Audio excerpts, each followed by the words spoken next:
This story began with a war in the labyrinth that continued for many decades. Finally, after countless difficult and brutal battles, this war ended. After tens of thousands of labyrinth masters suffered a crushing defeat, people were saved.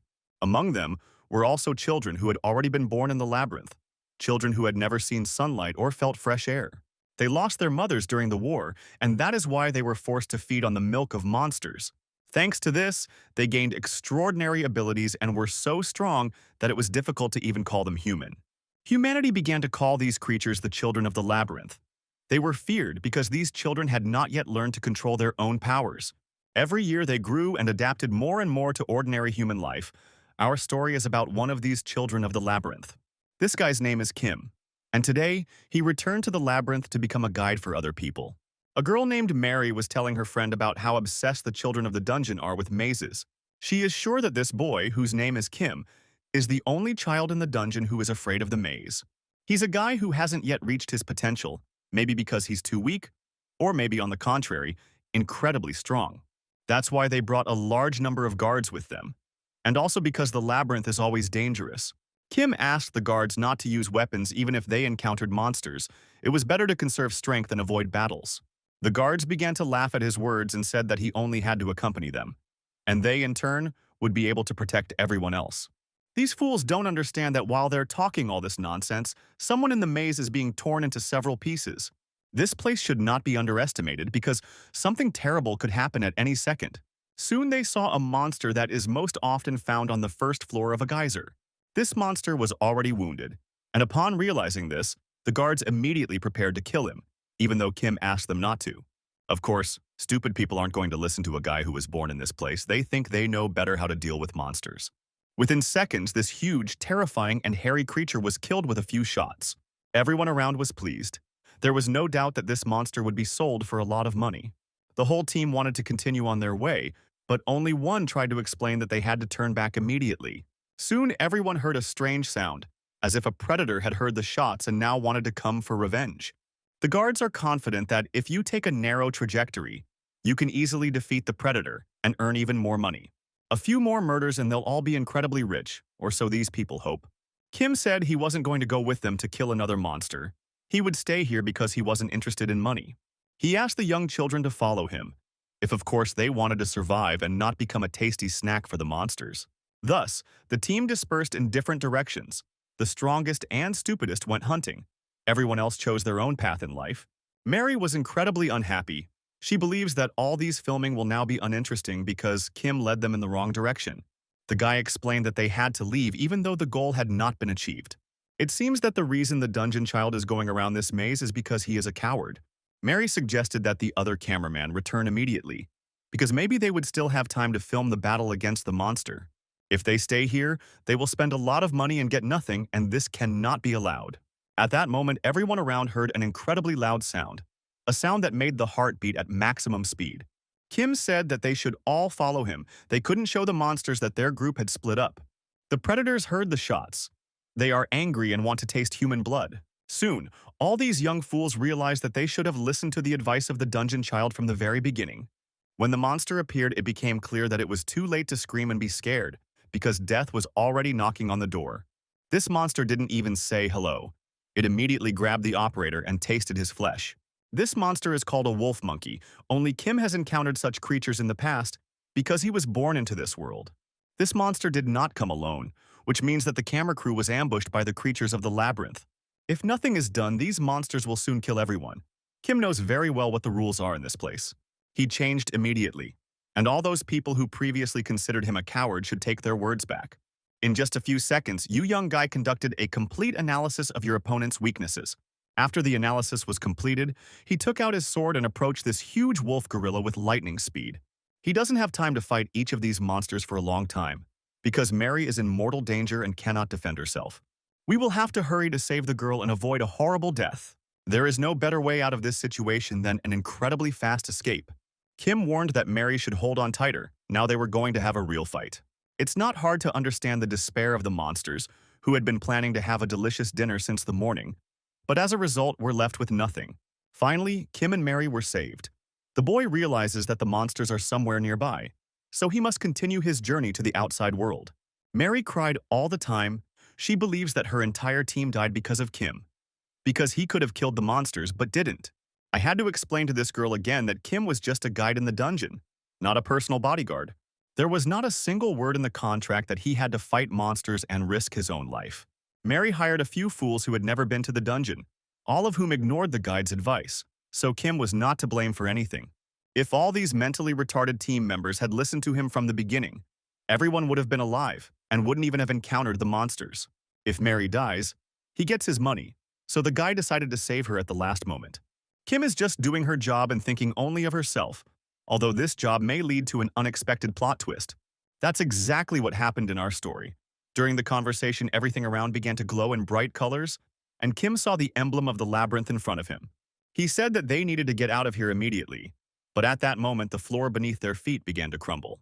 A few seconds later, the young man and woman fell into a deep abyss and nearly died from the hard landing. At first, Kim was sure that the girl could not have survived the fall because only he had extraordinary abilities. He raised his eyes and saw that he was in the center of the maze, which meant he was in serious trouble. The guy wanted to look around and understand what was here, but at that moment the labyrinth emblem seemed to come to life.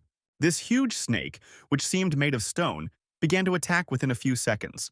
She bit our hero on the hand and named him the 230th Snake Liberator who would inherit this terrible dungeon.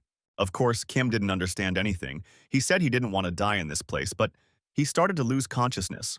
Soon the boy opened his eyes and saw that he was in an unknown place. He couldn't understand anything, but in any case he was happy to be alive, even after the poisonous snake bite. His hand has completely healed, and he also feels like his body has become much stronger than before. Looking around, he began to guess what was near the entrance to the first floor and also saw Mary. He ran to the girl to check on her physical condition. Despite her injuries, she was still breathing. There are no doctors or medicines around. No one here can help her. Now is the time to think. Because Mary could die at any moment, we need to find a way out and save the girl.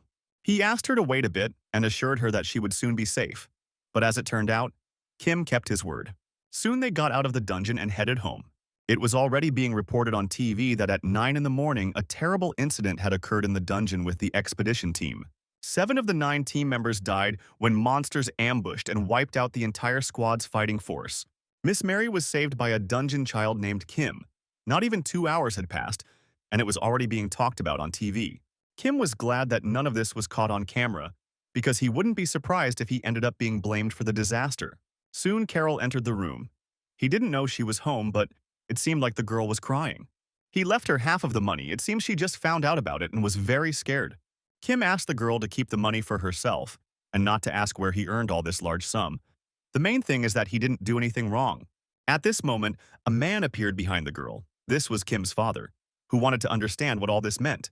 He started yelling at the guy and said that he already found out how he was making this money, and now he knows that the anthem was risking his own life.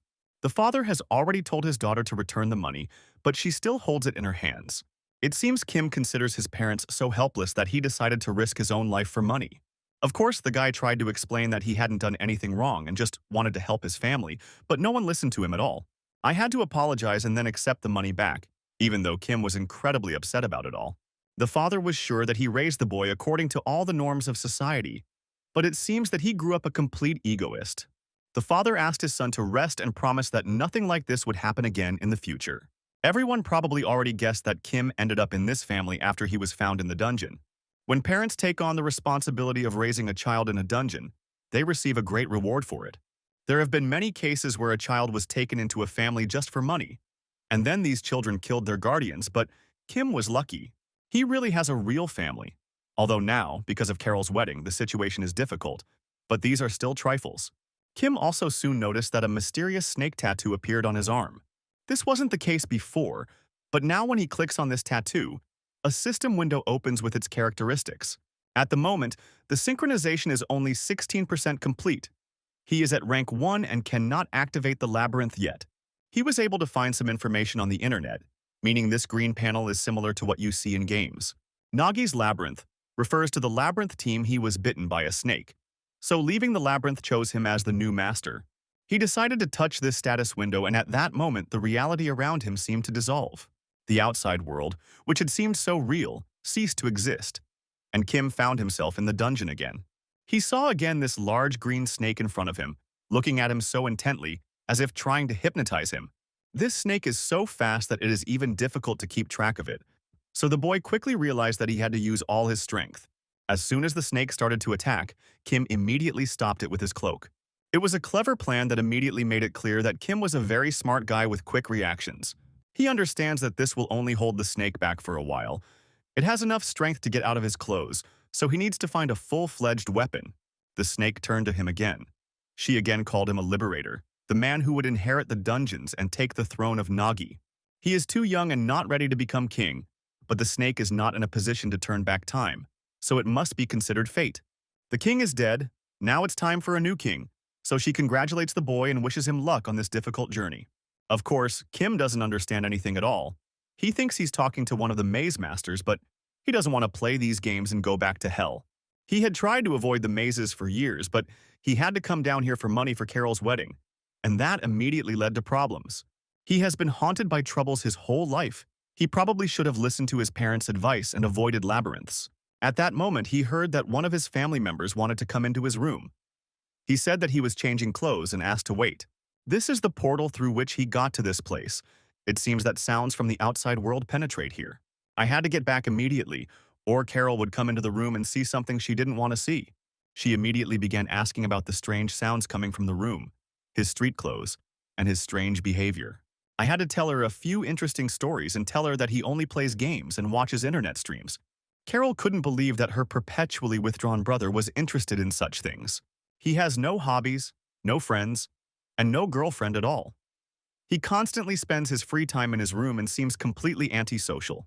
To be honest, we have to admit that Carol is absolutely right. After Kim left the maze, he always tried to forget this terrible place. He was in complete peace, but the problem was that he wasn't used to it, and now this peace caused discomfort. Actually, Carol came here to apologize to her brother. She didn't know that he returned to the dungeon because of her, and she was very ashamed. But Kim assured her that it was no problem and everything was fine. He completely forgot that he had left his cloak in the labyrinth, so he asked the girl to wait until he returned. Meanwhile, strange things started happening in this labyrinth. Perhaps the boy would be left without his clothes. It was a little strange to watch.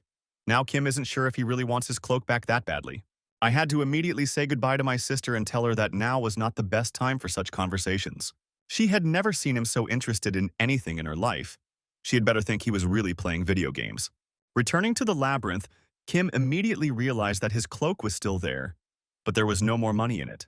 The system reported that while he was in the maze, the devil stole all his money. In order to find this devil, you need to complete synchronization and activate the entrance to the labyrinth.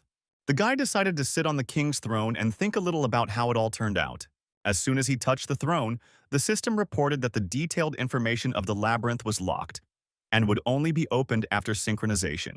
Now he can continue his synchronization and do everything possible to get his money back. He's not going to leave here without money because he really risked his life for it and almost died.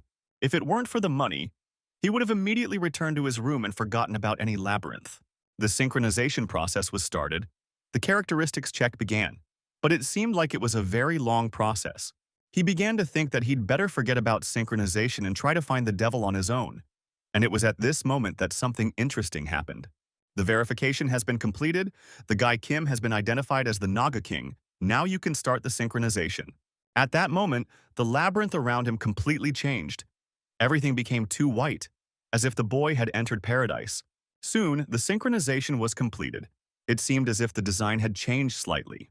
The guy's rank was immediately increased, as were all his main characteristics. Now he needs to go inside the labyrinth. It seems that the devil who stole his money has decided to personally come to meet the new king. Probably the average person wouldn't even notice this little monster. But Kim is extraordinary, and he wants revenge. This little kleptomaniac must understand that you can't steal the king's money, otherwise there will be a retribution for it. Kim hit the devil several times, then ordered him to return the money immediately or he would tear him to pieces. It seems that this monster no longer has the guy's money, but he is ready to pay for his guilt with a precious crystal. Deep crystals are particularly expensive. Found only in geysers, they are found deep underground, or they may be hidden in rare plants. Finding these crystals is so difficult that people choose to hunt dangerous monsters to get to these stones. One such crystal can be worth a huge amount of money in the real world, so this devil's gift is extremely rare. It turned out that the devil was not going to stop there, because he was ready to give the guy another crystal. It was so hard to believe that Kim even lost control of himself, forgot about the monster, and immediately grabbed the crystals. Those few seconds of loss of concentration were enough for the devil to disappear. But it didn't matter now. It seemed like everything ended very well, but at that moment Kim felt that something strange was happening behind him. The system reported that he had sacrificed a mid-rank profound crystal. Now the broken part of the labyrinth would be restored and improved. Of course, the guy doesn't want to part with the crystal because it's extremely expensive. But the labyrinth has already swallowed the stone. In 24 hours, the stability update will occur, and Kim has 72 hours to increase the maze rank. He had already dreamed of buying himself a new car, but now he had to forget about all those dreams, at least for a while. 4 days had passed since then, and despite the excitement surrounding Carol's wedding, everything had gone well. Parents, as well as family friends, helped with the wedding arrangements, and Kim was able to sell one of the crystals for a large sum of money. It was enough to buy a large gift for Carol's wedding, although he would be in trouble if his father found out. The system reported that the maze update was complete, and now the gates are open again. The guy decided to go inside to look at the changes that had been made with the help of one of the crystals. Now the maze is at the second rank. New locations and new types of monsters have been unlocked. Due to the update, the maze's protection system is at a low level, so you need to be careful. A structure called Nagi's Nest was created next to the owner's room. Kim began to look around and noticed movement behind him. He couldn't understand when the monsters had appeared and decided to read about it in the system. It turned out that 6 first-rank Nagi slaves appeared in the nest. The number of slaves will increase as the rank of the labyrinth increases. Although there are monsters in front of him, they look too cute as a child. All these slaves are waiting for their master's instructions. Kim decided that these little monsters would become scouts. He asked them to draw a map of the maze starting from the center, researching resources, ecology, and everything else. He also reminded them that they must remember that their priority is survival, not battles with other monsters. Actually, he should have sent someone adult with them, but he doesn't have money for protection. Kim has no hope for these little creatures. They are small, fat, and most likely slow and weak. They might be perfect prey for the monsters in Geyser, but these little creatures were able to scale the nest wall in just an hour. Also, almost immediately, some of the slaves returned from reconnaissance just an hour later. Looking more closely, the boy realized that only one monster had returned, and began to think that all the others had already been killed. It seems they are so weak that they couldn't even protect themselves on their first walk through the maze. Later, it turned out that everything was exactly the opposite. Everything was fine with the monsters, but there was so much loot that we had to return early. The mood of other employees was immediately improved, and their work efficiency will also improve. Also, one of the slaves immediately handed over to his king a map that had been formed through reconnaissance. A lot of interesting things were found nearby, so we can thank the slaves for their incredible help. These little creatures turned out to be much more interesting and powerful than initially expected. Kim also noticed many different things left in the dungeon from the time of the Great War, probably because there had been no people here for a long time. Looking more closely, Kim noticed small, deep crystals. The slave explained that he had seen many such crystals. Kim ordered these stones to be brought to him immediately, because a plan to make money immediately arose in his head. He doesn't know what will happen to the employees if he goes out into the real world now. Monsters could attack the maze at any moment. It's very dangerous to leave his small team alone, but Kim can't be with them all the time. The labyrinth brings him many benefits, not only money, but also opportunities. That's why he decided to donate a few crystals to help the labyrinth. It's strange because for the past 5 years, Kim had tried to forget about the maze, but as soon as he got here, the maze absorbed his thoughts. It seems that now he understands why the children of the dungeons are so obsessed with this place, and why they are willing to give their lives for the labyrinth. Despite the danger and constant darkness of Geyser, the unpleasant feeling never left him as long as he lived in peace and safety in the outside world. These feelings cannot be experienced or forgotten at all. To put it simply, Kim was constantly too bored. He was incredibly bored living in this ordinary and uninteresting world, but now he is the king of, and ready to restore the glory of the empire. This fame will spread throughout Geyser, and then Kim will finally feel at home. Soon, the system reported that he could summon 1 soldier and 2 minions using the energy of the crystals. For now, that's all he's capable of, and it's immediately clear that the best option is to call in soldiers to defend the labyrinth. On the other hand, each soldier needs to be paid for, especially for their maintenance, so this should be done in moderation. The guy decided to find a balance and call 1 soldier and 1 servant, and soon the process was launched. Nagi appeared. He is a standard-type soldier, but it is immediately noticeable that he is indeed quite strong and physically developed. Kim wondered if the soldiers would have any weapons, but it turned out that these warriors were well prepared for any battle. The king informed the soldier that he would defend the vault together with the workers, and the beginning of their acquaintance was positive. Also, soon the system reported the appearance of the maid Nagi, for which the secret of Geyser was activated. It turned out that the maid belonged to the heroic rank. Her name was Dominicana, and she was much better than the standard maids. The Dominican immediately greeted her master, her voice echoing in Kim's head as if she were using telepathy. At the very beginning, the maid was ready to carry out the first order, so I had to tell her about the current situation. Soon, Dominicana learned that the king had not even finished the training process and then asked to look at the map of the labyrinth. She immediately said that next to the vault there was a place with hidden crystals. They needed to be found immediately, and Dominicana was ready to help. It turned out that there is a stalactite cave in the labyrinth. The walls of the cave are quite thin, so they can be easily broken to get to the crystals. Sometimes crystals can be obtained during the processing of other minerals. Even if the plant with the crystal is small, you can always take the flower with you. Geyser plants are quite hardy, so they do not require special care. Dominicana also said that they must protect this area, since it is part of the labyrinth. The nearest passages are easy to defend. There is drinking water here, but don't think that everything around is too safe. Nearby is an area with wild monsters. This area is called a hunting ground. There you can earn the opportunity to summon even more soldiers and servants. Kim was pleased. He didn't even suspect that there was someone in this place, someone Kim could talk to. He explained that he came from the outside world and had no intention of leaving the labyrinth, but sometimes he would have to return home. Since the labyrinth doesn't have a core yet, monsters shouldn't come here yet, although you can expect anything from Geyser. Dominicana recommends summoning more soldiers and servants to improve the labyrinth before it's too late, and constantly collecting crystals. Dominicana cannot help with crystals because only a master, that is, the master of the labyrinth, can release energy from these plants. Kim immediately wondered what would happen if he couldn't meet the standards of this place. The maid said that some slaves might leave or revolt, but even if the monsters harm the lord of the labyrinth, they will not be able to take over this place because only Kim can be king. The Nagi aren't stupid enough to try to start a riot because the whole of Geyser will find out about it. They have a lot of work ahead of them.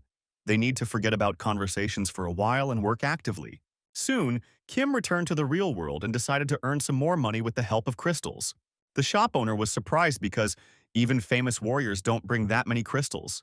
Over the past 5 years, the professionalism of researchers has declined, so crystal supplies have decreased significantly. The man is not going to ask where exactly Kim gets these stones, but he wants to offer a contract. The guy lived far from the geyser for a long time and has no idea what the situation is there now, so this contract can help him find out what's going on in the dungeon. Kim is ready to sign a contract, but in return he wants to find out information about the labyrinth. These are pretty good terms. Kim decided to ask the right questions from the start and talk about hell spiders. These spiders are difficult to defeat, but each of them has a deep crystal that can be sold profitably. Kim replied that he was going to decline the offer and that he was not hunting monsters. The store owner reminded the guy that he had a family to take care of, especially considering their financial problems. It was a big mistake on his part to talk about the Kim family because it could make the guy lose his mind. It seems as if this man was trying to get information about the boy, and he could be severely punished for this. Realizing that the situation was getting out of control, the man immediately asked the boy to calm down and said that he would work with the strongest children in the dungeon. They don't have as soft a character as he does, but this can be of great help to both parties.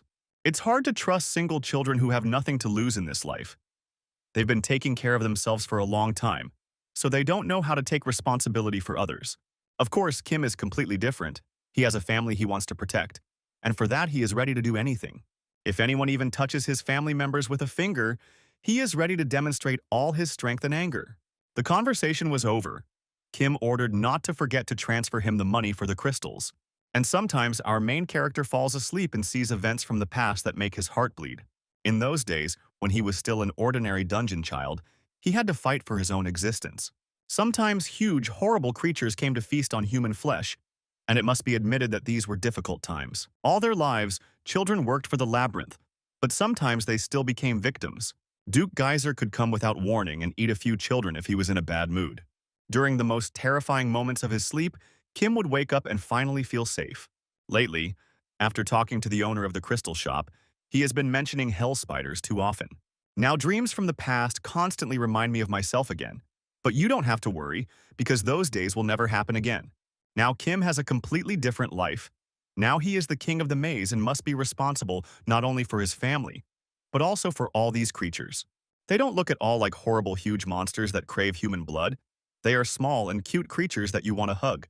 Kim has long been accustomed to various strange things because he was born and raised in a labyrinth. Perhaps it is because these creatures are not like the usual maze monsters that he is not so nervous when he sees them. Hell spiders live not far from here. It's great that they are far from the vault, but other monsters can still come here. Dominicana said that there were only a few seconds left until the update.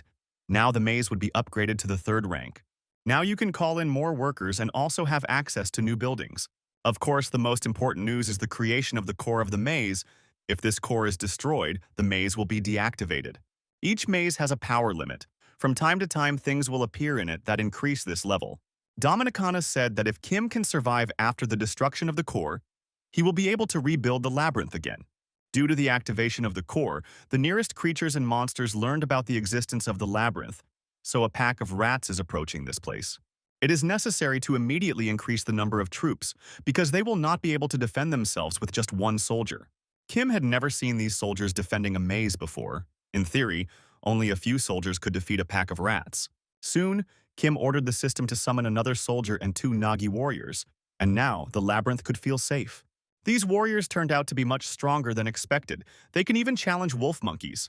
At this moment, an interesting situation occurred, which immediately caused a flash of sad emotions in my soul. Nagi's workers are the latest mutated version of a high-ranking. This kid is looking at the version he could have become, but didn't. This little one continues to follow orders but looks lethargic and upset. He has more energy than the others, but the difference in work is almost invisible. At this point, Kim called all the members of the labyrinth to him. He said that it was time to go on a little excursion. Respect is of great importance to these slaves, so you shouldn't hide them at such a dangerous moment for the labyrinth. They might get offended. Kim will personally make sure that no one is in danger. He will protect them at all costs. This decision could lead to an increase in the fighting spirit of the labyrinth. Kim chose the right strategy from the very beginning. It's time to show the rats who dared to come into this maze who's boss. Meanwhile, the rats were approaching the cave. They had been waiting for this moment for a long time. Their tasks are quite simple: to eat baby snakes and commit terrible crimes against women. They are sure that the new owner of the labyrinth is just a fool who will not be able to stop them. Their boss has the largest horn of all the rats, which means he is the strongest and smartest of the entire army. The boss ordered the snakes to attack and destroy all members of the labyrinth. They must destroy the snake cave and eat everything alive around. The rats began to attack and immediately saw the frightened slaves of the labyrinth in front of them. It seemed that these kids could really suffer. But at that moment, a new king intervened in the battle. He wants all his warriors to show what they are capable of and destroy every nasty rat. It turned out that Kim had a fairly large army, ready to carry out any order from his king. The rats realized that they were in big trouble. They were trapped, and now they were forced to pray and beg for salvation. Let's talk about what was happening among the rats before this event. These rats have to work constantly. Otherwise, they will be eaten, because their owners are very big and strong. Their owner decided to tell about a way by which rats can become as strong as he is. Perhaps each of these little creatures can become the new master of the labyrinth. When it came time for battle, it didn't really matter because Kim and his team worked perfectly. The boss, called Tretch, said that if he could absorb the pearl, he would become stronger and protect his army. When he speaks of the pearl, he means the core of the serpent's labyrinth, so that is precisely his goal. He is sure that if you can do it, then no one will tell his army what to do anymore. The rats must protect their boss and pave his way to the pearl. If they can do this, they will no longer be treated as prey. They are no longer going to bow their heads and pretend everything is normal. They are not going to turn a blind eye when their brothers are killed and eaten. Tretch must run forward and save the rat world, or destruction awaits them. Kim doesn't know what's going on in the minds of these rats. He only sees that these creatures have come to destroy the maze, and he wants to stop them. Threech was already very close to the core. If he could eat this pearl, then everything would be over. Of course, the king could not let this happen, so he took out a long spear and prepared for an accurate strike. At this moment, the system reported that the altar had been attacked, and its strength had been halved. Tretch was very close to destroying the pearl, but at the last moment the enemy's weapons stopped him. He can be understood. He only wanted to save his brothers and sisters, but Kim stopped the rat at the last moment. This big rat got too close to the core. Kim didn't expect that he could sacrifice his army in order to get closer to the pearl. We'll have to be much more careful next time, but today we can smile. Because after defeating the boss, the rat's fighting spirit disappeared. The defeat of the entire army is only a matter of time. If Kim knew how weak these rats were, he wouldn't even worry. They may win through sheer numbers, but they are unlikely to be stronger than ordinary Nagi workers. Rumor has it that people found rats in the labyrinths and forced them to work, which sounds horrible and reminds us of children in dungeons during the war. Nagi soldiers performed admirably. They are very flexible and strong and have almost no fear. Due to their long tails, their center of gravity is always in a free position, so they are very fast and strong. It turned out that there was a being who had been watching the confrontation between these two armies all this time. It was a man in a hood. This man immediately returned to his territory and said that the rats had been defeated. He also said that the owner of the snake maze was very inexperienced. It was noticeable that this was all happening to him for the first time. It seems that this man's boss was very unhappy that they lost an army of rats and did nothing. We will have to collect even more rats and also add mercenaries to them, all of whom must prepare for war. Someone managed to declare that a descendant of the dragon had appeared. Even if it was ancient blood, it was enough to protect a weak-level labyrinth. In any case, something amazing awaits them in the future, so they need to prepare in advance. Meanwhile, Kim received the title of Rookie Commander, although it is not a very high title, but it is enough to start. Kim is still not very happy with this battle. The rat leader was able to enter the ruler's room, and if he was not interested in the core, then everyone else would have suffered. Of course, it's a good thing that their first rivals were rats, because they aren't too powerful and strong. If the situation in Geyser doesn't change, they could be destroyed at any moment. So we need to come up with something. The king turned to his warriors and asked them to forever keep this triumph in their hearts. We must not forget that they are in Geyser. That is, a place where the weak die and the strongest get everything. They don't have time to celebrate victory over weak enemies because, at the moment, it's a maze. In any case, Kim is confident that they can do the impossible, and soon the vault will be overflowing with treasures. They must open new territories and make this place their own fortress. Then they will be able to fear no one and nothing. The guy assured that all members of his team will soon be called living legends. Many days had passed since the battle with the horned rats. The corpses had been eaten, and the weapons had been taken to storage. Kim sent slaves into the cave to install equipment to find crystals. All other workers, along with security, were ordered to go in search of crystal plants. In the future, Kim wants to create 2 squads, hunters and patrols. But right now he doesn't have enough depth crystals to summon. Also decided to use rat horns and sell them to a man he knew. These horns are often used among people. Of course, this seller, whose name is Sun, by the way, is more interested in deep crystals, but they have been hard to find lately. After they talked about money, Kim decided to mention hell spiders. He needs the crystals too badly, so he hopes that Sun's offer is still valid. The man replied that the first team had already set out to search for the monsters, and if Kim wanted to join, he still had a chance to do so. Sun tried to find out what the boy's current level was.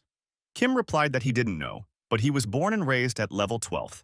I couldn't even believe those words and thought the guy had completely lost his mind. Kim assured him that he was born and lived in the labyrinth of one of the Dukes of Geyser. So he was a child of a high-level dungeon. Now Kim doesn't even realize the power of the children of the dungeon, because he hasn't gone down there since the war ended. He doesn't know any information about the dungeon, which is why he wanted to talk to Sun about it. The man explained that each child in the dungeon has a level after birth. This level is equal to the floor on which the child was born. The first levels are only slightly stronger than an ordinary person. The middle levels are included in armed detachments of soldiers. The higher levels are in monster territory, meaning the kids from there are also incredibly strong. If we talk about the 10th level, we couldn't reach it even during the war. It's the most dangerous territory. There is almost no information about the lowest levels, as there are too few dungeon children from those floors. If Kim is really so deeply born, then he doesn't need to explain all this information because he is definitely one of the strongest warriors of humanity. Sun tried to understand what superpowers this guy had, but our hero doesn't like such questions.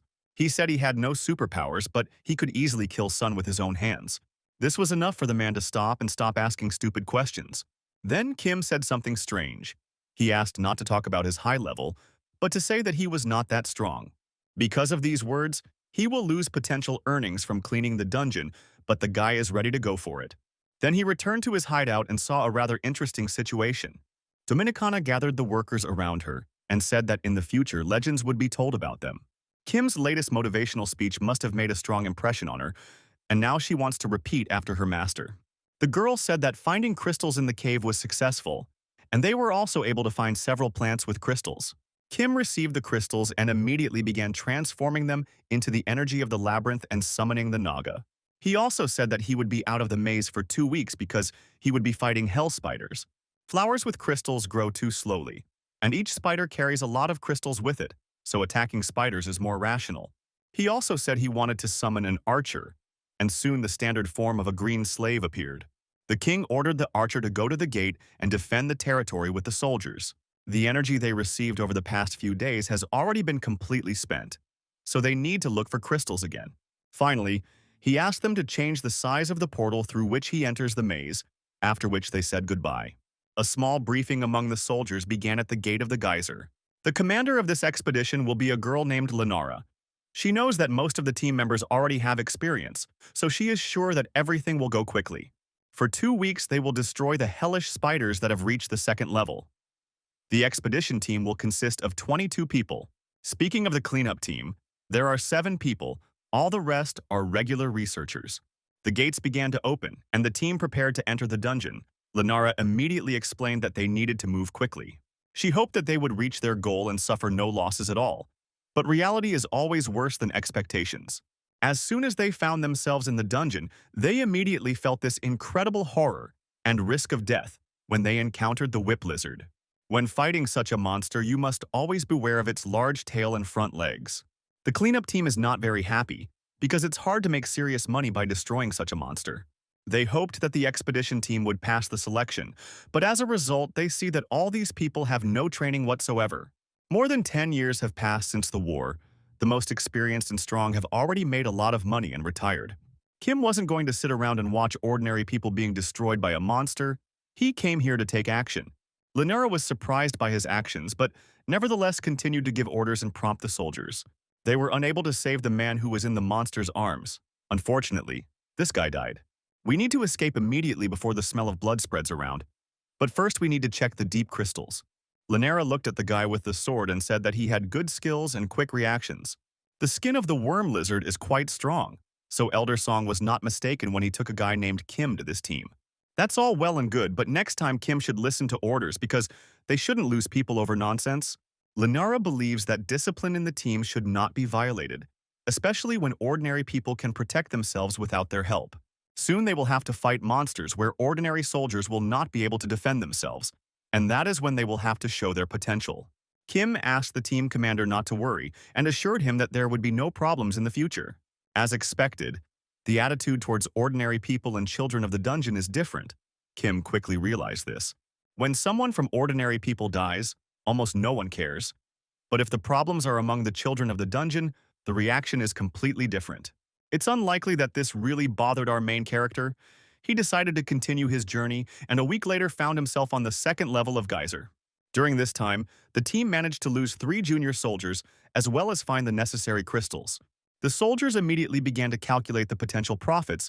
They don't even understand that in order to make money, you have to get out of the dungeon alive. Each of them is already dreaming about spending the money they receive for the crystals. This is a sign of the inexperience of the mind. One of the cleaning soldiers said he was starting to get worried because something wasn't going according to plan. At the very beginning, they planned to catch up with the first group, but now the tracks are becoming too chaotic. It seems as if the first squad encountered the spiders and a battle broke out, or something worse. Their traces can be found absolutely everywhere, and some soldiers also began to hear strange sounds. Deep crystals began to fall from above. The soldiers tried to grab them with their own hands, but their bodies were stuck in the air. Upon hearing this strange story, Lenara immediately loudly ordered all members of the expedition to prepare for battle. Through her experience, she quickly realized that all of these were signs of approaching danger. Looking more closely, you can see that above their heads are the bodies of the first squad, wrapped in cobwebs. After the soldiers saw this with their own eyes, they would not be able to sleep for a long time. Now it was clear why the tracks were around. Lenara ordered to immediately retreat and prepare for danger. As soon as she said all these words, she immediately heard something very scary approaching behind her. At this moment, the battle began immediately. Lenara demonstrated from the very beginning why she was appointed commander of this team. With one move, this girl cut off the spider's head and ordered the children of the dungeon to immediately attack the monsters. While the researchers hide in the bunker, the children of the dungeon must clear this area. During all these orders, Lenara lost her concentration a little. She almost died, but Kim came to her aid. He sensed danger and was there with his sword in time. Maybe now she will respect this guy even more. The children of the dungeon must protect the explorers, but the number of opponents is increasing with every passing second. These spiders are huge and very creepy, as we remember. They are the ones who sometimes come to Kim in her dreams. On the other hand, the children of the dungeon are also not at all fearful creatures who immediately cry and run to their mother. These children were born in a labyrinth. They nourished themselves with the milk of monsters and from childhood felt comfortable in the dark. Such rivals can hardly be scared. To be honest, the children of the dungeon themselves can scare anyone. The fierce battle was in no hurry to end. All these spiders were ready to fight to the very end. The children of the dungeon are ready for any dangers, so they are not going to give up without a fight either. If you pay attention, each warrior has his own special technique, thanks to which he tries to defeat his opponent. Each of these dungeon children is special, and that's what makes this team so fun to watch.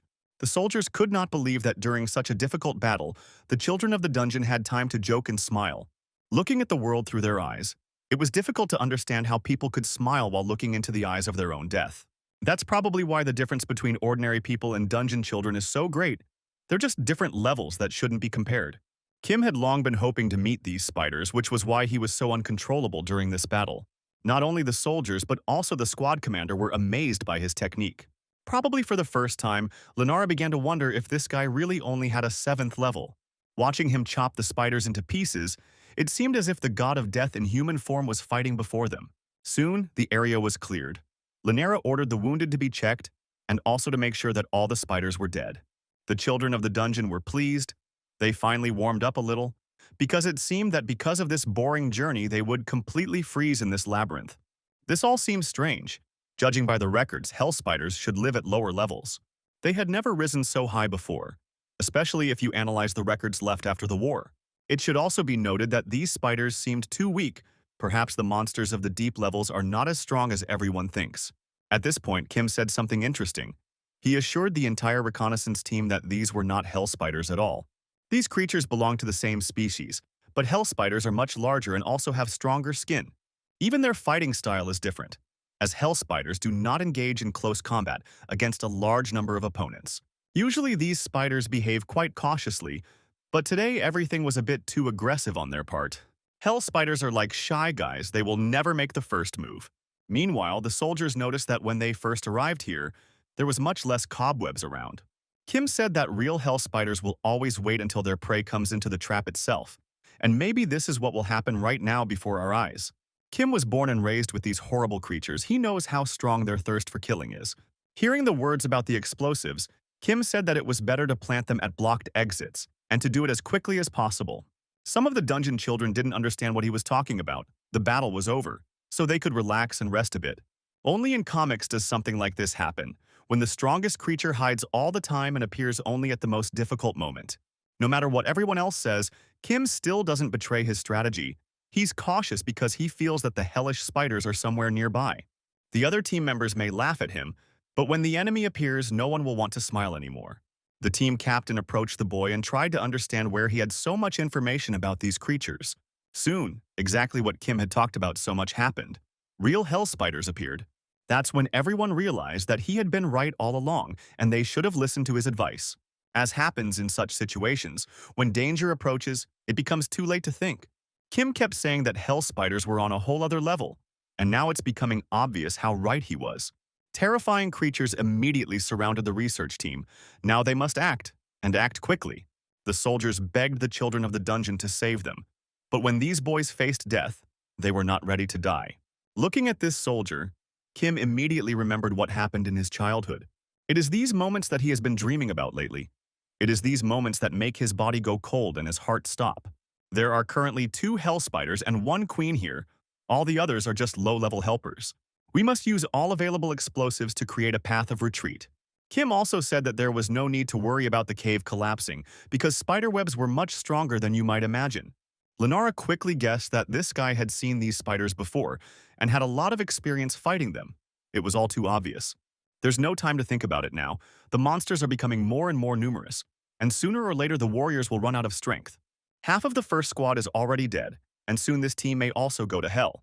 Now they must hold on and defend themselves until the explosives are activated. Some don't even understand why they have to retreat, because these monsters were the main goal of the expedition. It's strange to retreat once a target has been found, but on the other hand, that target may prove too dangerous. Some of the children of the dungeon decided to take the initiative into their own hands and become a hero. Kim tried to warn these fools that all this would only lead to serious problems, but still, no one listened to him. He has been proven right several times, but that is not enough for some mentally retarded soldiers to understand the seriousness of the situation. They will soon regret not having listened to Kim's advice from the beginning, but it will be too late. Maybe all the other guys will draw conclusions and be more careful, because if you don't learn from your own mistakes, there's no chance of surviving in the dungeon. Any weakness here leads to immediate death. They should have understood this as children growing up in these caves. Probably only by being born on the lower floors can one truly experience what a labyrinth is. Kim knows that there are no high-ranking warriors here except him, which is why he fights harder than the others and tries to protect everyone. He is not a spider. He does not have many arms, but he has a great warrior's heart that can lead him to victory. Now he doesn't want to pretend to be a hero. The slightest carelessness and he will die. That's a fact. He hasn't used the electric charge, which is one of his main skills, for a very long time. But today it needs to be fixed. This is the only way to stop these hellish creatures, and perhaps the only way to earn the respect of the other team members. The passage has been opened and now we must retreat immediately. Otherwise it will be impossible to escape from the spiders. Kim jumped high up to block the passage and the team from the spiders. He deliberately took this risk in order to save a large number of people, although he understands that he himself may be left face to face with a monster. Linera tried to change his decision, but guys like Kim always think about others. Finally, he told all the other team members that they would meet at the exit and everything would be fine. Now he finds himself with monsters trying to laugh at him. The spiders are sure that they have won. Kim has a completely different opinion. Strangely enough, now he feels like he has finally spread his wings. It's unlikely that they even understand what he's talking about. All that's left to do is have fun and throw a real party. At that moment, the gates of the portal of the snake labyrinth were opened, revealing that Kim was not alone at all. The king was visited by his friends. He immediately gave several orders and prepared for battle. The only problem is the biggest spider. This big guy is about to attack. The second level is too small and narrow to attack with such a massive body. If he behaves too recklessly, he will destroy the cave, so he must sit and watch all the other spiders. Seeing the monster army approaching, Kim ordered Dominican to stay behind the gate. He said not to worry because these spiders are not much stronger than horned rats. We must prevent them from entering and destroy all these sinful bastards. That is, send them to the realm of the dead. The party was started, and the Nagi warriors immediately got down to business and showed why the king valued their help so much. Kim enjoyed watching his army destroy the horrible creatures. They fight much better than he expected, especially the archer, who shoots like a cannon. A little later, Kim saw the Spider Queen start to move, something he had not anticipated. He felt like the queen should understand that her move could lead to disaster. But it seemed this creature was too stupid. She is willing to sacrifice her life as well as the lives of her troops to try to kill Kim and his team. Nagi's soldiers was mortally wounded, and some warriors began to lose their battles with the spiders. The situation is really getting out of control. The spiders have found a way to turn the tide of the fight and seize the initiative. In such a situation, the king must lead his army and set his own example of confidence and courage. You need to strike a few blows at the queen. This will immediately help raise the morale of the army. At this moment, Dominicana reported that the labyrinth gates were in danger. There are too many lower-level spiders around, but Kim is too busy with the Spider Queen. The queen was completely distracted by the gate and focused her attention on Kim. It would be dangerous to ignore her and let her near the gate, because there are weak warriors there who will not be able to stop the monster. Only after a few minutes of battle did Kim finally understand why the spiders had become so much stronger since their last encounter. Kim said that for him now, everything fell into place because he saw that they constantly carry spiders with them. The system reported that the Labyrinth Lord had sacrificed one good quality mid-level profound crystal. Kim ordered the sorcerer to be immediately called for help. It seems he has figured out how to turn the tide of this duel upside down. The sorcerer must destroy this huge spider and protect the territory of the labyrinth. The weak secret of Geyser was activated. A sorcerer of rare rank soon appeared to aid his king. He immediately prepared to use magic to secure his territory. This battle took a lot of strength from Kim, but now he is confident that with the help of the sorcerer, they will be able to win. The ice technique immediately destroyed all the small spiders. All that remained was to kill the queen. Real hell spiders were almost never injured. They probably prioritized scale, not their strength. This does not mean that they are impossible to defeat, but only forces the brain to work on analyzing weaknesses. Soon the warriors destroyed the Hell Spider, and now the sorcerer has a better chance of defeating the queen. This huge creature is the main problem of this battle. If it weren't for the queen, it would have been over long ago. The spider's weak points are their eyes, mouth, and joints, but the queen is too powerful even despite her flaws. It will be too difficult to reach her brain, especially if you attack her eyes without preparation. Kim thought about trying to reach the brain through her mouth, but that was still too risky. During all this time, the cave has been badly damaged. One wrong step and everything will be destroyed. Very quickly, Kim realized that they had to take a risk. He said that they would attack the ceiling and break through to the first floor. Whether he understood how dangerous it was or not, he decided to do it because he didn't have enough strength to defeat the queen. After analyzing the situation, he realized that this was the only chance to get out alive, so he had to try and take risks. The queen is constantly on his trail, so now Kim has the perfect chance to get revenge on her for her horrible childhood. She will be the first person he takes revenge on, but that list is too long. Meanwhile, his army hoped that Kim had a plan, because it seemed like he was going to bury himself alive. The master is fighting with all his might, and therefore Dominicana is upset because she cannot help him in any way. Even the Nagi, who should be fighting alongside him, can only watch now. Feeling as if their existence has no meaning, the Dominican cannot understand the master's intentions despite being close to him. To the other soldiers, she said that they were not standing aside because they were helpless. The master has always gone into battle and risked his own life to protect the members of his army. He thinks about their safety even in such a situation. This shows Kim at his best, because even now he doesn't want to sacrifice his warriors. Kim fights alone because only he can handle this, because only he can stop this utter evil. Let's return to another part of the dungeon walls for a while and see what happens to the expedition members. They have been feeling earthquakes for a long time, and now these sounds are getting closer and closer to them. There shouldn't be any high-class monsters at the upper levels, but the boys still had a bad feeling. Soon a gap appeared in the cave and unknown monsters began to emerge from it. Only a little later did it become clear that it was Kim, who was a fighter against the huge Hell Queen. Perhaps right now the sorcerer will accumulate enough mana in his body and use a powerful attack. Kim hoped that would be enough, but the ice attack was too weak to destroy such a strong enemy. Soon, the ice will not be able to withstand such a heavy creature and will completely break, which is what should destroy the monster. Only Dominicana was able to guess her master's plans. They must have been talking to each other for too long. Of course, falling shouldn't destroy the monster. Kim did it just to gain pure attack power. It was necessary to create an opportunity for him to attack with all his might, and that should be enough. Dominicana said that they cannot let the spider escape. They must join forces and apprehend this creature. Once the spider is in the open position, the master will be ready to send it to hell. Kim has long said that hell spiders should live in hell, only there can they feel at home. His punch was extremely strong. There is no doubt that he had just shown his full potential.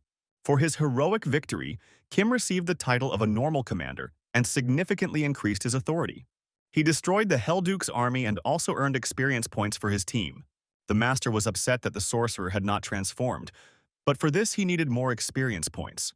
After checking his loot, Kim saw 6 crystals of good quality, which had been obtained with the help of dead spiders. He sacrificed 2 profound crystals for the sake of updating the labyrinth. Progress must not stop. Also, the guy can't return empty-handed, so he will take a few crystals with him and sell them in the real world. The battle is over, but that doesn't mean they can relax. The labyrinth will become even more dangerous, so no one should see this portal. The master asked his warriors to take the maximum number of corpses and block all passages to the portal. The passage to the first level cleared, Kim may have time to return before the maze update is complete. He would leave his warriors with the necessary amount of food and thanked the Dominican for his incredible help. When he returns, he will definitely reward his warriors. This will happen in about a week. Let's move to the safe zone of the expedition squad. All this happened 5 days after the battle. The team members saw Kim in front of them. He was alive and almost unharmed, and it seemed like he had been waiting for them for a long time. He did all the dirty work in 5 days, although the plan was to clear the dungeon in 2 weeks. Lenara started asking a million questions. Kim explained that he was lucky to escape and he took advantage of this chance. In any case, he saved her life, so now he can ask his commander for anything. Kim replied that he knew she was also a child of the dungeon, so he wasn't going to ask her for anything. After that, he said goodbye and said he was going home, and he took all the loot after destroying the spiders. Lenara wanted him to tell her about the lower floors, but it was too early for such a conversation. Soon, the boy met with Sun. He brought him 12 high-level crystals and the grandfather was pleased. For this, you can get a huge amount of money and relax a little and live to your heart's content. Oddly enough, Kim is not entirely happy, but he is immediately ready to spend the money and buy himself a house. He asks Song to help him with this matter because he no longer communicates with Kim in the outside world. After that, he said goodbye and set off in an unknown direction, leaving Sun very satisfied. Meanwhile, in the dungeon, everything was going according to the master's plan, with Dominicana directing the process and keeping order. Kim returned shortly after, but looked even more tired than after the battle with the spiders. He can't constantly lock himself in a room and open a portal there every day, which is why he needs to live separately. He constantly has to argue with his father and explain to him the reasons for his absence. Dominicana said that the renovation of the labyrinth has been completed, although the external changes are not entirely visible. She said that buildings are not added automatically, but now they can be found in the list. Since they have a significant supply of crystals, you can develop and improve the maze step by step. A guest also appeared in this place. He is waiting for the master at the entrance. There is one team that comes to every maze. It seems like they are quite powerful if they can come to any corner of Geyser. This creature is called the Mysterious Merchant. He greeted the king of the Great Dungeon and said he wanted to work together. Now we need to understand how the merchant found this place in the first place, and it is important to find out the truth. The merchant said that he already knew about the labyrinth, as well as its new owner, who had defeated the hellish spiders. These rumors spread very quickly throughout the dungeon, but it still seems like the merchant is lying. Dark merchants from the black market watch almost everything that happens in the dungeon. Probably this territory is under the control of this creature.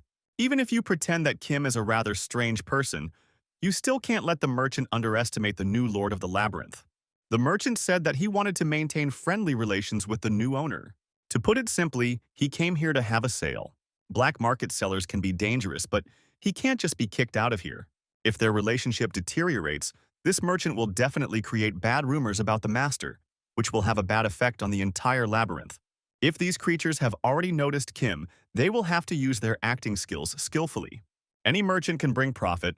He has a lot of interesting goods, so you can buy something valuable. Dominicana also made an important remark. She advises to immediately buy the item that the seller recommends.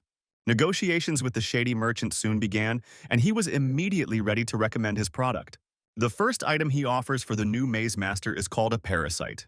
This item will cost one high-ranking profound crystal, but it's unlikely that Kim will be able to afford such an expensive purchase.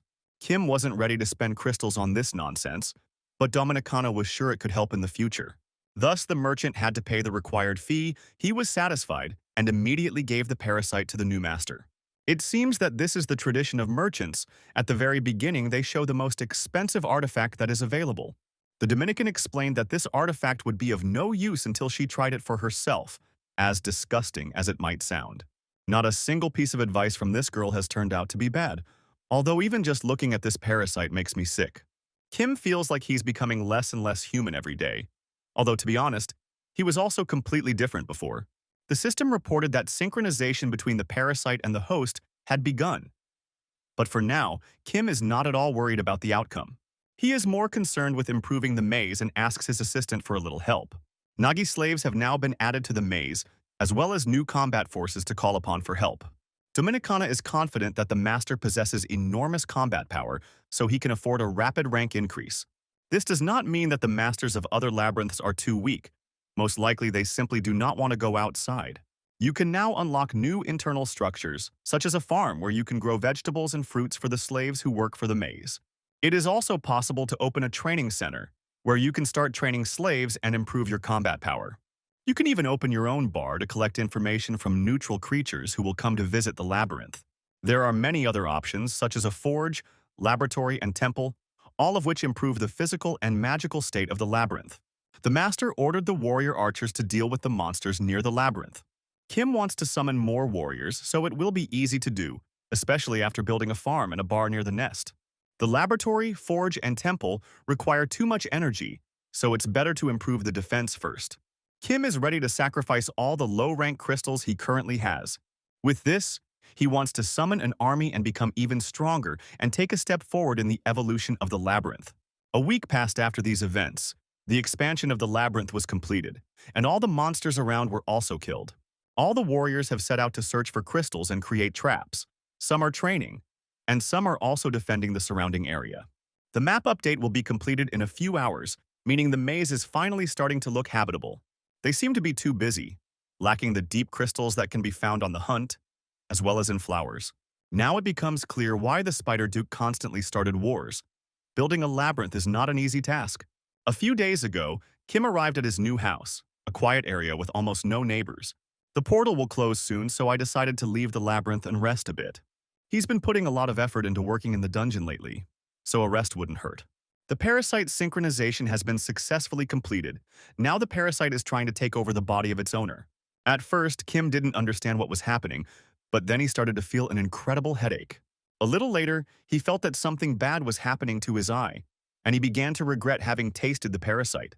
His house is far from the city center, but that doesn't mean Kim is impossible to find. Lenara had wanted to come visit him for a long time, and after a long search, she finally found this place. When she went inside, she heard strange sounds. The girl thought that someone had attacked the owner of the house. Looking more closely, she saw that something had happened to his face. Kim looked like a monster. With a little buzz, everything calmed down. He apologized for her seeing him in such a state. The girl tried to understand what had happened. It felt as if half of Kim's face had burned in hell. The guy said that it was just a common labyrinth disease that was treated very quickly. Kim said that he contracted this disease on the 12th level of the geyser. Before this, it seemed that all the children from such deep areas had already died. It seems that Kim is the last child of the 12th level dungeon. Now it becomes clear where he got so much information about hell spiders. Now Lenara knows where he was born. Even if she tells someone, no one will believe her. The girl came here to find out if Kim would join her new expedition. She promised that on the new assignment he would be able to receive the highest salary. It was immediately apparent that she wanted him to become a member of her team. Oddly enough, Kim agreed almost immediately. For a long time he lived on the surface, but recently he began to think about returning to the dungeons. It seems that Geyser has changed a lot lately. Kim is ready to go on an expedition if his true level is hidden from the other team members. Lenara is incredibly pleased that such a talented dungeon child will be on the same team with her. She feels that everything will go perfectly. After that, they said goodbye and agreed to meet in 4 days. The expedition plans to descend to the 6th level and spend 2 weeks there, with a total team of 15 people. Most of the members of the previous team will be on this expedition again, and Kim is not very happy about this news. I had to explain to him that this team has been working together for a very long time. They understand each other perfectly, and are ready to correct all their mistakes. In 4 days, they will meet and try again to stay alive in this hellish dungeon. It will be an interesting adventure. 4 days later, Kim arrived at Linar and prepared to enter the dungeon again. The girl immediately told the guy all the details and the approximate plan of their expedition. Soon, the team members appeared. Some Kim already knew, and some he saw for the first time in his life. Standing with his friends, Han and James, was a guy with a scar on his face named Jung. Now, Khan and James respect their partner Kim, although they used to openly laugh at all his advice. Now these guys are happy that he is on their team and will do everything possible to make sure everything goes well. Lenara asked them to end all these conversations and prepare for serious dangers. The Nagi labyrinth for a while and see how sad Dominicana is. It seems that as soon as the master leaves her for a while, she starts having alcohol problems. It seems that she is in love with her king and cannot live without him. Everyone around her has long noticed changes in her mood. On the other hand, now they have a bar. So now Dominicana can calm down with a little wine, because before, at such moments, she would have real hysterics. She tried to eat the tails of other slaves and assured them that the tail would grow back, although she was not sure of that. Rumor has it that she has a secret room where you can find the master's used underwear and socks. It's hard to even comment on that. As soon as Dominicana heard the words about the mysterious room, she said it was a great idea. Now back to the expedition. This story is different from what happened in the past, where there were hired explorers and children of the dungeon. Since everyone here is from the same team, the dungeon children and the explorers behave as a single mechanism. Soon they will encounter monsters. Han will chase these demons and Zhang will cover the team from behind. Jian takes the position of captain. Despite being lower in level than Lenara, this strategy is best suited for teamwork. This is called the detection skill, allowing you to see all living creatures except those with the ability to hide, which has this cheating ability and can lead the team to victory in almost any battle. Soon, the team reached the entrance to an abandoned labyrinth, the other path blocked by wolf monkeys. If you go around the monsters, you will have to go through this passage, although it is dangerous. John can't see anyone with his skill, so he's sure they're taking almost no risk. After listening to all these words, Kim said that he did not mind going forward. Now they were listening to him because they felt his experience in the dungeon. Maybe through this journey he will see new ideas for building his own maze. It could be useful. Now let's move to the evil side of the dungeon, where they talk about a dragon that has been seriously injured and needs to be restored. They can bypass the area that was marked with blood. The distance for the master, along with the dragons, is enough. Everyone knows that in the dungeon, ancient dragons do not have much speed, so this entire process will take 3 months. If only the hooded creature did this, he would have time to go around the maze in 2 weeks, so it was decided to entrust him with this task. It turned out that this is a girl. Her name is the traitor Rickshaw, and soon she will play a big role in our history.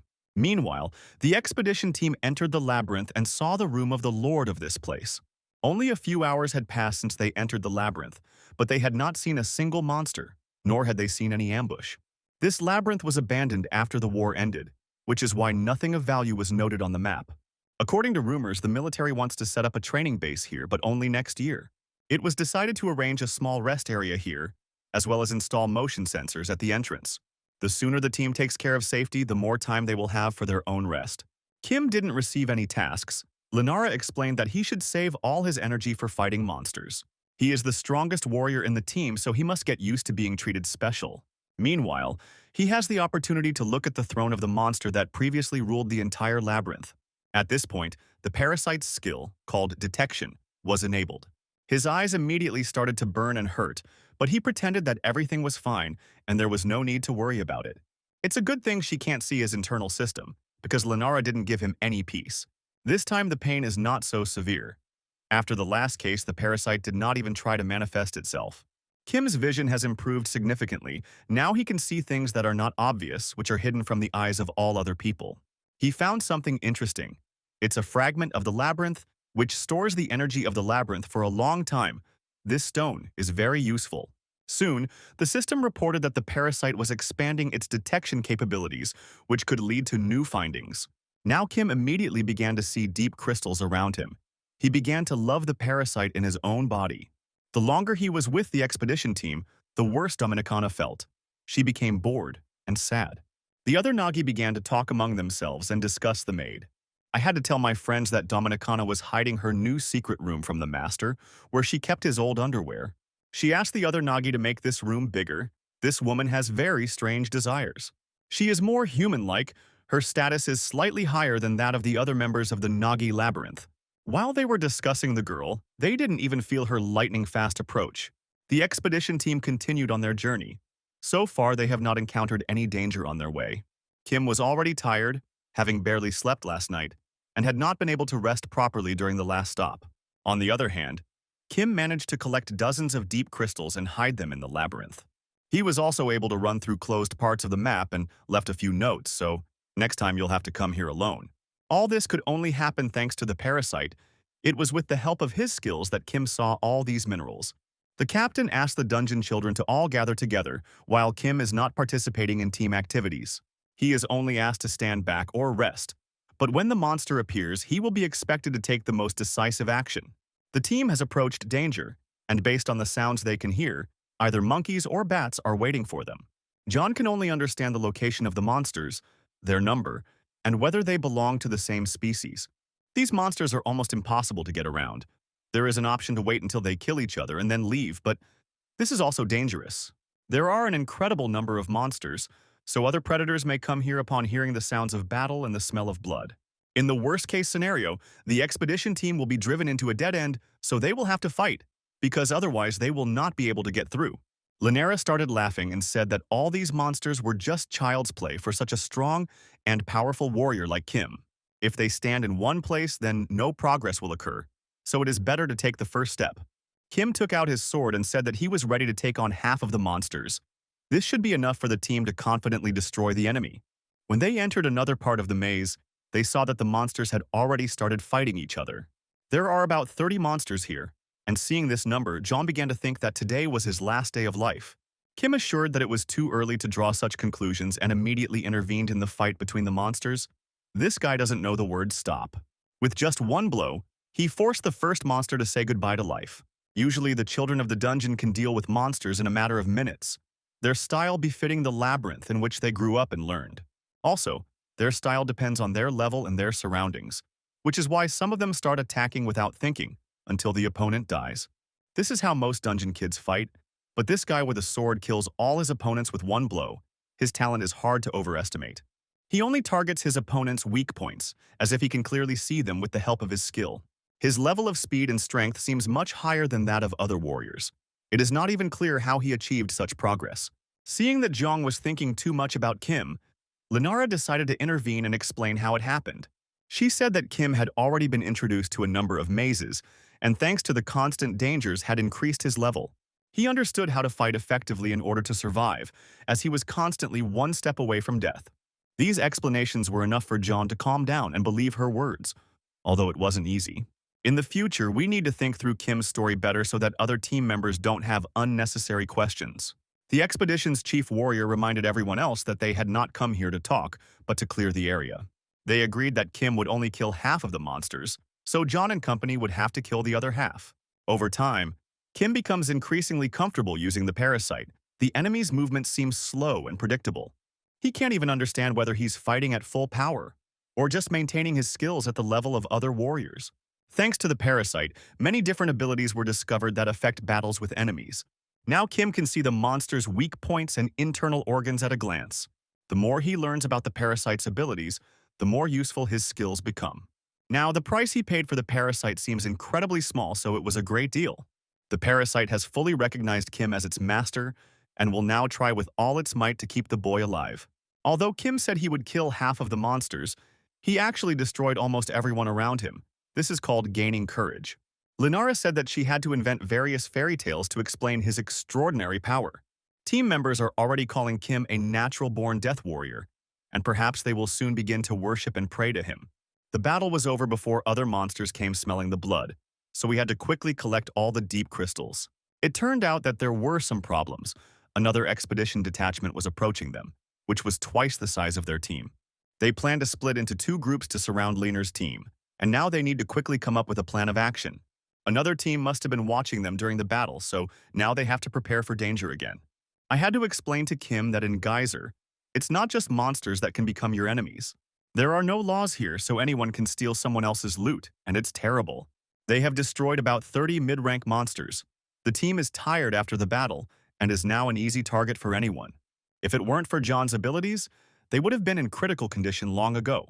The other expedition team started to speed up. They feel they have been noticed, so they want to act quickly. Everyone must gather all their strength and prepare for battle, because even escape is almost impossible now. Less than 5 minutes after the two expedition teams met, the atmosphere immediately became tense. The guys from the other team look too cocky. Their leader is a guy with red hair named Jongle. They haven't seen this guy in a long time, and he's glad they met in the dungeon. He had already heard rumors that Linara and her team had recently been seriously beaten by spiders. But today, everything would end much worse. He warned that it was better to stay home and be in a safe place, but if they wanted to feel the adrenaline, they would regret it now. He is ready to let them go and not kill anyone, only if they give him all the crystals they have earned. Kim calmly listened to this fool and tried to understand who he was and whether he should be feared. There is an organization called the Association of Researchers. They recently received support from the state. Team Chongle is just a gang of bandits that controls all the entrances to the maze and attacks other teams. People are constantly changing in the association, which is why most teams are part of an association and do not operate independently. All because they invest a lot of money in Geyser. These people think they are doing a great thing, but it is all just a battle for crystals. From the very beginning, Kim felt that he didn't like these guys and tried to analyze them using the parasite skill. Among them are 9 children of the dungeon. Their leader is quite strong, and they also have a sufficient number of ordinary researchers who are seriously armed. If you start a fight with them, they will kill everyone except Kim because he is too strong. In any case, this gang of bandits has started to get too nervous for our main character. He can no longer control his emotions. When bandits come, you can feel the bloodlust around them, just like around the king of the labyrinth. Linara cannot move because of fear, and her last hope is directed at the boy standing behind her. Strangely enough, after some silly jokes and threats, Chongle decided to turn around and leave Linar's team alone. He sees that they have almost no serious reward, so there is no point in staging a battle. Finally, he turned to Kim and reminded her that Linara was a beautiful girl, but her pathetic team couldn't even join the association. He advised us to forget about these scumbags and go to the side of serious guys who are willing to pay generously for expeditions. Of course, Kim replied that he wasn't interested, but the whole conversation left him with an unpleasant feeling. It was obvious how angry Lenara was, but John reminded them that they were lucky that a fight didn't break out. Lenara also said that Jonggul looks stupid now, but he used to be a cool guy with whom they worked together. He was a bit aggressive, but did a great job as a leader until he got a taste of money and changed. It was even hard to imagine that people could turn into real monsters, but it was better to forget about it and move on. It seems Lenara wants to retreat and return to the outside world. Her motives are obvious. Chonggul team will definitely get in their way again. They were lucky that there was no fight the first time, but in the future their luck may run out. If the conditions were a little different, they would have calmly continued on their path. But for now, we must be content with current achievements. They were indeed able to make good money after destroying a large number of monsters, so the expedition leader officially ordered them to return home. The way back turned out to be quite calm and safe, and after a week they returned to the outside world. Every time the expedition team descends into Geyser, trouble occurs. It's strange that they always come back in full force. Surely such luck can't last forever. After saying goodbye to Linar, Kim headed home and thought he needed to learn more about the Researchers Association and a boy named Jonggul. Soon he came to Uncle Song. This man can always tell all the new information from the dungeon world. Because the association set a minimum level, the survival rate of conventional studies immediately increased. In the past, the children of the dungeon had no restrictions. They could take any number of explorers with them. That is why the mortality rate was very high. Only half of the team survived. Now the association has introduced new rules, and the community is satisfied with this. All parties in this world are happy. It's unlikely that Jonggul creates any problems, and even if he does it as covertly as possible. Sun also said that there are teams of human hunters, but little is known about this. High-level dungeon children join forces and attack other squads to take their loot for themselves. Kim thanked the man for the useful information and promised to check in with him later. This time he didn't bring him any crystals because he got paid immediately in cash. Although the community supports the association, it is interesting what caused Linar to hate the association so much. Kim doesn't see any problems with the association. He generally believes it's better not to interfere in it and continue living his life peacefully. Soon, he finally returned to his labyrinth. The expedition ended sooner than planned, so Dominicana was happy. She told me about the situation in the labyrinth and said that a guest had visited them again. This time it wasn't a dark merchant at all, but a hired low elf, something new. The lower elves are devoid of any loyalty or sense of self-worth, and this should be known from the very beginning. Kim doesn't understand why they are still in his labyrinth if they can't be trusted. The maid explained that unfortunately there are currently not enough scouts in the labyrinth, so they may need a lower elf. Kim said that as a true leader, he would be able to make this decision on his own, so there was no need to worry about him. He entered the bar and greeted all his slaves. It was immediately clear that he was respected and loved here. Now it's time to talk to the guest, although the guest is in no hurry to show his face yet.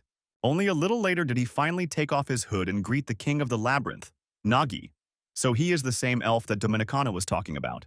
The maid immediately became incredibly angry and ordered the elf to show respect to the master. The elf had no choice but to bow to the king of the labyrinth and say a million beautiful words to Kim. The elf said that his name was Rickshaw. He was a low-elf mercenary who had come here for negotiations. The elf had never seen a person from the outside world occupy the throne of the labyrinth before. She wants to make sure Kim is competent enough to use the services of an elf.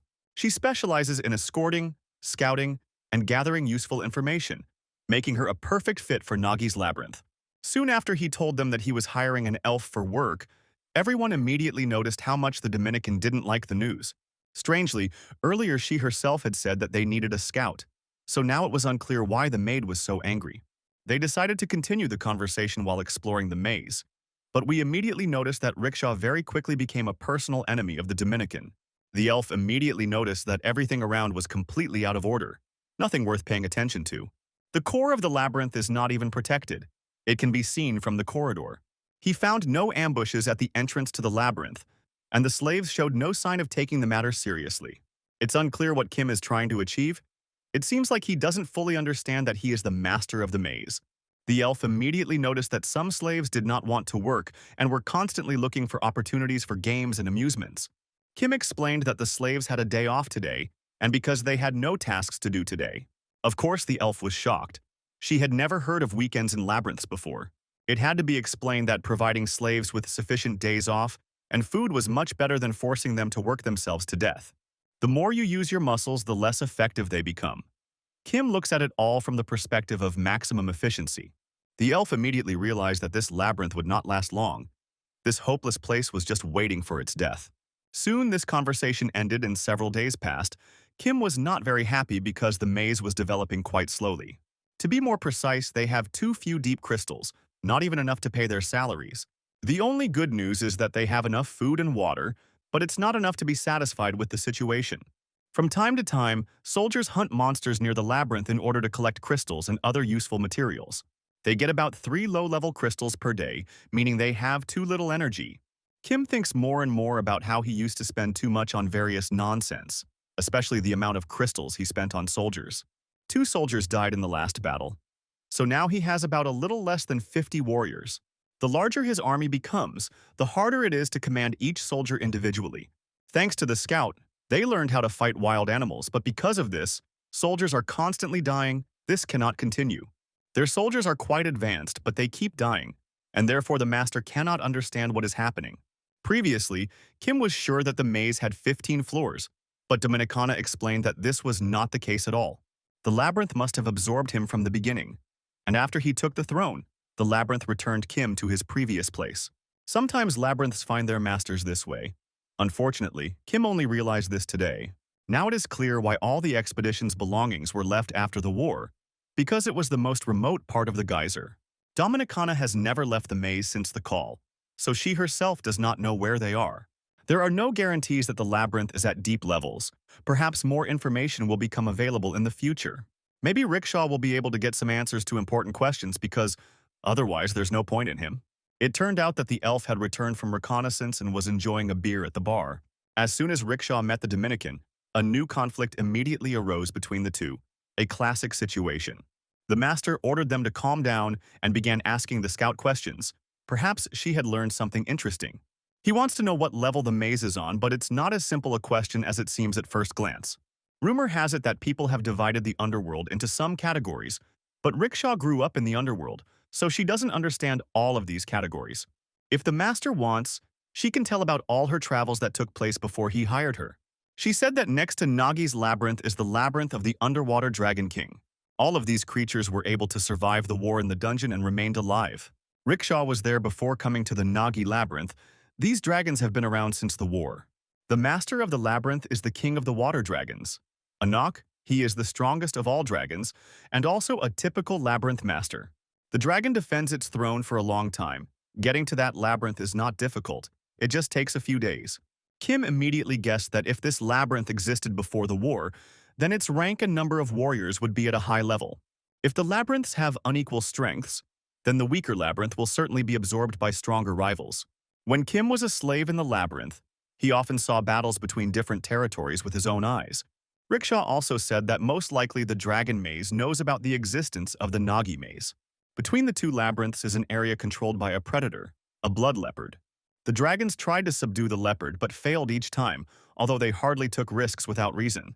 The dragons will have to bypass the leopard's territory, and they are very slow, so it will take them about 2 months to get here. This time will be enough to prepare for the battle. And this is very useful information from the scout. A little later, Rickshaw told her how she knew all this because she used to work for dragons. Dominicana immediately started screaming and calling the elf various obscene words. They must have misunderstood her, because Rickshaw is just a mercenary and only does what she's paid to do. Now she has been hired by King Nagi, but if he wants her to fight against the water dragons, the elf is ready to refuse immediately. Kim calmed the girl down and said he wanted to learn from her everything she had learned while working for the water dragons. He is willing to pay any money for this information because he understands how important it is. After a week of getting all the information available, she left and took a lot of food with her. For now, Nagi's labyrinth will prepare for the upcoming battle. Dominicana is sure that the elf is hiding something. It's better not to trust her. She asked to get a job in a weak labyrinth knowing that war awaited them. It was really suspicious. The water dragons are probably interested in this, but still, Kim can use the elf to her advantage. The master knows that Rickshaw will try to betray them at their most vulnerable moment, but knowledge provides an opportunity for protection. It will be useful if the dragons think that Nagi's soldiers are the entire power of the labyrinth, and also that they do not have deep crystals, and they are afraid of war. Kim was surprised to hear something about his rivals, especially that King Anak was sitting in the shadows after the war. Rumors reached him that humans had a weapon that could destroy him, although before the war he was confident in his own immunity. The dragon began to fear humans and hide, and now a human has become the king of Nagi. There is a hidden meaning in this. Kim said he would return in a few days and bring a gift with him. Upon returning home, Kim immediately called Lanera. The girl was sleeping, but she still picked up the phone. This is strange because almost no one calls her on the weekend, especially Kim, who has never tried to talk to her on his own accord. The fact is that the guy is ready to ask her for help. There are several items that he will soon need. A week has passed since that phone conversation. Let's see what the warriors in the Dragon Kingdom are up to. In this maze, they are confident that they can easily destroy their opponents from the Snake Maze. For them, this is just a game, not a full-fledged war. Dragons are the clear favorites in this battle, all due to class differences and the power of Great Blood. We probably shouldn't forget the number of defeats the dragons suffered in the battle with the Blood Leopard. So they're not the strongest force in the dungeon. Soon this whole company of monsters met little Nagi. They guessed that the labyrinth was already very close. The slave immediately started running away when he saw the strangers. Of course, they tried to stop him. The dragons will be able to find the entrance to the maze right away if they run after this little snake. At least that's what they think. Soon they were able to catch this little rat and prepared to make it suffer. Suddenly a cat appeared and saved his slave. He said that all the descendants of dragons are too loud. These words greatly angered the monsters, who had already prepared their teeth to destroy human flesh. Kim confidently looked at the monsters and declared that he was the king of Nagi and was not going to be afraid of anyone in this dungeon. Only now have the monsters realized that the king of the Nagi labyrinth is a human, and they must immediately tell Anak about this. It's unlikely they'll be able to leave here in peace because it looks like they've been ambushed. All these slaves only at first glance seem like small and cute creatures, but when the fight starts, they turn into Terminators. The Great Maid of the Dominican is also participating in this special operation. She has not left the labyrinth for a long time. Now the dragons will feel the power of Nagi. No one will underestimate the labyrinth of snakes anymore. Meanwhile, Rickshaw came to the dragon territory to fulfill her task. It's too scary around here. Everywhere you can see ambushes set up to take someone's life. There is no place to rest and very little food supply. Slaves are forced to do physical labor until their last heartbeat. This is what a real labyrinth is. The difference between this place and Nagi's labyrinth is incredibly big. Soon she found herself at the throne of the Dragon King and bowed before her lord. Rickshaw said that now the labyrinth of Nagi knows about the existence of the labyrinth among the water dragons, and soon they will begin preparations for battle. However, they find too few deep crystals due to a lack of manpower. Rickshaw wants to take advantage of their desperation and convince them to subdue the bloody leopard. Nagi's labyrinth, this battle will be easy to win. The Dragon King ordered the elf to recommend that the labyrinth of Nagi attack the blood leopard a week after they enter his territory. In this battle, they will lose all their strength and then will not be able to defend themselves against the dragons. The speed of water dragons can no longer be relied upon because the king wants to take a different path. Meanwhile, his warriors were being attacked by snakes from the Nagi labyrinth. The dragon tried not to panic, but fear could be felt in the air. At first, the dragons were confident that human weapons would not be able to penetrate their skin, but it turned out that this was not entirely true. They were surrounded, and now it is difficult for the dragons to escape from this hellish place. These illegal guns and equipment were manufactured with the aim of confronting the monsters of the underworld. The weapons were produced in large quantities to be sold illegally on the black market, but Kim used this to his own advantage. These rifles and pistols are quite effective against dragon soldiers, although they cannot kill with the first shot. The Dominican has already mastered her machine gun and is now enjoying this performance. One of the dragons saw that there was not a single scratch on his body, although all the other monsters could see serious injuries. He started laughing and enjoying the moment, even though he was constantly being attacked. Sometimes it might even seem like he was taking special poses for a photo shoot, or he was just going crazy. Dominicana could not forgive him for this attitude towards the battle, so she took out a real cannon to kill the monster. Only Kim intervened in this situation and said that he wanted to destroy this demon personally. This is probably due to the fact that the guy has not shown his physical skills for a long time and has not tasted enemy blood. The dragon was forced to flee because he didn't understand what was happening to this guy. His physical properties were much better than those of hell spiders. Also, Kim immediately has terrible fighting instincts. It seems as if he is mocking his opponents. Kim gets real pleasure from the battle. His progress has reached such a level that he now has to fight much stronger enemies. The problem is that the dragon has almost no weaknesses, because even the parasite skill cannot help this situation. Soon Kim finally realized that the central back area would be his next target for attack. After his words, the dragon's aura immediately changed. He realized that his opponent knew about his weaknesses. You could immediately feel the changes in vibration and smell in the air. And finally, the dragon showed its true face. No attack could force him to begin the transformation process, but now the deed was done. You need to attack him with all available forces and techniques as soon as Kim gets the chance to attack first. As we approached, the dragon did not move at all. It seemed as if it was hypnotized and oblivious to any danger. The first attack was able to pierce his skin. Now his weak spot is even easier to reach, but it feels like an ambush. Kim understands that he cannot dwell on the danger. He needs to act and hope for the best. The dragon was furious that his king had not warned him about the strength of his opponent. He said that this labyrinth was owned by some scumbag, but it turned out that the master of the labyrinth was a real ninja. Kim even learned about the dragon's weaknesses. It seems like he is on a completely different level. The dragon was already planning to escape, but at that moment the enemy's sharp sword began to cut his skin. He had never seen blood from his own body before in his life. Today, everything changed. The fear of death filled his entire consciousness and forced him to stand still and be frankly afraid. I had to fall to my knees and beg Kim to stop. The dragon promised that he would never come to this earth again and would not offend anyone.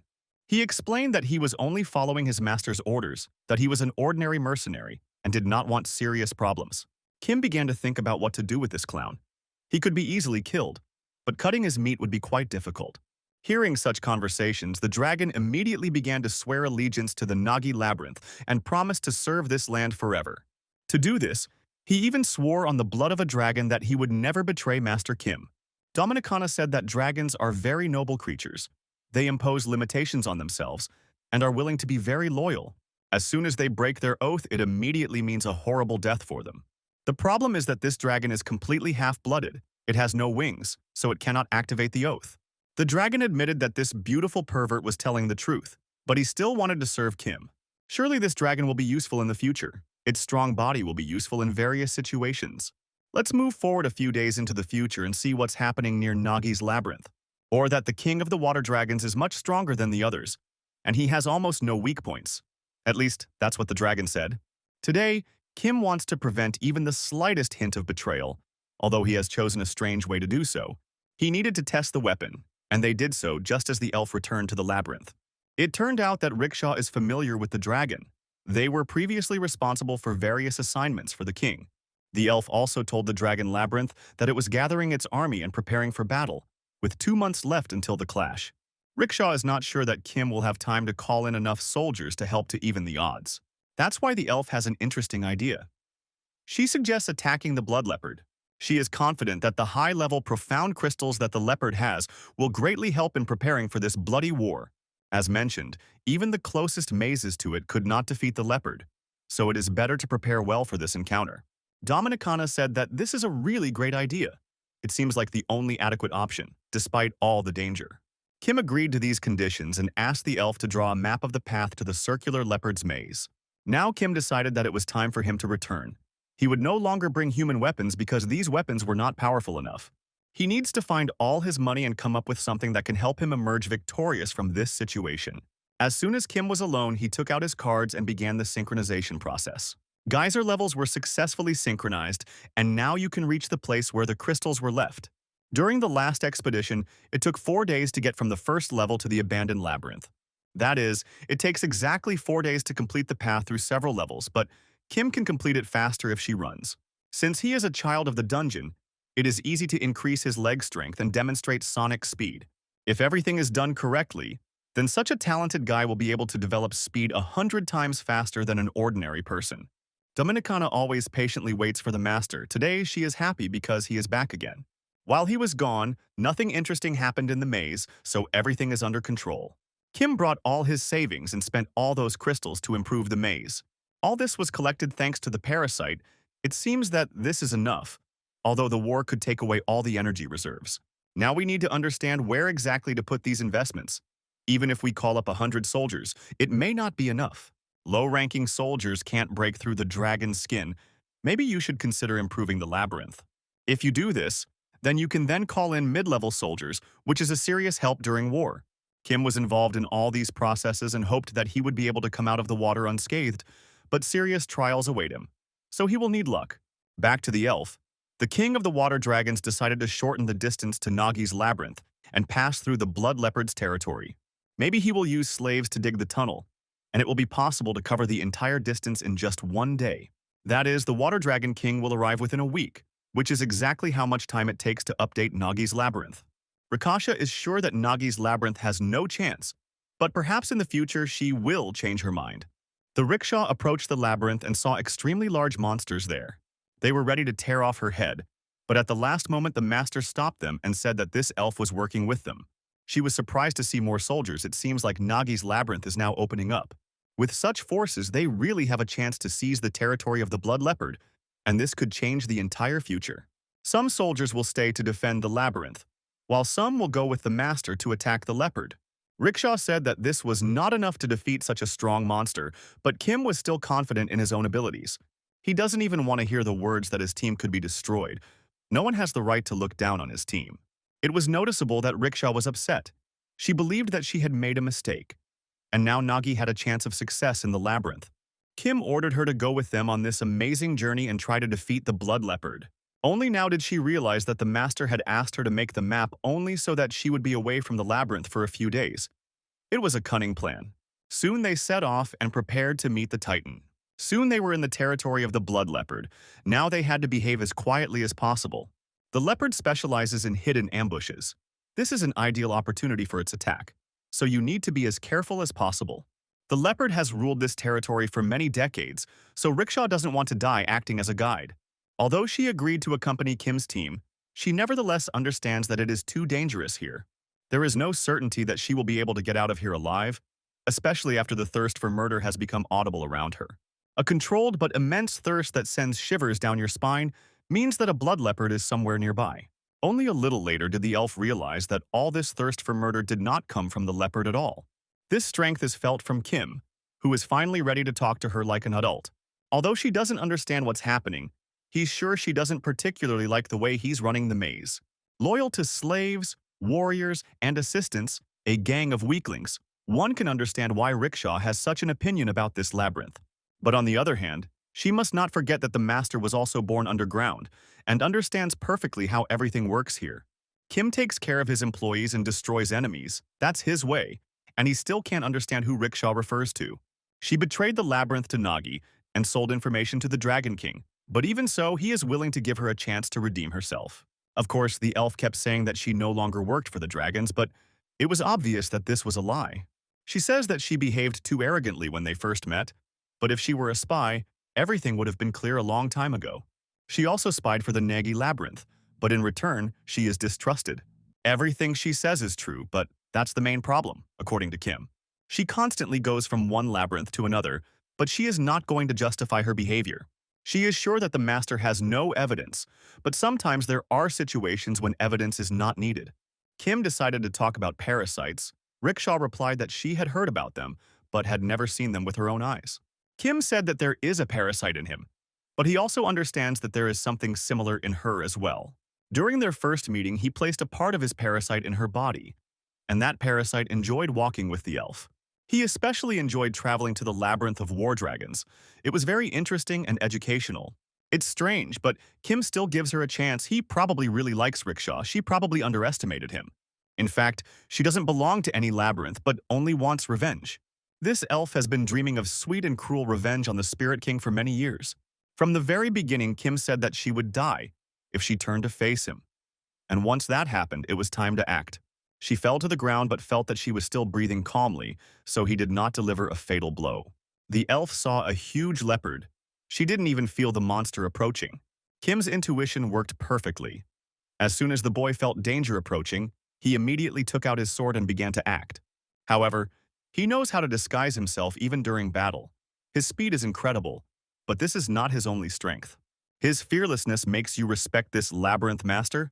It's very hard to watch him fight and not become his most devoted fan. Only now did the elf realize that she had underestimated this guy too much.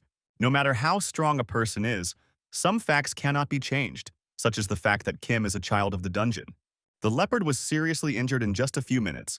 If Rickshaw wants to, she can escape right now. She must know that if their paths cross again, Kim will not give her a second chance to talk. He is a monster who was born in the labyrinth, and he is the first person who can see the blood leopard. The leopard is now sitting and recovering from the first encounter, and it seems he is also shocked by the meeting with Kim. This is the first time the young guy has used so much of the parasite's power at once. It takes too much strength. If this continues, you will have to fight only with your skills, so it is better to try to win quickly.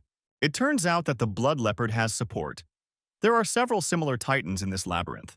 These monsters wait for the perfect moment to attack, and when that moment comes, they do everything with lightning speed. As we already know, Kim will always protect her team members no matter what. Today only confirms this rule. This battle reminds him of his encounter with the hellish spiders, and he is just as sickened by these monsters. Oddly enough, Rickshaw said she wanted to help Nagi's maze, but Kim replied that they didn't need her help. Do not underestimate the soldiers of this labyrinth, because sometimes they can prove themselves to be true heroes. During the leopard's first attack, the sorcerer was seriously injured.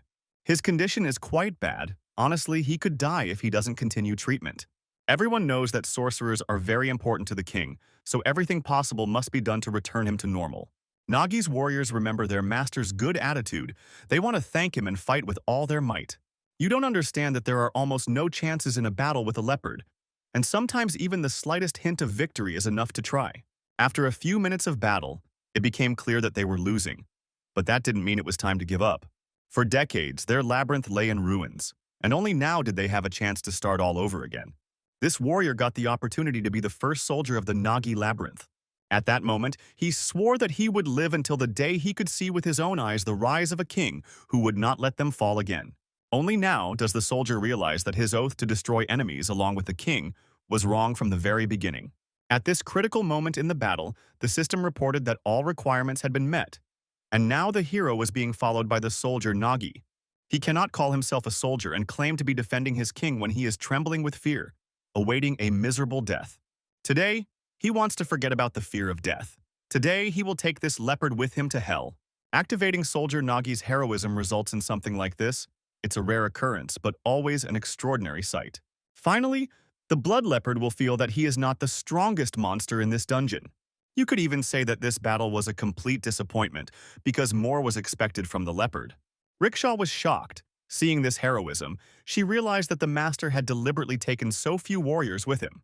To activate heroism, a soldier must have sufficient combat experience. This is known on each floor of the dungeon. Heroism only manifests itself when soldiers begin to look at the world differently, when their imagination changes and goes beyond all limits. No one can activate such strong energy on their own. But Kim said that one should not underestimate his warriors. It seems that he still has a lot of trump cards up his sleeve, but he is not going to use them prematurely. Seeing his warriors display heroism, Kim realized that he could no longer contain his own energy. Although he doesn't know what his soldiers are truly capable of, he is sure that they can pleasantly surprise him. Today could be a real tragedy for the territories of the blood leopard. Their fighting style is focused on camouflage, which is ready to compensate for their low durability, which is how they defeat their victims. Even with heroism activated, a soldier is not on the same level as a master who can track the movements of a leopard. Ordinary warriors can't even keep up with the speed of this monster, and their main task is to protect the wounded. These warriors are always at a disadvantage, but as it's seen before, even in this case they cannot be underestimated. Everyone asked the sorcerer to remain calm and restore his strength. He had no right to die today. Oddly enough, even when he was in a critical situation, he still did everything possible to protect his friends. He used all his remaining mana to create an ice wall. Now they are safe. This wall cannot be destroyed even if you put all your strength into the blow. So now, you cannot be distracted and destroy the leopard. A soldier's heroism can turn him into a real monster. He will fight the enemy to the last drop of blood and completely forget about the fear of death. If you do everything right and take advantage of the enemy's weaknesses, you can seize the initiative. We've already said that leopards have serious endurance problems, and it seems that Soldier Nagi took advantage of this information. In addition, during the entire battle, he has become noticeably hungry and can no longer keep this hunger within himself. It's certainly hard to compare to a delicious Big Mac and fries, but in the conditions of a dungeon, it's also a tasty delicacy. The soldier asked the leopard not to dramatize the situation, because this was just the beginning of dinner. Kim watched all this time as his warrior destroyed the huge monster. It was truly a magnificent job. With the soldiers' help, they were able to buy some time. But Kim did not expect that without his help, it would be possible to defeat the leopard. Still, they lost one of their team's warriors, but they are all heroes to their master. The same goes for ordinary slaves who fought with weapons in their hands and still helped the team.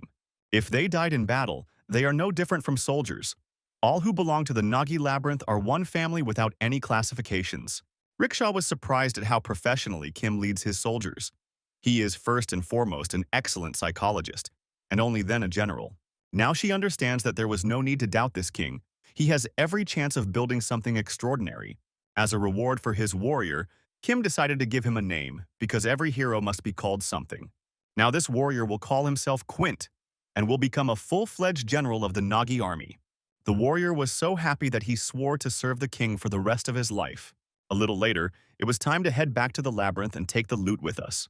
The leopard is still alive, and therefore, it is better to be careful and not relax prematurely. They decided to leave several dead monsters in this area because their skin was not suitable for making armor. We will have to be content with only the deep crystal, the heart of the blood leopard.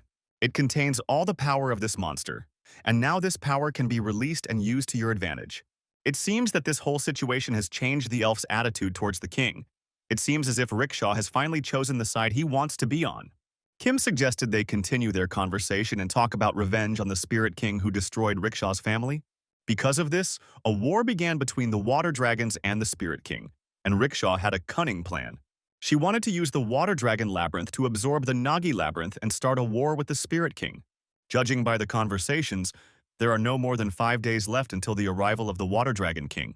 It was expected that there would be much more time, so now there is no certainty that Kim will have time to prepare the maze. Rickshaw couldn't understand why Kim didn't know about all this in advance, since he had planted his parasite on her. It turned out that it was all just a lie, or, as it is now called, manipulation. The parasite dies immediately after leaving the host's body, and Rickshaw only saw part of Kim's parasite on her own body. She didn't turn back, so she couldn't understand this whole trick. It turned out really very clever. She had to be deceived to find out the whole truth, but it was all done only for a good purpose. Kim has too little time, so he is ready to give the elf one last chance. He will not kill him, no matter what choice he makes. An elf can join water dragons who have 10 years of experience behind them, or join newcomers without experience. Kim doesn't want to force the elf to make a choice, but if he even sides with Nagi, they will help him take revenge on the Spirit King. The elf asked to give him time until the war with the water dragons was over. It seemed as if she wanted to join the victors. It seems like she doesn't take Kim seriously and thinks it's all just a joke. Rickshaw should have understood the situation she is in a long time ago. She is the first person who is still alive after betraying Kim. He advises her not to test his patience any further, and reminds her that the choice must be made immediately. She can serve a king who is easily manipulated, or a new king who will bring light at the end of the tunnel. Meanwhile, Nagi's warriors have been waiting for their master for a long time.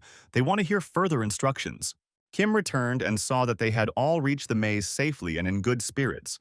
Judging by the fact that he came with the elf, Rickshaw chose the right side after all. Dominicana congratulated the master on the successful conquest of the Bloody Leopard and the emergence of a new hero. They have little time left, so they will have to call new sorcerers into battle without full training. Only now did the master tell us that the water dragons would appear in just 5 days, which immediately shocked all the Nagas. Dominicana was even more furious when she heard that Rickshaw was now one of them, although she still couldn't be completely trusted. Quintus received his first instruction from his master. He must help the slaves set up ambushes and prepare the army for war. Kim, meanwhile, will collect more depth crystals from the upper levels and try to find weapons for the upcoming battle. Meanwhile, Rickshaw can go on a reconnaissance mission and try to get useful information. In a few days, Kim will return, and they will draw up a detailed plan based on the elf's information. Kim assured them that their future enemies were only slightly better than horned rats, but of course he was exaggerating.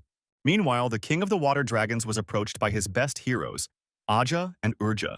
He ordered his best warriors to fight on the front line and destroy all opponents before the king arrived. 5 days have passed since then, and the invasion of the Nagi Labyrinth territory has begun.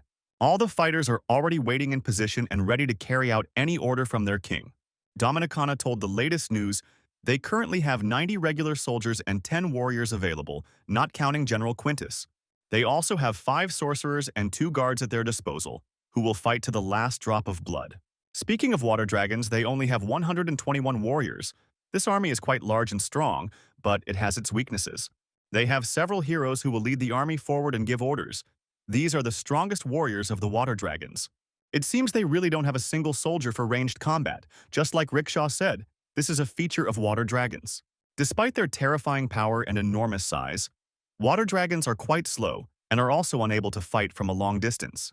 They are only trying to crush their opponent with their power, although the dragons have not been able to compensate for their two main shortcomings.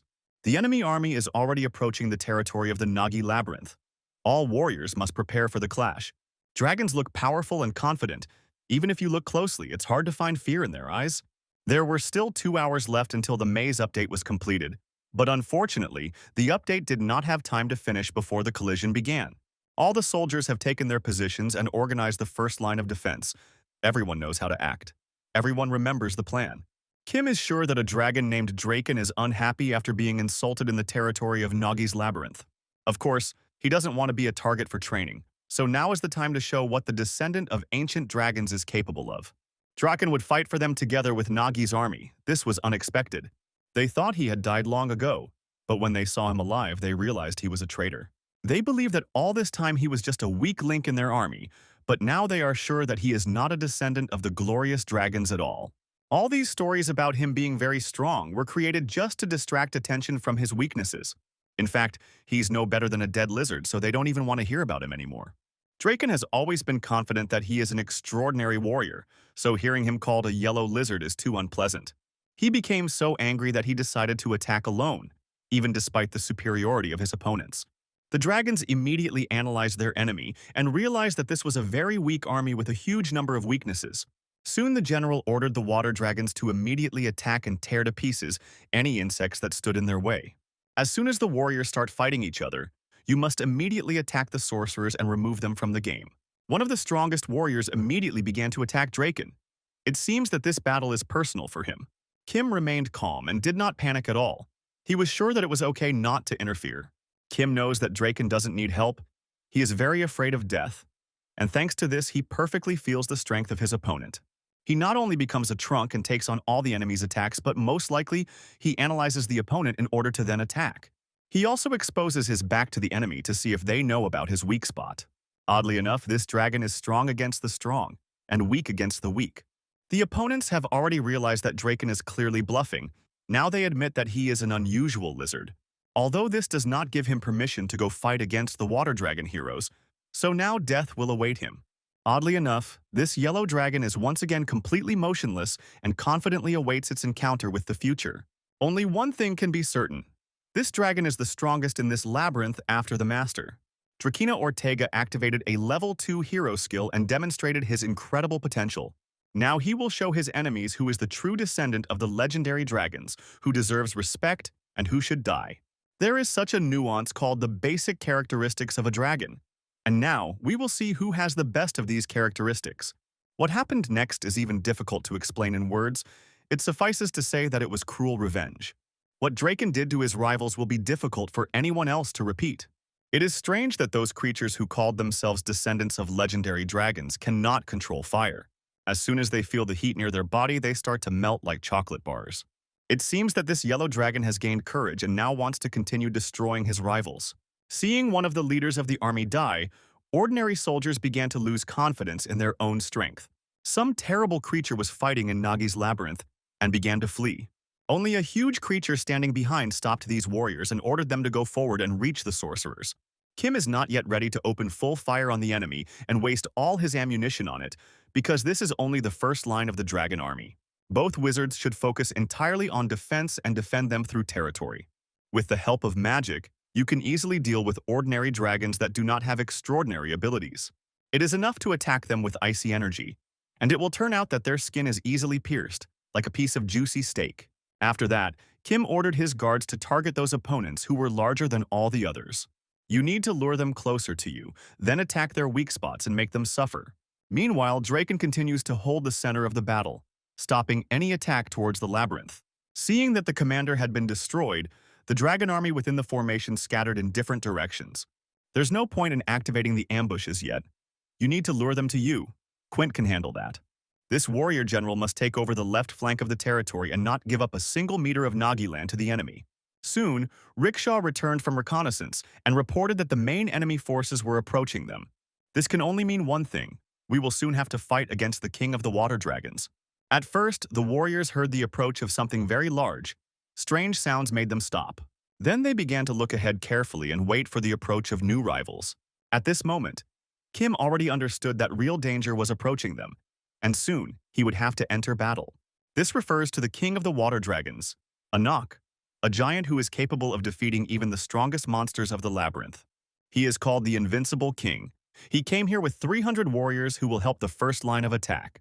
They also have 30 medium-sized dragons for catapulting, so there are really a lot of these guys. Their king ordered the army to attack, and the dragons rushed forward with renewed strength. The enemy's main army has launched a full-scale invasion, meaning the most interesting thing awaits us now. Kim ordered the archers to hold their positions and take their time. The perfect moment to attack had not yet arrived. If the dragons reach their defense, it won't keep the pressure on us, but the enemy must be lured as close as possible. Only then will the plan work. The wizards are already starting to feel tired. They won't be able to last long at this pace and will soon use up all their mana. Only now did Kim give the order to send the sorcerers to the center of events and force them to fight alongside the other warriors. Their ice technique works great against these dragons who, due to their slowness, cannot avoid the attack. Having tasted blood, General Quintus led his soldiers forward and made them forget about fear. All these magical attacks were made to disguise the abyss, which was a trap from Nagi's labyrinth. The water dragons didn't think about a full-fledged reconnaissance. They only sent Draken and Rickshaw here, and now they are paying for their incompetence. If they had prepared better, they wouldn't have been ambushed, but that's a whole other story. Soon, Dominicana reported to the master about the losses of personnel. Unfortunately, there were a large number of wounded and even killed soldiers. Approximately a fifth of the enemy's main forces were trapped. To be honest, this can be considered a success, but it is too early to celebrate. Nagi Mei's defense. It passes over a narrow bridge, so it is better to defend yourself with a built phalanx. Warriors following their leaders should disperse in different directions to minimize injuries from catapulting dragons. You can't let enemy catapults reach the back rows. You need to kill them as quickly as possible. The weak spot of water dragons is under the chin. Kim reminded his warriors of this once again. He learned this art of warfare from virtual games, as well as the great book of Sun Tzu. It seems that people treat war as ordinary entertainment, and it's hard to believe. Now all that remains is to wait until the Water Dragon King himself enters the battle. If he's lucky, Kim won't even have to create a second line of defense, but trouble can always arise unexpectedly. The elf has not yet seen a single siege-type dragon among her opponents, and it seems as if these are not the main forces of the enemy. Soon, Dominicana, with a look of horror on her face, reported that the dragons had managed to break through the right wall. This is what siege dragons are. They are the same size as a huge hell spider. All the defenses of the Nagi labyrinth will be destroyed if these dragons come any closer. These are classic conquerors who have long been waiting for their time to shine. Among them, there are also heroic-class dragons. In other words, all the elite warriors of the labyrinth are water dragons, and this is no joke at all. The master immediately ordered his soldiers to retreat to the second line of defense, at which point the archers should constantly attack. The right line of defense, as well as the guards, must unite with Quintus and stop the invaders. Quintus has only recently reached heroic class. He and his warriors will not be able to withstand this blow. Perhaps the dragon should be called for help. Kim said that he saw another way out of his situation, which meant that it was time for him to step into the fray as well. Rickshaw doesn't want to watch all this from the sidelines. She also wants to experience the taste of battle and help her friends. Kim allowed her to intervene and act harshly and persistently. Now an elf scout with martial arts skills had appeared in their army. Now, finally, the time has come to release the bloody leopard onto the bridge, which was supposed to regain its strength. He wasn't killed for this reason. Now the sorcerers will be able to release him on the enemy so that the dragons can also feel what fear is. As we know, water dragons have lost to this giant many times before. It's time for history to repeat itself. The blood leopard is incredibly angry. He wants to restore his heroic level in his own eyes. And to do this, he needs to do one thing: kill. At first, Dominicana was afraid that the leopard might attack them, but Kim assured her that this monster had already figured out who was in charge: the Labyrinth Master. Nagi activated his parasite and prepared to defend the labyrinth with his warriors. The blood leopard has been without food for 5 days. Now he will eat everything that comes his way. At the very least, it will help you gain some time, but you still need to resolve the issue with the siege-type dragon. This dragon is now targeting Kim, not the other warriors, and that's good news. The master asked the Dominican to step aside and prepared to show that he had the blood of Thor flowing in him. Dominicana reminded that the master must conserve his strength for the battle with the Dragon King, but Kim assured that he would quickly deal with this opponent. He will only need a few precise blows to send this monster to dragon hell. It seemed like everything would be simple, but it turned out that Kim was not the dragon's main target at all. From the very beginning, he did not pursue people, but the inner core of the Nagi labyrinth. And it's very lucky that this huge monster got stuck in the maze gate. It delays it for a while. The master ordered the yellow dragon to retreat immediately because he had a new job to do. There's no time to wait for this slow yellow ass to do its bidding, so Draken had to speed things up. This dragon must stop the enemy and prevent him from reaching the inner core, although this will not be easy to do. Thanks to the Blood Leopard, the 2 units of the Nagi labyrinth suffered almost no losses and returned to the second line of defense. They are currently fighting off the attackers with a total of a fifth of their troops lost, but this is not yet critical. Kim ordered the archers to work almost non-stop and made sure that Quint and Rickshaw had no serious problems. They are fighting a heroic-class dragon, but of course, defeating such an enemy will be very difficult. As it turned out, the Blood Leopard helped Nagi much more than expected, stopping the onslaught of enemy forces. It seems that he has not forgotten his old enemies and remembers how delicious dragon meat tastes.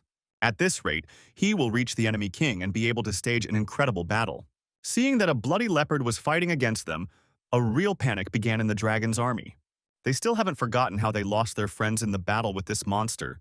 Today, all their nightmares turned out to be reality.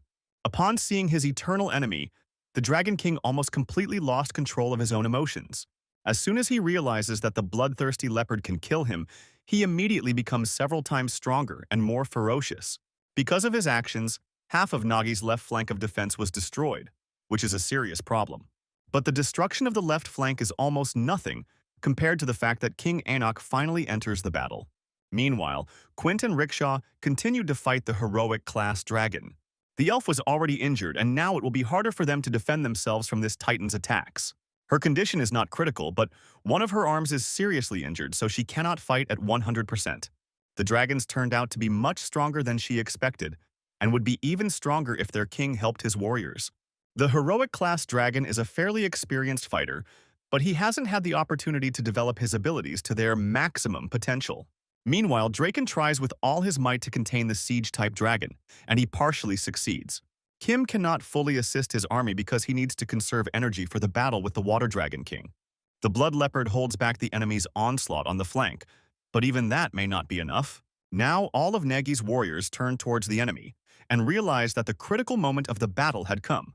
It's very simple. The rival king has intervened in the battle, which means that King Nagi must come out and protect his people. Rickshaw said that they should take their time as much as possible and let their master do all the dirty work.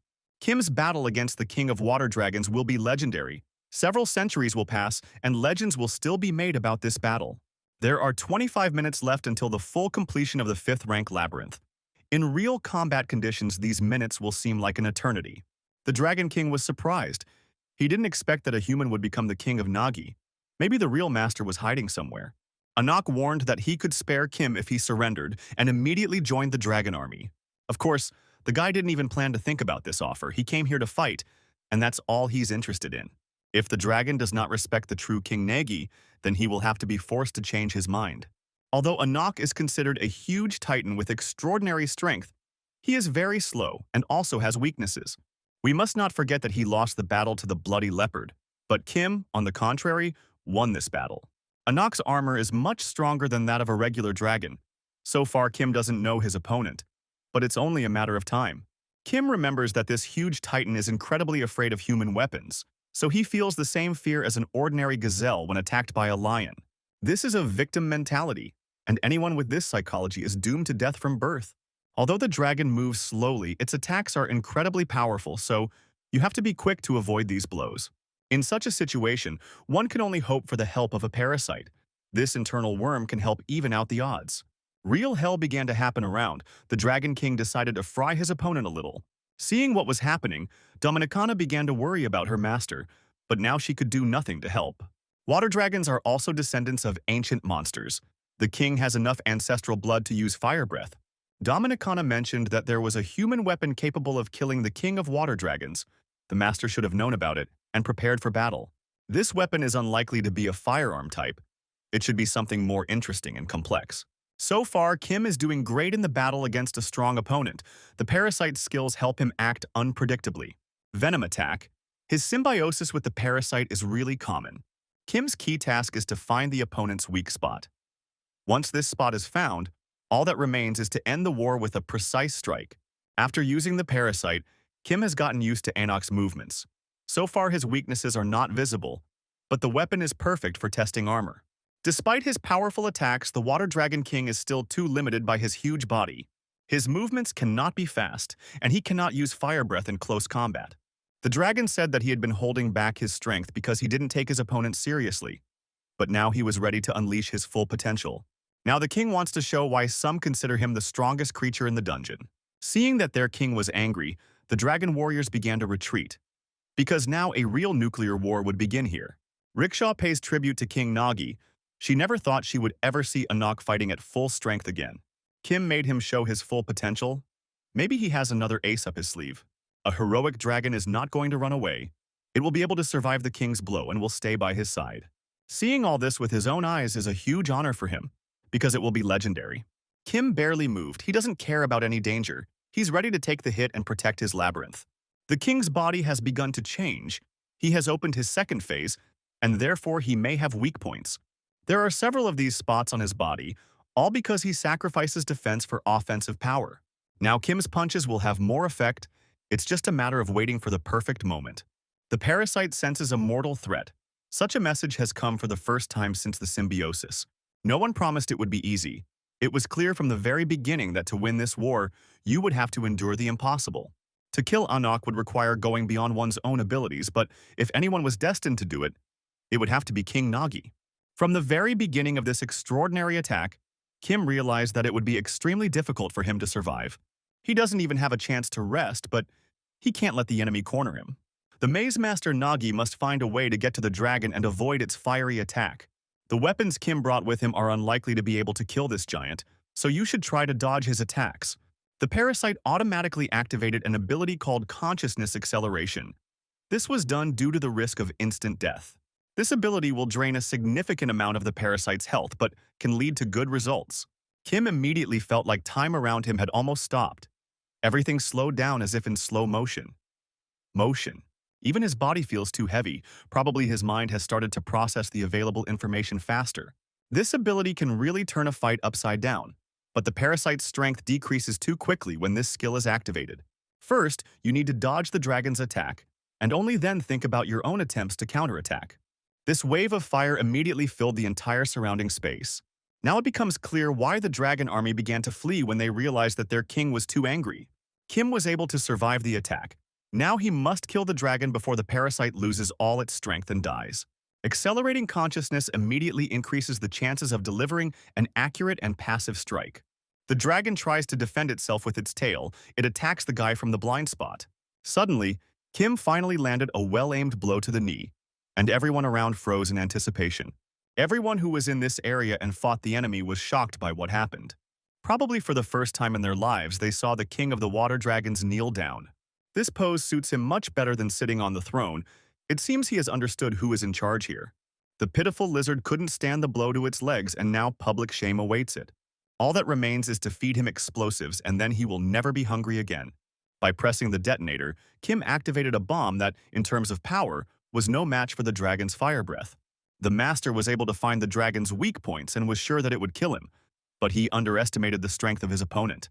The exoskeleton is right in front of him, which is a problem because the parasite has gone into hibernation mode right now. The explosive was supposed to satisfy the water dragon's hunger, but instead, it became even hungrier. This creature wants to eat so much that it is ready to eat its opponent, instead of defeating him in a fair battle. The dragon's mouth closed. Dominicana mentally said goodbye to her master and could not believe her own eyes.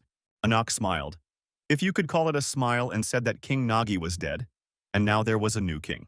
Meanwhile, the process of upgrading the 5th rank labyrinth has begun, thanks to which the labyrinth master can restore all his health.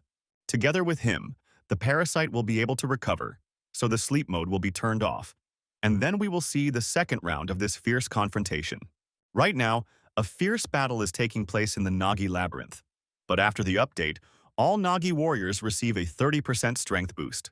Also, the health of the Labyrinth Master Kim has been fully restored. Now he even looks scarier than he was before. The parasite helped its owner escape from the dragon's stomach and prepare to strike back. He doesn't like being thought of as a tasty snack, so you'll have to teach this rat a harsh lesson. If the dragon is really that hungry, it can taste a little more explosives for a more intense experience. They say dragons love dishes with paprika and pepper. He'll probably like it too. This creature is so strong that even after an explosion in its mouth, it is still alive, but you can finally see its weak point. All that remains is to cut the creature's throat, but that requires a sword. The best warriors of the Nagi army were shocked to see their master in such a strong state. With one swing of his sword, he was able to cut a heroic-shaped dragon in half. Seeing that Urzak had been destroyed, the other warriors of the Dragon Labyrinth began to panic and try to take revenge. If they can't stop the Labyrinth Master Nagi now, there's no doubt that death awaits them. The parasite's strength grows with every minute. After fully restoring its energy, the symbiote becomes unstoppable. King Nagi said he needed a sword to fight the dragon, so Quint immediately gave his weapon to the master. At the last moment, Rickshaw tried to say something, but the acceleration of consciousness was turned on. Now everything around has slowed down as he wants to destroy the Dragon King with the help of his warrior's sharp sword. The dragon's weak point is already known, and even if this attack takes all the master's strength, he is still ready to do it. If you do everything right, hit the target clearly, and do it quickly, the result will be impressive. A historic moment is happening before our eyes. This attack will be talked about throughout the dungeons for decades to come. The Water Dragon King Anuk tried to stop Kim in some way, but to be honest, it was almost impossible. He hoped that the wound would be too minor, and thanks to the tension of his neck muscles, he would be able to survive. Of course, this is just a theory. Sometimes in practice, any problem takes on a completely different form. When Kim struck that blow, all doubts were left behind. He was sure that everything was over. While the king tried to survive by absorbing all of his crystals, Kim struggled to make a choice. The parasite asked for permission to absorb the Water Dragon King, and Kim soon allowed it to do so. What happened next could be called a real horror movie. It was difficult to watch. The parasite increased in size to an incredible scale and began the process of absorbing the ancient titan. It was funny to watch the faces of the dragons who saw what was happening to their king. Quintus could not calm down and celebrated despite the continuation of the battle, while the elf could not believe her eyes. Watching a human devour the king of water dragons is either fiction or a miracle. After that, Kim received the king's core, and his parasite will be able to use a new ability called the strengthening skill. This technique will be able to activate the water dragon's defenses because now Anuk is dead and the summoned water dragons can no longer sustain life. An extraordinary species is doomed to destruction. The intelligence of lower beings gradually deteriorates, leading them to the state of savages. Kim decided to summon the conqueror Nagi. All his slaves eagerly awaited the appearance of this creature. The conqueror Nagi is a high-ranking creature, a powerful warrior who specializes in heavy attacks. With him, you cannot be afraid of any rivals, especially if these rivals are left without their leader. Kim does not want to let the dragons leave the labyrinth peacefully. There should be no pity. Every dragon should die a horrible death. Nagi's labyrinth achieved a complete and convincing victory. The battle that would become a legend officially over.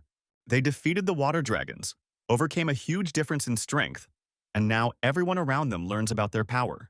The water dragons that remained alive will face a difficult fate.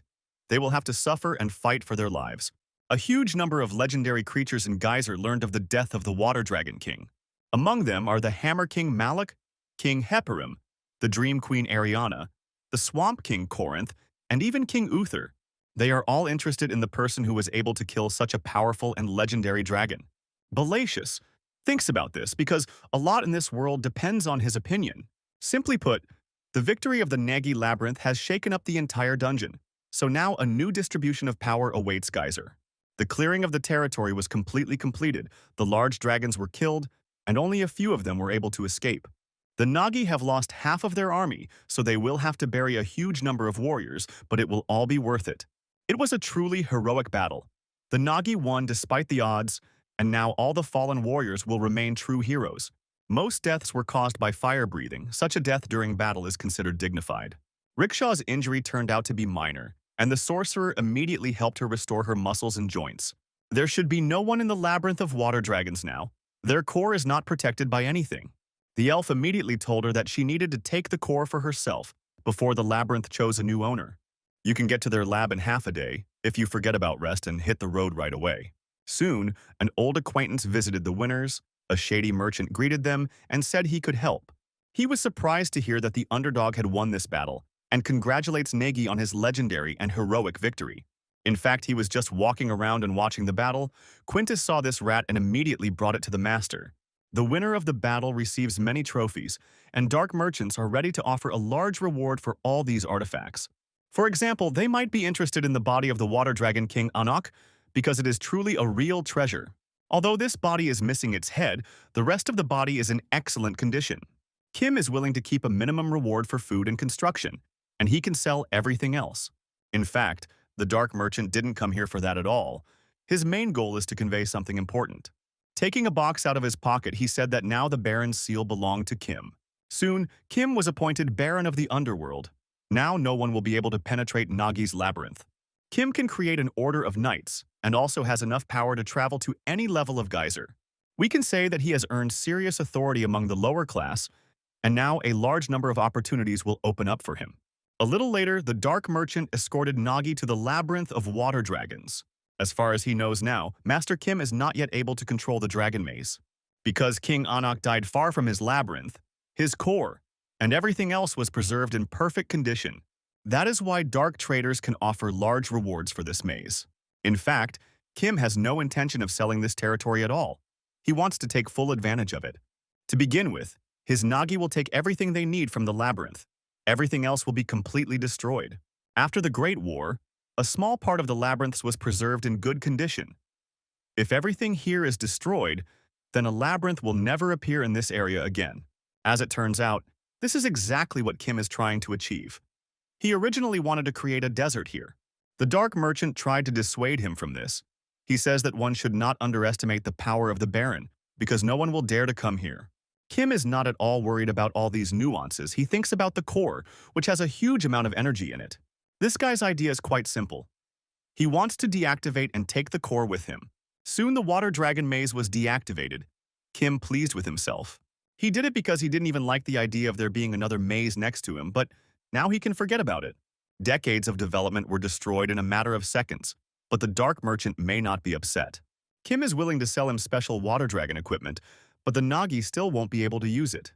It turned out that horned rats also worked in the water dragon maze. They were found inside the maze.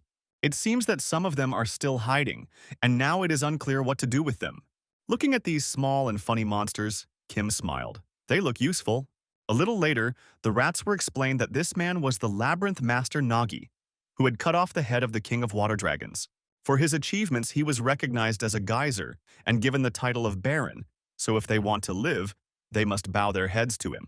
The power of the crow has been activated. Now the rats will serve the new lord. Their lives will change for the better. After defeating the king of the water dragons, Kim set off into his labyrinth in search of war trophies and was satisfied with this journey.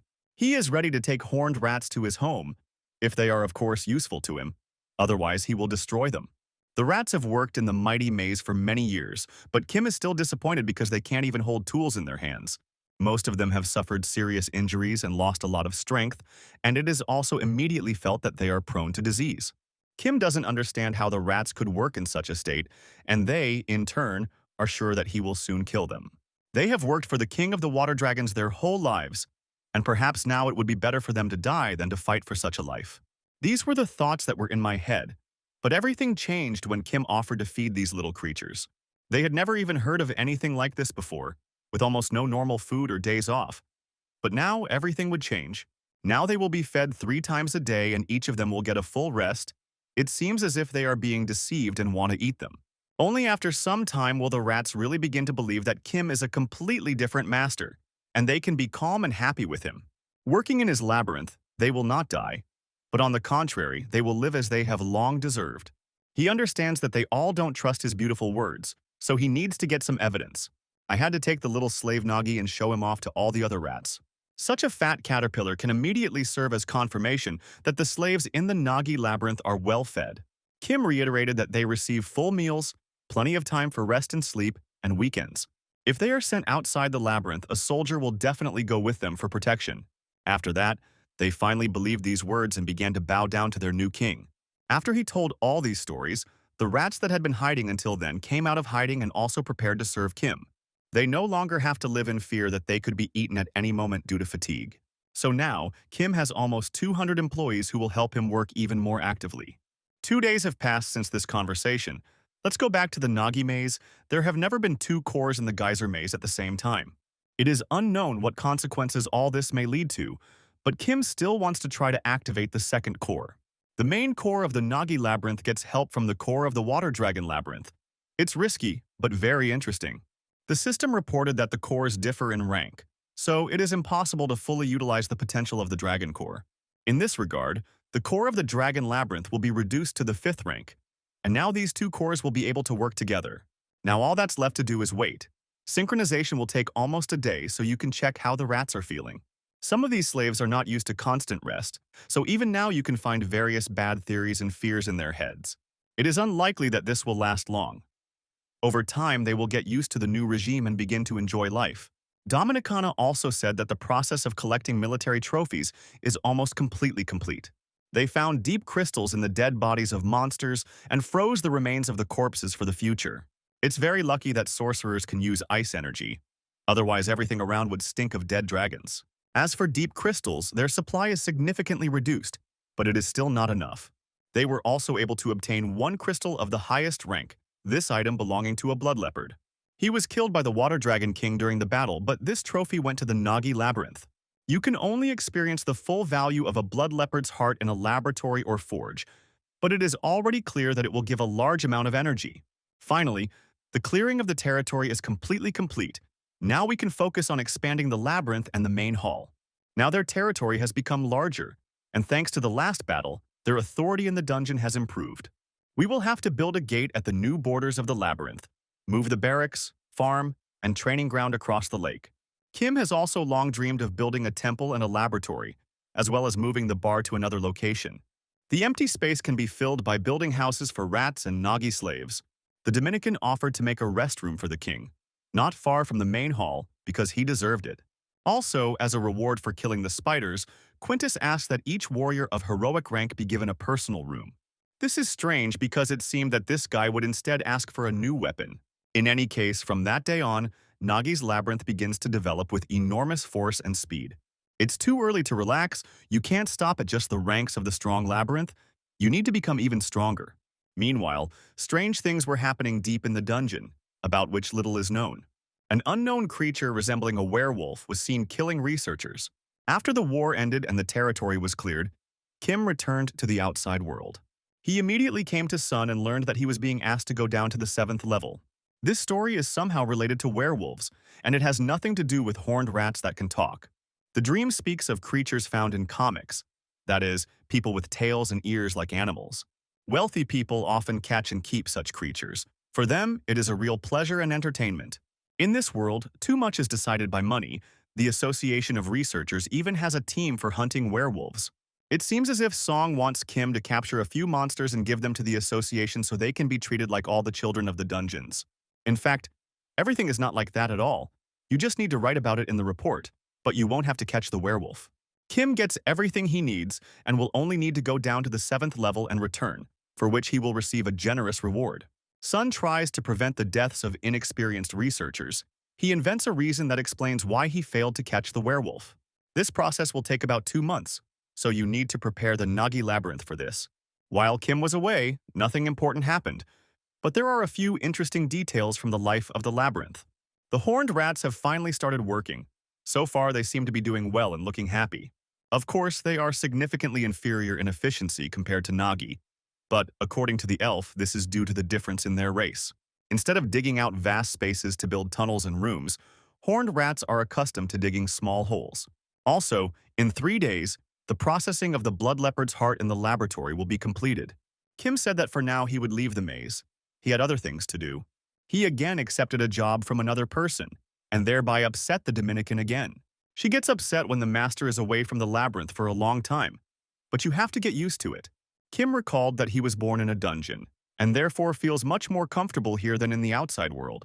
He also receives important information from the outside world, which can also be useful in the dungeon. As it turned out, the labyrinth is located on the ninth level of Geyser, as Sun told him during the last meeting. This means that they will not have to face the rude dungeon explorers. They will all die on the way to the Nagi labyrinth. On the other hand, the monsters of the abyss may begin to act, and then it will not be easy to stop them. People consider the Water Dragon King a weakling, probably because he avoided battles with humans during the war. Perhaps the rumors that he was afraid of human weapons turned out to be true. After this conversation with the Dominican master, another 3 days passed, and the blood leopard's heart was completely ready. The left side of the heart was improved in the laboratory, and the right side was worked on in the forge. This heart holds the essence of the skill of camouflage, honed over years of hunting. It turns out that he has retained his ability to disguise, but it is still unclear how to use this to his advantage. Dominicana said that the development of the parasite in the master's body requires crystals of the highest rank. Now it becomes clear why a parasite might seek out such crystals and try to absorb them. This makes everything more difficult, because high-ranking crystals increase the progress of the maze. Dominicans, on the contrary, consider themselves lucky, because some parasites need the blood of their master. Some even kill their owner. So the parasite that only asks for crystals is a very good friend who will help Nagi more than once. Dominicana is absolutely right. If it weren't for the parasite, they wouldn't have been able to achieve victory over the water dragons. No one would be left alive and the labyrinth would be completely destroyed. So we must let it consume the blood dragon's heart. Soon the parasite acquired the skill of camouflage. Now Kim will be impossible to spot without a special detection skill. Because of this, the parasite has reached the limit of its development. It will have to transform to overcome this limit, and for this it needs a week of rest. It's unlikely that the other part of the blood leopard's heart can be used right now, so for now it will remain with Kim. He wants to find something special for this crystal, because he doesn't want to waste it on a regular sword. After finishing the conversation, he ordered the workers to begin work. This will take about 2 weeks, and once he returns, he will check the synchronization with the labyrinth core. Now Kim must cope with all the dangers without the parasite and rely only on his own strength. Another week has passed since this conversation. Let's move on to the 7th level of Geyser. There are a huge number of corpses around, and judging by the injuries of these people, they were destroyed by something very large. The warriors decided to be careful and look around. No one would want to die in this darkness either. Some don't even want to go to places where many people have died just to find werewolves. Rumor has it that rare species of monsters can be found there, and you can make a lot of money from it. In any case, no one should relax, especially considering that they may be being watched. Kim was right there. It seemed to him that the children of the dungeon were beginning to lose their strength and were making too deep a mistake. Anyone with any sense knows that geyser monsters never leave corpses behind, or rather, they eat them completely. Most monsters hunt only for the sake of food. With the exception of a few individuals, no one will waste a lot of energy on pointless hunting. In such a vast area, you can find a pile of dead people, and here there are only human corpses, although none of them have bite marks. Even their equipment remained with them, so the enemy's goal was not theft at all. Apparently, it's a small creature that killed for protection, and most likely it's staying somewhere nearby. Kim has a great sense of such moments. His intuition always suggests the right path. It is also worth noting the speed of reaction. Only with the help of this skill was he able to dodge the enemy's attack. He didn't sense its presence until it began its attack. Probably this is the beast Mr. Song was talking about.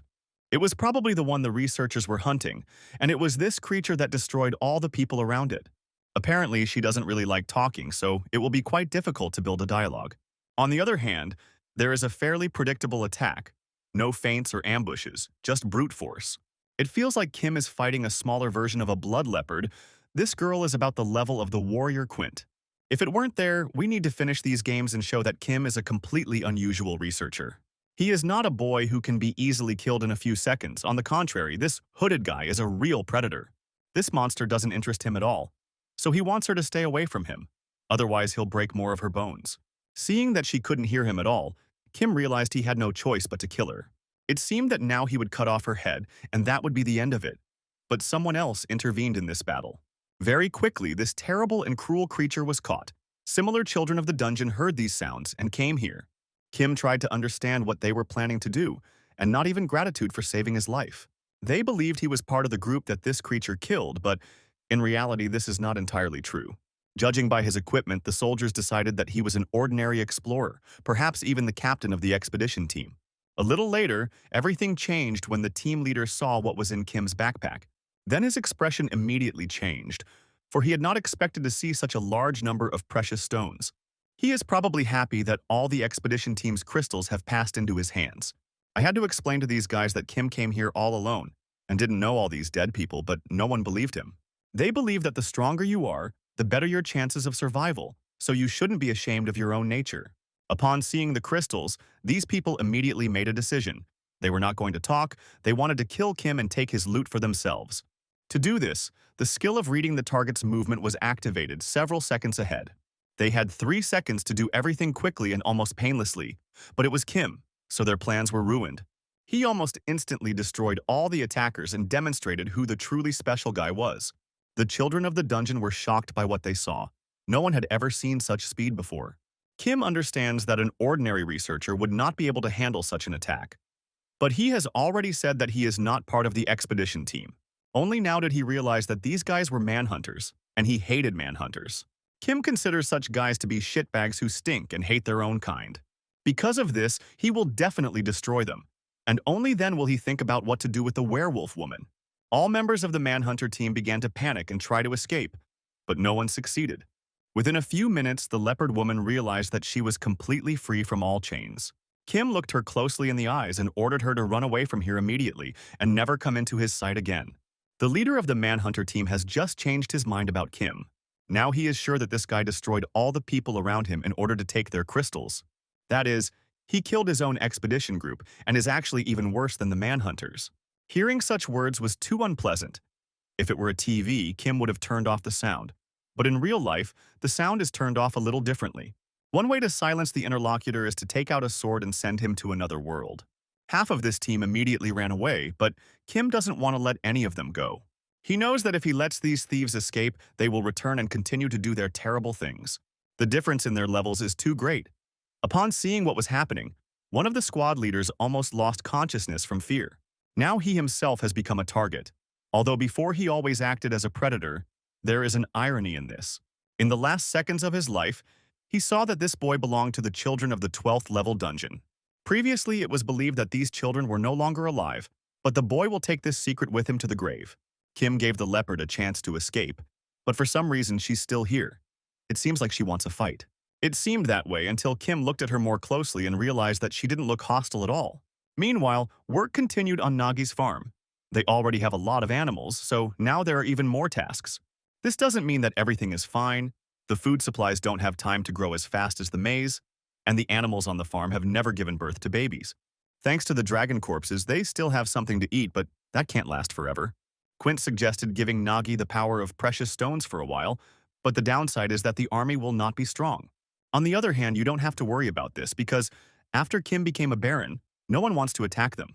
Rickshaw came and said that she had good news and was ready to share it. She realized that many monsters had settled in the empty territory of the blood leopard and the dragon labyrinth. If we start hunting them, we can get food for a few more months, and the food problem will be solved. All that remains is to resolve all issues with the construction of the walls, and then the situation will be under control. A little later, Dominicana heard strange sounds near the entrance and realized that her master had finally returned. The girl immediately ran to meet him, at which moment the slaves heard the approach of something unknown. It all happened so fast that they didn't even have time to scream. A leopard attacked them, but Kim didn't tell the girl to stop in time before she turned the Arabs into steak. He explained that this is not food at all, but on the contrary, these bones must be protected because they are part of the labyrinth family. We'll have to spend some time teaching her the rules of behavior in society, because so far she's more like a savage. Kim explained that this girl is a werewolf leopard. She started following him after he saved her life. Bars had killed many people, so it was wrong to leave her alone. It was better to teach her manners and win her over to your side. With the help of the system, he learned her real name. This werewolf leopard's name is Hoya. She was born that way. Now such creatures work for the nobility of the abyss, but usually do not leave their own territory. Apparently, she's not the only werewolf from the lower floors, because such monsters are constantly being caught by people now. It's unlikely she served any nobles, as her manners are still at a weak level. Now everything has changed. The wolf monkeys from the 6th floor ended up on the 2nd floor. About the same thing happened with the hell spiders and werewolves. It was as if the abyss had swapped all the monsters. Chaos had begun. Werewolf leopards are the strongest warriors, so their labyrinth will need it in future battles. Kim immediately warned Hoy that if she ate everything in a row, they would make soup out of her. A lot happened over the next few days. Kim received payment from Mr. Song and also spent some time with his family. The maze was also fun. Everyone around, especially Dominican, tried to teach Hoy good manners. So far, there are serious problems with this. After 2 weeks, he finally returned to his native labyrinth. What he saw here surprised him, but he is glad that Hoya was able to adapt. To be honest, everyone else has had to adapt to the arrival of this werewolf, but that's the new reality of Nagi's labyrinth. After that, the master went to check the internal cores, which had already completed their synchronization. The new core is fully formed. Now you can summon many new creatures, but this requires a lot of crystals. To start, a few new warriors are enough, such as a long-range scout and a spellcaster. Now you won't have to worry about research, and thanks to the caster, the level of losses will decrease. Dominicana said that this is not all. They now have a new serious problem. To be more precise, they have absolutely no food. Without permanent hunting grounds, they will start to starve in a month. For Rickshaw, so that together with him they could explore the nearby lands and find a place to hunt. Also, the Dominican is now allowed to use the energy of the labyrinth core to improve the forge and laboratory buildings. Kim also hasn't forgotten about his eminent warrior Quint, who will now train soldiers and protect workers. Draken will also not be left without a job. From now on, he will be responsible for Hoy. After these events, a month of commands passed. Nagi's labyrinth became incredibly strong and improved its skills. Rumors spread very quickly that the Naga king had become a nobleman, so no intellectual dared to approach the labyrinth anymore. Thanks to the strengthening of the defensive troops, it has become easier to defend against monsters, and thanks to minerals, you can now build new equipment. Constant training and research helped improve the skills of absolutely all members of the maze team. Under Rickshaw's command, a special team of horned rat scouts was formed and a large network of tunnels was created throughout the maze. This team monitored all scout bases and safe zones. Now absolutely everything is under control. Soon, Rickshaw reported that she had received a message from the northern scout base. It turned out that a small army was located half a day's journey from Nagi's labyrinth. There are approximately 30 soldiers in this army, and there are also 2 commanders of heroic rank. Now we need to focus on defense. Instead of thinking about offense, Kim will personally go to lead the process. He soon found himself at the northern gate of his territory with a full support group. The approach of the enemy army was already visible to the naked eye. Looking closer, you could see all these mysterious creatures who consider themselves worthy to come to this earth. It turns out that they serve Malik, the Hammer King, and carry out his personal orders. Their goal is to request an audience with the Labyrinth King Nagi, and they won't let any nasty guys stand in their way. If he wants to stay alive, he has to let these giants, or, as it turns out, dwarves, pass. A little later, they all fell to the ground and began to bow to Kim, although he is not their king at all, and it is unknown why they do this. It turned out that they came here to pay their respects to him. He was the first in this territory to receive a noble title. They apologized for their recent behavior and explained that they did not expect to see a normal human as the king of the maze. That is, they came here fully armed just to welcome the new king. It seems Malik wants to establish friendly relations with Kim, and they brought strong warriors with them only for protection. As a congratulations on receiving the title of Baron, they brought a gift with them. These deep crystals can be converted into a large amount of energy for the labyrinth, and it's a pretty good gift. Kim forgave them for their honesty and smiled at the sight of the large number of crystals. They are the first to come here with this purpose, and it really surprises the guests. They can understand why the labyrinth of the dead is silent. But why the labyrinth of gluttony does nothing is beyond explanation. Their labyrinth is spread as close as possible to this place, but the question is completely different. Kim wants to understand how they found his labyrinth. As a sign of friendship, the Hammer Maze is ready to share with Kim information about the nearest mazes around. The surrounding labyrinths have also already learned about the destruction of the water dragons. The Labyrinth of Gluttony of the North is in the Rotten Dungeon, and the Labyrinth of the Dead is a little further in the northeastern lands. The Hammer Labyrinth is located at the top of the Geyser mountain range, and the map also shows the locations of other labyrinths. The 9th level labyrinths keep each other under control and capture the small labyrinths that appear in this region.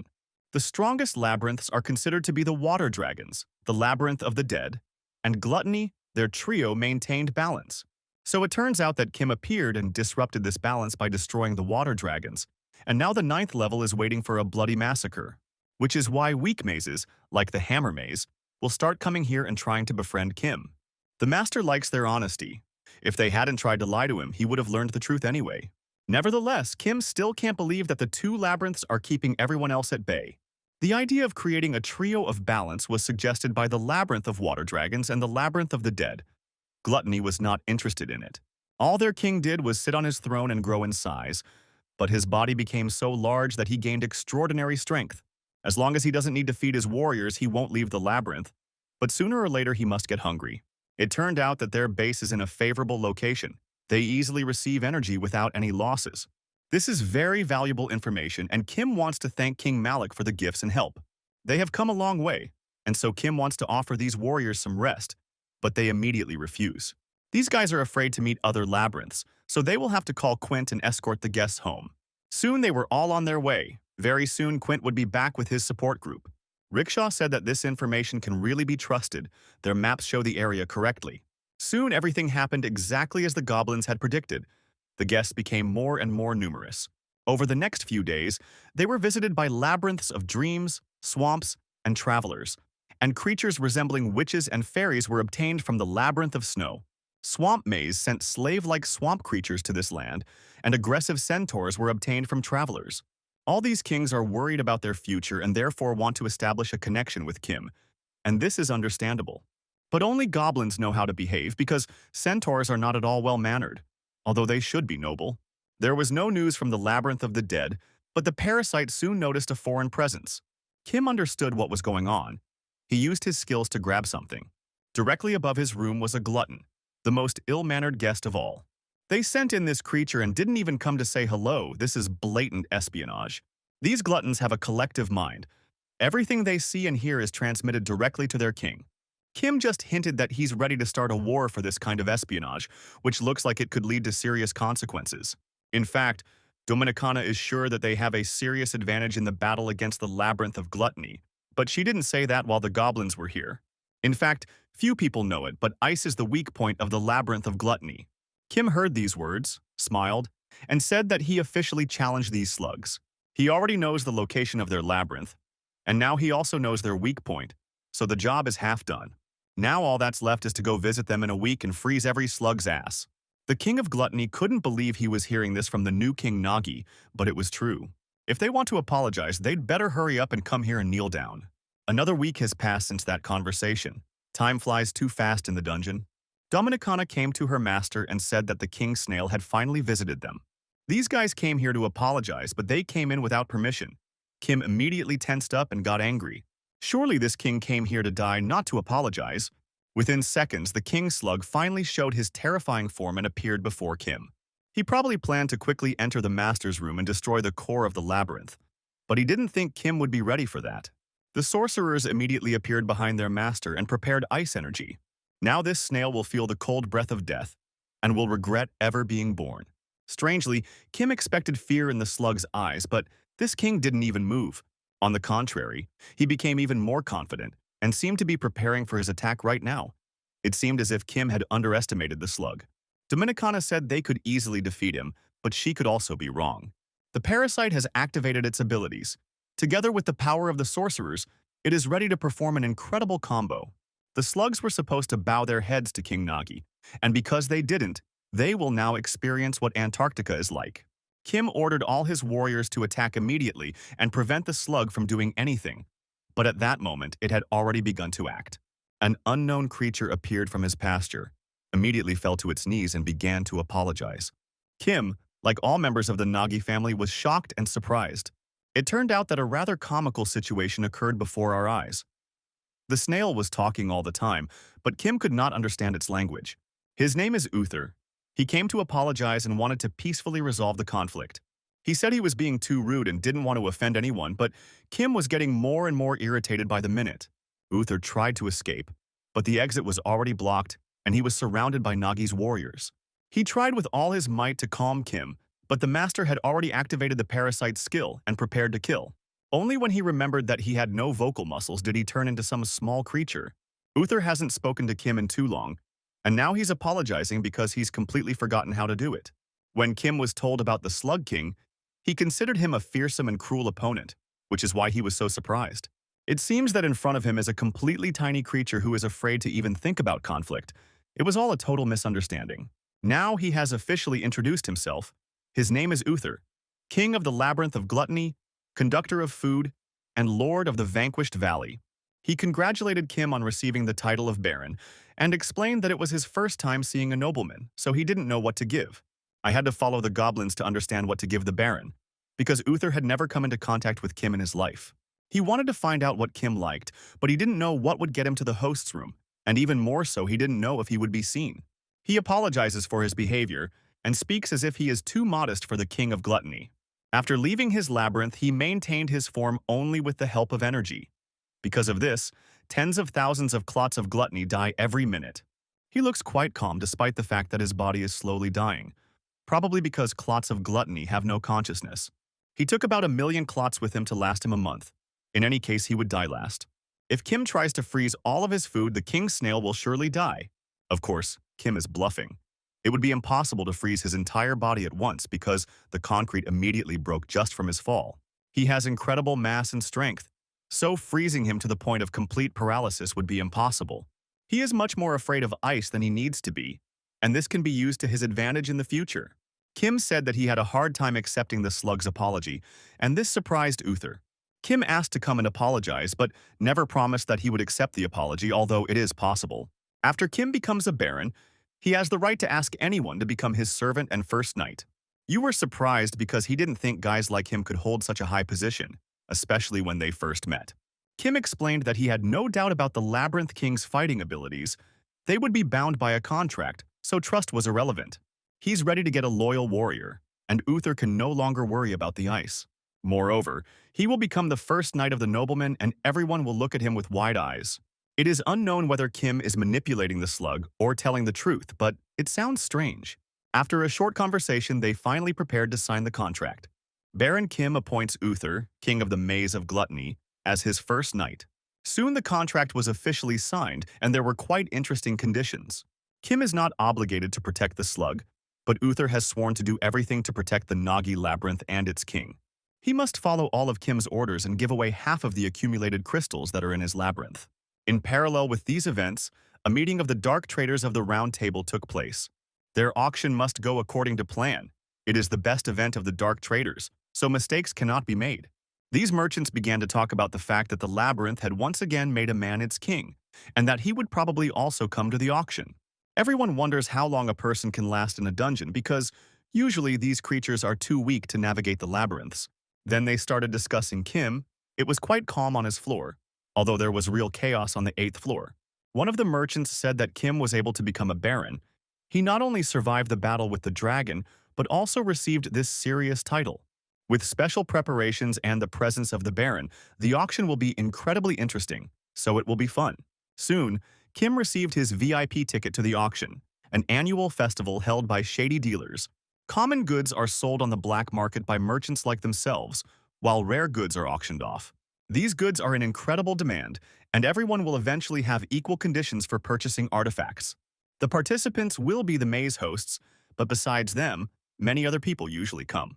Gezer is much larger than people imagine, so many of the labyrinths still survive the war. When Kim leaves his maze empty, it will have a black marketeer icon on it. Nagi's labyrinth, they will be blacklisted by the merchants. They are restricted from trading in the labyrinth and can even be destroyed depending on the situation.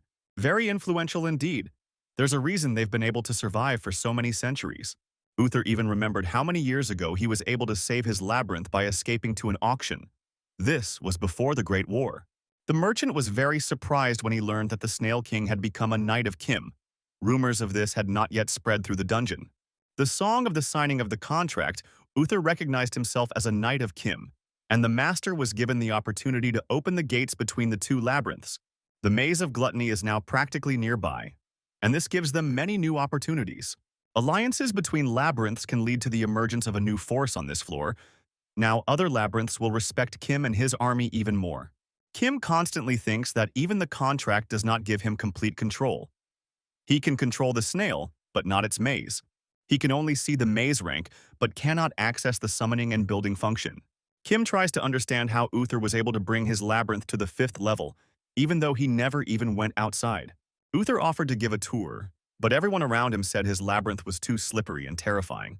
Returning to the topic of conversation, the merchant said that he was giving away VIP tickets instead of regular tickets because Kim had become a baron. Now he will sit in a separate room with a good view of the auction items, and other participants will not be able to disturb him. He will also have the opportunity to enjoy free food and experience the highest level of service. Rumor has it that the Ghost King Valets should also be there. He is a participant who takes part in the auction every year. Usually this king is interested in biological experiments, so he buys live goods. Kim is happy to have received a large amount of information from the merchant. His title of Baron opens all doors. The trader probably also has a point in saying all this because it can make the auction even more interesting. However, he will seriously consider this offer. But in order for him to come to the auction, he needs to control everything that will happen there. The auction will begin exactly 1 week after the ticket starts glowing. Regardless of Kim's location, the gates will immediately open in front of him. The Baron also has the right to bring friends with him, if he wants to, of course. Another week has passed since this conversation, and we are now back in the labyrinth of gluttony. It's too slippery and horrible around here, and you can also smell something unpleasant. They came here because the beasts might jump out when the auction ticket is torn, meaning this maze is used as a shield. Quint has already hung the black market trader's flag near Nagi's labyrinth, so no one should attack this place during the auction. Almost all of their forces have gone on a well-deserved rest. The Ghost King is also participating in the auction, so there is almost no threat left. Only werewolves can attack Nagi's labyrinth while no one is there, but Quint will keep a close eye and guard the area. Uther and Rickshaw know the appearance of all the maze masters on this floor. They will go with Kim. The master said that Dominicana must stay here so that the labyrinth can continue to function normally. He apologized to her for this decision, but she assured him that it was her job. Soon the time came.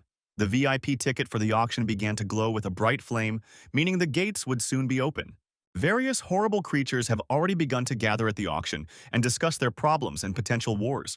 A huge number of conflicts can break out at any moment, but fights are prohibited at the auction. Kim doesn't like these loud conversations, but he understands that it's part of the environment. He was explained that most buyers are at war with each other, and he will have to accept this. They have other circumstances besides the auction. Half of them came here to save themselves, like Uther in the past. Now he is calm because people no longer attack his territory, and of course, now he has powerful defenses. Soon, he pointed his finger at the king of the ghost maze, also called the king of the dead, named Valets. So far, only his back is visible, but it's immediately noticeable that no one is sitting around him.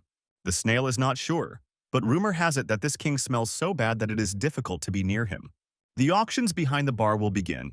All guests are asked to calm down and pay attention to the stage. All these conflicts will be postponed for the future.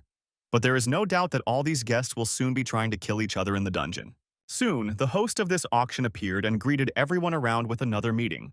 He thanked them for their presence and said that he had no time for empty words, so the auction would begin immediately. He also promised that everyone around would be craving a special finished product that would be presented at the end. Everyone should remain in their seats and calmly and politely examine the first item. At first, Kim remained calm and was confident that this product would not surprise him. The host said that they hadn't seen anything like this in 10 years, because it was something that was biting the hands that fed them. Such goods are difficult to find, as they are only found in the most remote parts of Geyser. It is a true rarity. He said that this product is called Geyserian, and if you look closely, you can see that it is just a small and scared girl. The children of the dungeon became rare in Geyser because they began to make contracts with the people of the surface. This is a true child of the dungeon who has never been to the outside world. After signing the contract, the child was on the verge of death, but the aristocrat took her in and raised her. The monsters were surprised. They didn't understand why people were being sold at auction. This had never happened before. The host explained that their higher-level clients exist alongside people, so it is difficult to assess the value of this product. The child of the dungeon is aimed at clients from deep levels because the appearance of a human there is a great rarity. This product has only one drawback. The child is considered defective because he cannot speak or even scream. Due to this defect, the original price will be reduced, and it can be purchased for 100 profound crystals. The monsters around immediately started a war over this girl, and within seconds, someone was even offering 160 crystals. Kim was angry because he didn't understand why the child was being put up as a commodity. He wanted to hear an explanation immediately. He was told that items for auction are selected based on their popularity. They study subjects that are highly valued at Geyser, but these explanations are not enough to reassure Kim. The assistants explained that even wealthy aristocrats are afraid to conflict with shady traders. There can be no massacre here. Kim reminded Rickshaw that she wanted revenge on the King of the Dead for experimenting on her family. After that, he pointed his finger at the first item and said that people like him were displayed here as toys for kings like that. He is not ready to tolerate this and is sure that Rickshaw would not have stopped him if there had been an elf in this girl's place. It was noticeable that his words had touched the finest strings of her soul, and I must admit he was absolutely right. But this does not mean that going against dark traders is the right decision, because it is quite the opposite. The maid standing nearby said she completely understood Kim's desire to save this child. She said that the best way to save the child would be to start a bidding process because it wouldn't cause any problems. It seems that the King of the Dead is not going to back down. He is also targeting this child and is ready to pay a sum for her. Valets kept raising the stakes. It seemed like he had completely lost his mind. A little later, it turned out that he had a competitor. Someone from the VIP room offered a higher bid. A real fight begins for this child, even though this is only the first item at the auction. Soon the goods were sold to an aristocrat from the VIP box. It seems that the King of the Dead is not very pleased. I had to go too far to redeem the child, but the main thing is that this girl will be safe. Once the auction is complete, the items will be shipped to buyers at the end of the week. The problem is that Kim won't be able to pick up the girl today, because during the auction you can only look at the goods. The King of the Dead is silent, but perhaps he is too angry because he has competitors. There were no longer people as goods. From time to time living goods appeared, but they were animals. You could also see deep crystals with unusual abilities. Such artifacts were very expensive. In the second half of the auction, items appeared with incredibly inflated prices. Kim is not interested in that. One product he couldn't even fully understand, but at least it was interesting to look at because it was a vampire girl. Vampires are very rare in Geyser. The bulk of their population belongs to high-level aristocrats. This vampire has almost no pure blood left, but even so, there's no doubting the rarity of this lot. The monsters immediately started a real war over the vampire. It seems that such creatures are valued here. The product has one interesting condition. Even if you win the bid, the transaction will be cancelled if the vampire does not recognize its owner. The item will be returned and put up for auction again, don't worry, as there are no penalties. We must also not forget that the item was put up for auction by a master of one of the deepest levels of Geyser. The monsters didn't like these conditions very much, so they had to be reminded that it's better not to anger the dark merchants. When Kim was in the deep levels, he saw creatures there that attacked others for blood, but they were ordinary bloodsuckers. Most of them have no personality of their own and are no different from the undead. A real vampire, on the contrary, is able to grant its host the power of immortality. This vampire has almost no pure blood left, so she's unlikely to be that powerful, although she would fit perfectly into Kim's team. The auction quickly heated up to the highest levels. The final price for the vampire was incredible: 23,000 crystals. The most interesting thing began when the vampire refused to look at her new master. This made the 6th level ruler very angry, so he had to explain that he had no right to touch the goods. Dark merchants are much more influential and powerful than previously thought. They will not allow anyone to desecrate the sacred auction they hold once a year. Many hours passed, and finally I got the opportunity to see my product. He was asked not to touch the girl until all necessary procedures were completed. She seems to be looking at him, but her eyes are not focused at all. Kim decided to explain that she can't worry, and he won't hurt her. It seems that the dark merchants were right about the girl losing her ability to speak. Her life in the labyrinth must have been very difficult. In the past, there were also people like her around Kim. Kim explained that he was now her master and she must serve him. But at that moment, the girl fell face down on the floor and began to cry. She must have been treated terribly and turned into a real doll. But maybe this can be fixed over time. The girl didn't say anything or answer any questions. She would have to be raised by other Nagi. If Kim gives her up to find the right parents, there is a high probability that she will be abandoned or experience violence from other people. Kim understands perfectly well that something like this could happen, so he will have to take care of her for a while. The guy promised to come get the girl in a week and asked her to rest during that time. He also said that he was very dissatisfied with the storage conditions of the goods, that the shady traders could have arranged everything much better. Now this child is part of the Baron's family, so he orders to watch over her and treat the girl as a baroness. We need to find her a separate room, constantly starve her, and heal her of all her injuries. He is not going to buy damaged goods, so they are obliged to immediately fulfill all his requests. The maid said she agreed, but she thought slaves should be treated completely differently. These words made a serious impression on Kim. In the first few seconds, he even planned to kill the woman by cutting off her head. She probably doesn't understand that she's also facing a child of the dungeon. so she better filter her words. I had to immediately apologize and promise that everything would be fine with the child. Only after that did Kim leave. 7 days have passed since the moment I arrived at the auction house of the Dark Merchants. He spent most of his time in the noblemen's quarters, where they were given excellent food and good living conditions. It was pretty good. If you don't take into account the lack of entertainment, overall Kim was satisfied. They had enough free time, so he was able to hear Rickshaw's story about her terrible past. After the elven attack, she gathered all the remaining family members to create a mercenary squad. They survived by helping various labyrinths, and their mercenary guild was quite famous for its fighting skills. The problem was that the entire guild was made up of elves, and because of this, the king of the dead Valitsa set an ambush for them. Rickshaw was the only one who wasn't sacrificed, if that wasn't hard to hear. But that's common practice in the dungeon. This place doesn't recognize weakness. Rickshaw understood that strength alone was not enough for revenge, so she always tried to use her mind. Kim understands her situation and promised to help. He was the one who forced her to become part of the labyrinth, so now he is obliged to support the elf.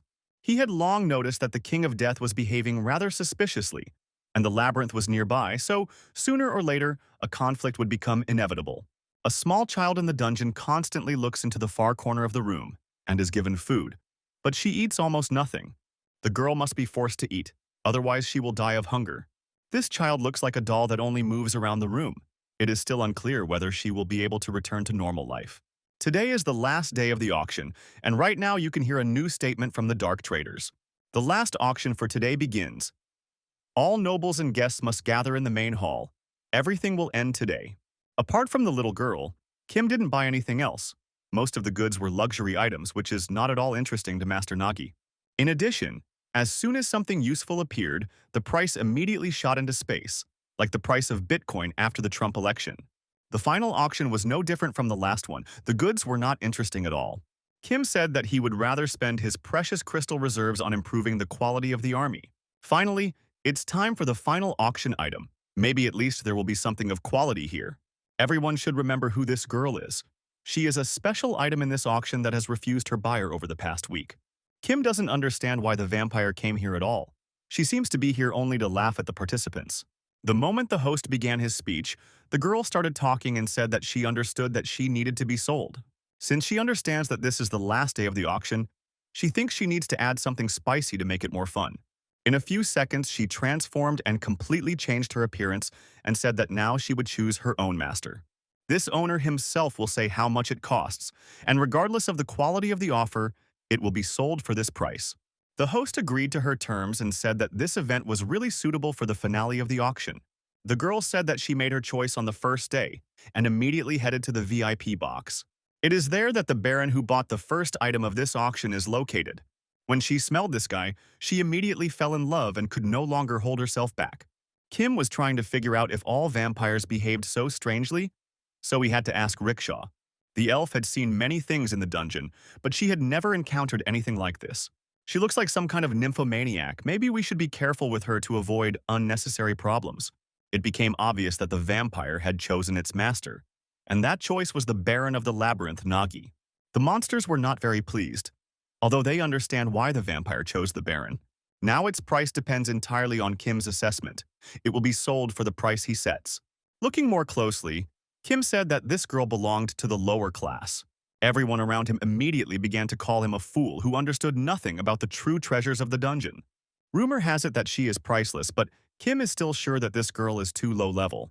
He is not willing to pay a lot for her because he does not want to waste his treasures on something unnecessary, especially when he can choose the price himself. At first, he thinks it's just a waste of time, and besides, he doesn't understand what this girl is capable of. If he realizes that she is of no use, he will immediately return her to the auction and will not feed her at his own expense. The girl was also unhappy that she was being paid the lowest price in the history of the auction. Now she would be called a vampire for 1 stone. However, now she doesn't care how she's evaluated because she wants to eat, or rather drink blood. The host thanked everyone who participated in the auction and now said that it was time to prepare for next year's auction. The dark merchant believes that buying a vampire for such a small price is a real robbery, meaning the Baron is very lucky. Since Kim is busy with his own business, you can immediately skip all the empty talk and get down to the payment. As soon as it was time to pay, this merchant immediately appeared, although he was difficult to spot during the auction. Kim also wants to know why, after he defeated the neighboring maze, he was given the title of Baron. Now he came to a random auction and the vampire chose him. It's unlikely that all this is just a coincidence. Although it's a bit rude, the horse is just as much the owner of the maze as everyone else. The dark traders understand that they too stand to gain if Kim expands his influence beyond the confines of the Nagi labyrinth.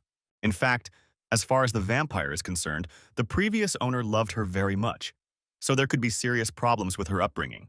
Kim listened to the merchant and said that he didn't need the vampire at all. He asked to take her for himself. If her previous owner was so attached to her, then let him take her back. This girl was shocked by these words. She chose her new master, but he immediately rejected her. I had to explain that just by her presence, Kim would become much stronger than he actually is. The guy replied that he didn't think she was special because she was just a mosquito who was given too much importance. Kim doesn't know how all the other creatures in the dungeon treated vampires, but he doesn't think of them as special. To him, this vampire is no better than a small child, that slug from the dungeon of gluttony. The girl understood that Kim has a rather difficult character, but she assures that being a vampire also has its advantages. Only now did she give her real name, and her name was Angela. Her past owner was Count Anatolio, the Iron Giant from the 11th floor. What was said about his love for Angela was not a lie, but something special happened, and he was forced to give her up. Even the basic conditions for signing a contract with a vampire were not met. For such obligations, it is necessary for the vampire to receive the blood of his master, that is, the power for his own abilities. Anatolio's blood was iron. Although Angela could have accepted this, she refused. His heart ached, but Anatolio decided to give up his pet mosquito. Because of this, she had to go without food for several months, and the sweet aroma of her new owner forced her to make a choice. To be honest, she planned to use her abilities as a high-class vampire to seduce her master and enjoy life. She said she was starving and wanted to taste Kim's blood immediately, even if he was against it. It should be noted right away that Angela doesn't want to do anything wrong, she's just hungry. The dark merchant explained that if Angela refused, it might anger her previous owner. Even despite all these threats, Kim still isn't going to give her precious blood to various insects. Only after several minutes of negotiations was it possible to agree on an adequate agreement. Kim is willing to feed Angela a little, but that doesn't mean he's taking her completely under his control. As soon as Angela heard that she could drink some sweet blood, her face immediately changed. Soon, the whole merry company returned to Nagi's labyrinth, and Dominicana was shocked. She saw that now there was an addition to their large family, and this did not make her very happy. The child looks like the owner and belongs to the human race, and the girl on the left looks strange in general. Only a little later did Dominicana finally realize that this girl was a vampire, so she had to explain that she had been bought at an auction by dark traders. If you consider the budget of the labyrinth and the costs of maintaining it, not to mention the number of crystals, you can see Nagi panicking over the budget. Kim immediately reassured his assistant and explained that he got Angela almost for free. The only free room in the maze will go to Angela, that's the master's order. He said that he would live with the little girl because he couldn't leave her completely alone for now. To start, you need to feed her, bathe her, and ask the sorcerers to heal all her wounds. This girl will be called Yunhee. Kim immediately ordered her to obey all the Dominican's orders. Angela is sure that the maid talks too much. In general, slaves do not increase their status due to their low origin. Sometimes the labyrinth grows with the host, so theoretically the Dominicana could become stronger over time. Kim considers the handmaiden to be the true core of the labyrinth, and he considers creatures like Uther to be superfluous. After giving some orders, the master asked the day trader to wait until the precious crystals were brought to him. From this moment on, he forbids the merchant from doing stupid things behind his back, and the rules of the game change. Now Angela belongs to Kim and his maze, so he offered to give her a little tour and answer all her questions. She soon learned that the maze was quite small, but well-formed and clearly constructed. Here you can find a huge number of different creatures, elves, werewolves, and even dragons. Now a vampire has also joined the fray. Kim has absolutely everything a labyrinth baron could dream of. He can truly be considered happy. The Iron Giant, Angela's past host, is also in stagnation mode, as is the entire 9th floor. Instead of unconditionally releasing the vampire, he met with the enemy on the 11th floor so that she would fall in love with her new master. If a faction grows rapidly, everyone else will feel the crisis and form an alliance to create balance, making managing the labyrinths quite difficult. Angela wants to disrupt the balance of the 11th floor, but they are in a different place now, and Kim is not going to be distracted from her main job.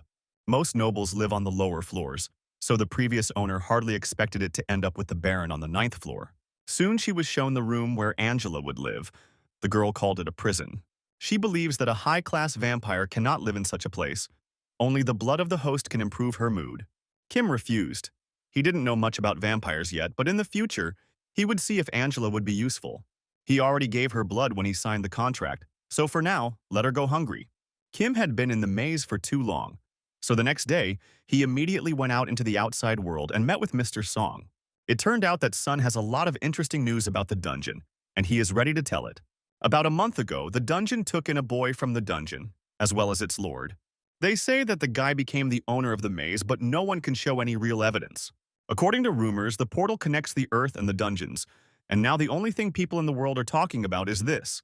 Everyone was incredibly surprised when the guy from the dungeon showed off the portal. So this is not a rumor at all. There must be a reason for all this. It seems it happened when the researchers set up camp in the owner's empty room on the fourth floor. Of course, the expedition members also saw all this. They were also shocked. Then even more interesting news appeared. The monsters of the maze founded a community and even created an auction. There were weapons for sale, as well as a child from the dungeon, it seems. This guy also participated in the auction, but Kim didn't notice him at all. Then Sun told me that the guy who became the master of the labyrinth died yesterday, or rather, he was killed. According to rumors, his labyrinth is a real treasure. He was probably betrayed by a friend who decided to take everything for himself. For now, the labyrinth is still without an owner, but there is nothing left inside. Since it's only a maze on the fourth floor, it's hard to find precious crystals there. There probably isn't even a core there. After hearing this whole story, Sun thought that Kim would also want to get the labyrinth, and he was ready to share all available information with the guy. This is just his suggestion. Kim can take this maze for himself, and Sun will also benefit from it. Kim is a real killing machine, so there's no chance he'll get killed in the dungeon. In addition, he constantly does everything on his own, so you don't have to worry about rumors or someone betraying him. Sun also received information about empty labyrinths, one of which was found on the 7th floor, which is where Hoi was found. According to rumors, the association has already sent its people there, and even one of its best warriors. Uncle Song is probably talking about a warrior named Jonggul.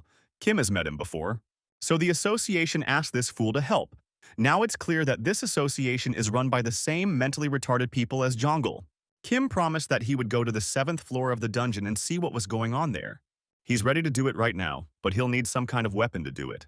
After some time, Angela and Dominicana finally waited for the master to return. Looking at his equipment, they realized that he had received another task from the humans. Kim said that we need to explore the empty labyrinth on the 7th floor, but we can hardly expect a friendly meeting there. Rickshaw must rest. Dominicana and Quint, as always, must stay and guard the labyrinth. It's unlikely that Draken will be able to handle this task. He's too shy to talk to people, so someone else needs to be chosen. Kim immediately said that he didn't want to take Angela with him, although she, on the contrary, considered herself an ideal candidate. She is an ideal scout and also knows how to evaluate surrounding objects at first glance, all of which can be very useful. On the other hand, the maze master thinks that Angela will be too noticeable, and that is the main problem. After some thought, he decided to take a chance and take her with him. At least it was a good opportunity to see what she was capable of. Uther will also go with him. This is done so that Rickshaw has extra time to rest. Rickshaw decided to say a few words and talk about the skills of the little girl Yunhee.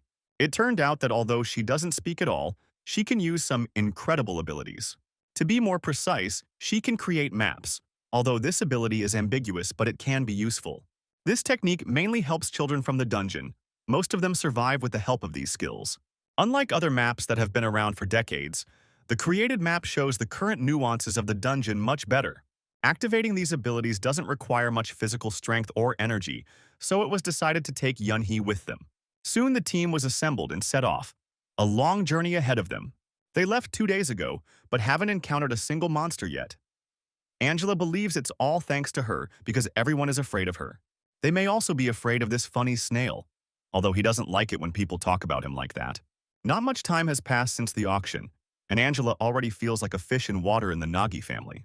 Uther doesn't really like her. He's tired of listening to the constant insults and needs a year off to restore his mental health. They soon reached a potential entrance to another floor, but getting to those wouldn't be easy. There is usually always someone watching the entrance, so you have to be careful and not run into monsters. Soon they found themselves on the 8th floor of the underworld. It is not yet clear why this area is considered safe. The snail looks incredibly scared, probably because it has never been on another floor in its life. This is not surprising because the kings of the labyrinths very rarely leave the territory of their homeland. The further you move away from the floor you were born on, the weaker you become, your strength decreasing by a fifth with each floor. That is why the inhabitants of the lower floors did not participate in the Great War.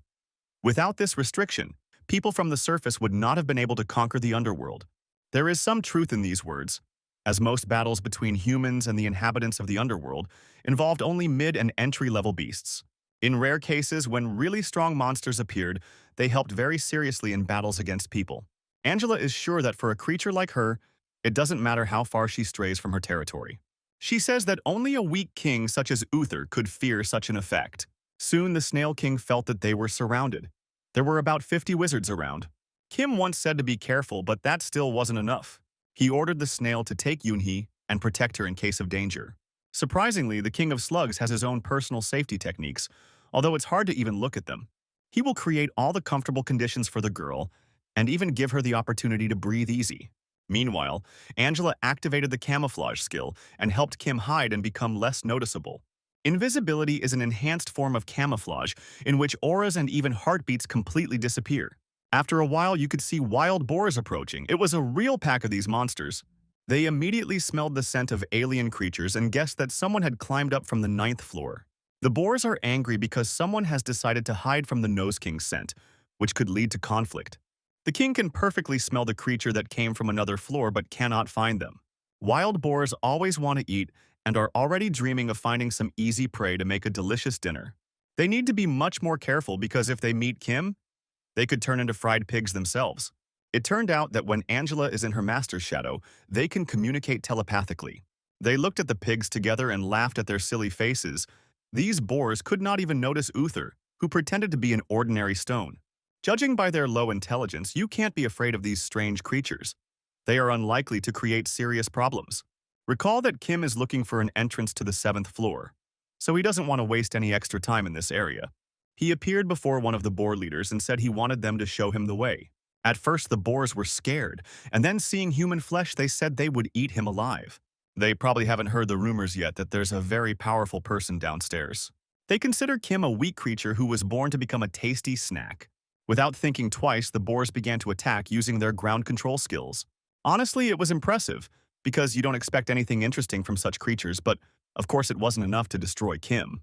On the contrary, he became even angrier and prepared to put these pigs in their place. The Boar King did not want to give up and prepared to attack again with the help of the earth, but immediately felt a blow to the face. Within seconds, he was lying on the ground in a deafening knockout. Everyone else watched in surprise and did nothing. During a battle, you need to act quickly and confidently. Kim has long mastered all these rules of martial arts. He activated the Baron's skill and said that I could easily eat all these boars, but now he needs a guide. If they refuse to help, he will make them into a delicious barbecue, because no one has the right to refuse the Baron's request. The pigs immediately fell to their knees and recognized their leader. No one wanted to anger such a strong guy. They explained that they had come here for the smell and soon agreed to escort Kim and his friends to the entrance to the 7th floor. On the way, they met other boars on this floor and explained that it was better not to joke with the Baron. Some even began to make up legends about Kim and call him the Grunt King. Angela doesn't like it when those horrible pigs look at her. She said she would tear their ears off if they didn't stop doing it.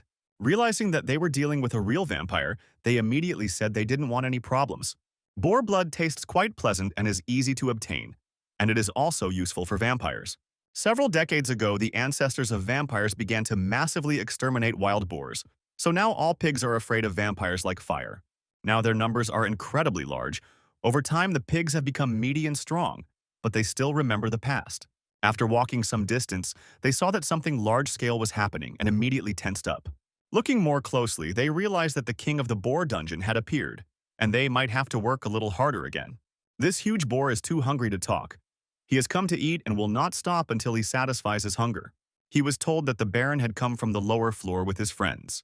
Kim quickly realized that this Boar King was quite strong, so he immediately activated the Baron's power skill.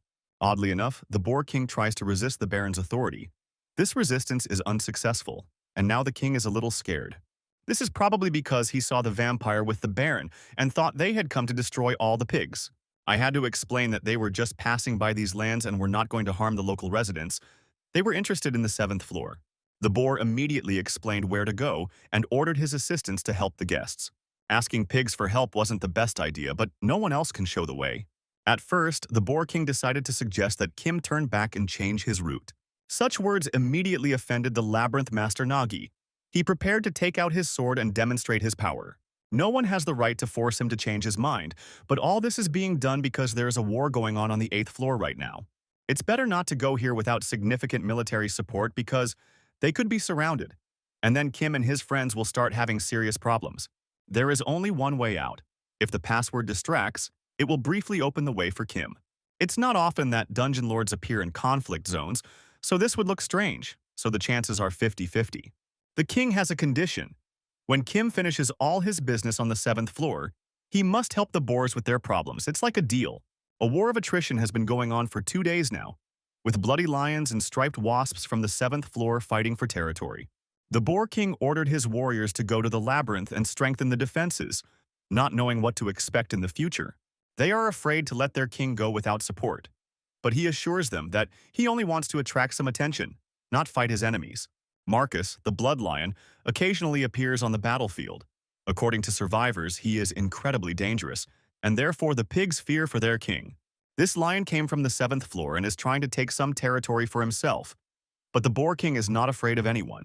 He assured his soldiers that they could not worry about him and promised to return soon.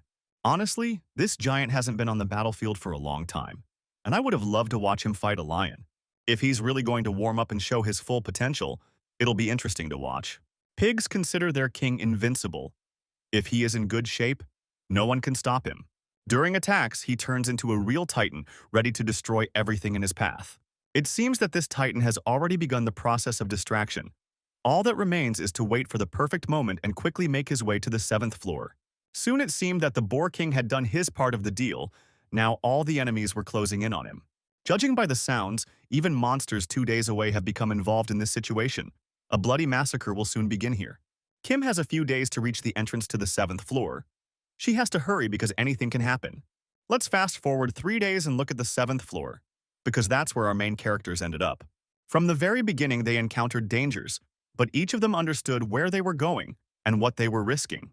After climbing 2 floors, Uther began to feel like he was wasting too much energy, but he still had to protect Yunhee. The master ordered to keep the girl safe and make sure nothing happens to her, which is exactly what she should do herself. At one point, he lost his vigilance and saw an enemy approaching her, but it turned out that Yunhee could defend herself. All this time, she only pretended to be a small and fragile girl, but in times of danger, she turned into a real monster. After that, it's unlikely anyone will want to compete with her in strength after all. She's a child of the dungeon from the 11th floor, which means she's almost a devil. She can't use her powers to their full potential yet. It takes a little training and perseverance. Kim approached the girl and placed a sword in her hands. Perhaps with it, she would be able to reveal her full potential. If she continues to destroy her enemies with the same hatred in her eyes, she will be called an avenger in the future. Her body movements show that she has been used to fighting since childhood. She probably likes being a warrior, not a caveman. Maybe it's just talent. But in any case, Uther can rest assured because now Yunhee will protect him. He also suffers from constant enemy attacks, but Kim is not going to help the Slug King. Angela looks pretty confident. She uses all these vampire tricks to stop any enemy attacks. She doesn't want to drink this dirty blood and thinks it's better to get a little hungry and taste something tastier, like Master Kim's blood. A drop of enemy blood fell on her hand, and out of curiosity, she decided to taste it. It turned out that she had never tasted anything more disgusting in her life, unless of course you take into account sugar-free Coca-Cola. The situation is still tense. There are too many monsters, but Kim and company have already wiped out half of the enemy army. If we continue at the same pace, we can finish soon, especially if Yunhee helps. Everyone knew about the war on the 8th floor, but no one expected to see such a mess on the 7th. It's starting to get annoying. If Angela uses all the power of her master, she can destroy all the monsters together. But to do this, she needs to drink some of his blood. Let's remind you that a vampire's power always comes from the blood of its master. Only in this way can vampires be extremely strong and useful. Kim promised to give her 2 glasses of blood when they were done with all these problems. Angela had been dreaming about this for a long time. Now she is ready to do absolutely anything to make Kim fulfill her promise. When it comes time for the blood festival, this girl is unstoppable. Now is a good opportunity to understand how useful she is to the Nagi labyrinth. Soon this blood festival was over. Not a single monster remained, and Angela was visibly tired. Kim expected a lot from the vampire race, but he couldn't believe that it would actually destroy everyone around it for a small portion of his blood. All the other team members look healthy, Uther is a little tired, and Yunhee doesn't seem to have fought the other monsters at all. A little later, Kim saw something strange happening. His inner intuition told him that a storm was approaching. It is unknown where the attack on Kim and his team originated. They could not have predicted it. The team leader immediately ordered everyone to take cover and prepare for danger. Angela said she killed everyone around her, but Yunhee was attacked by an unknown sorcerer.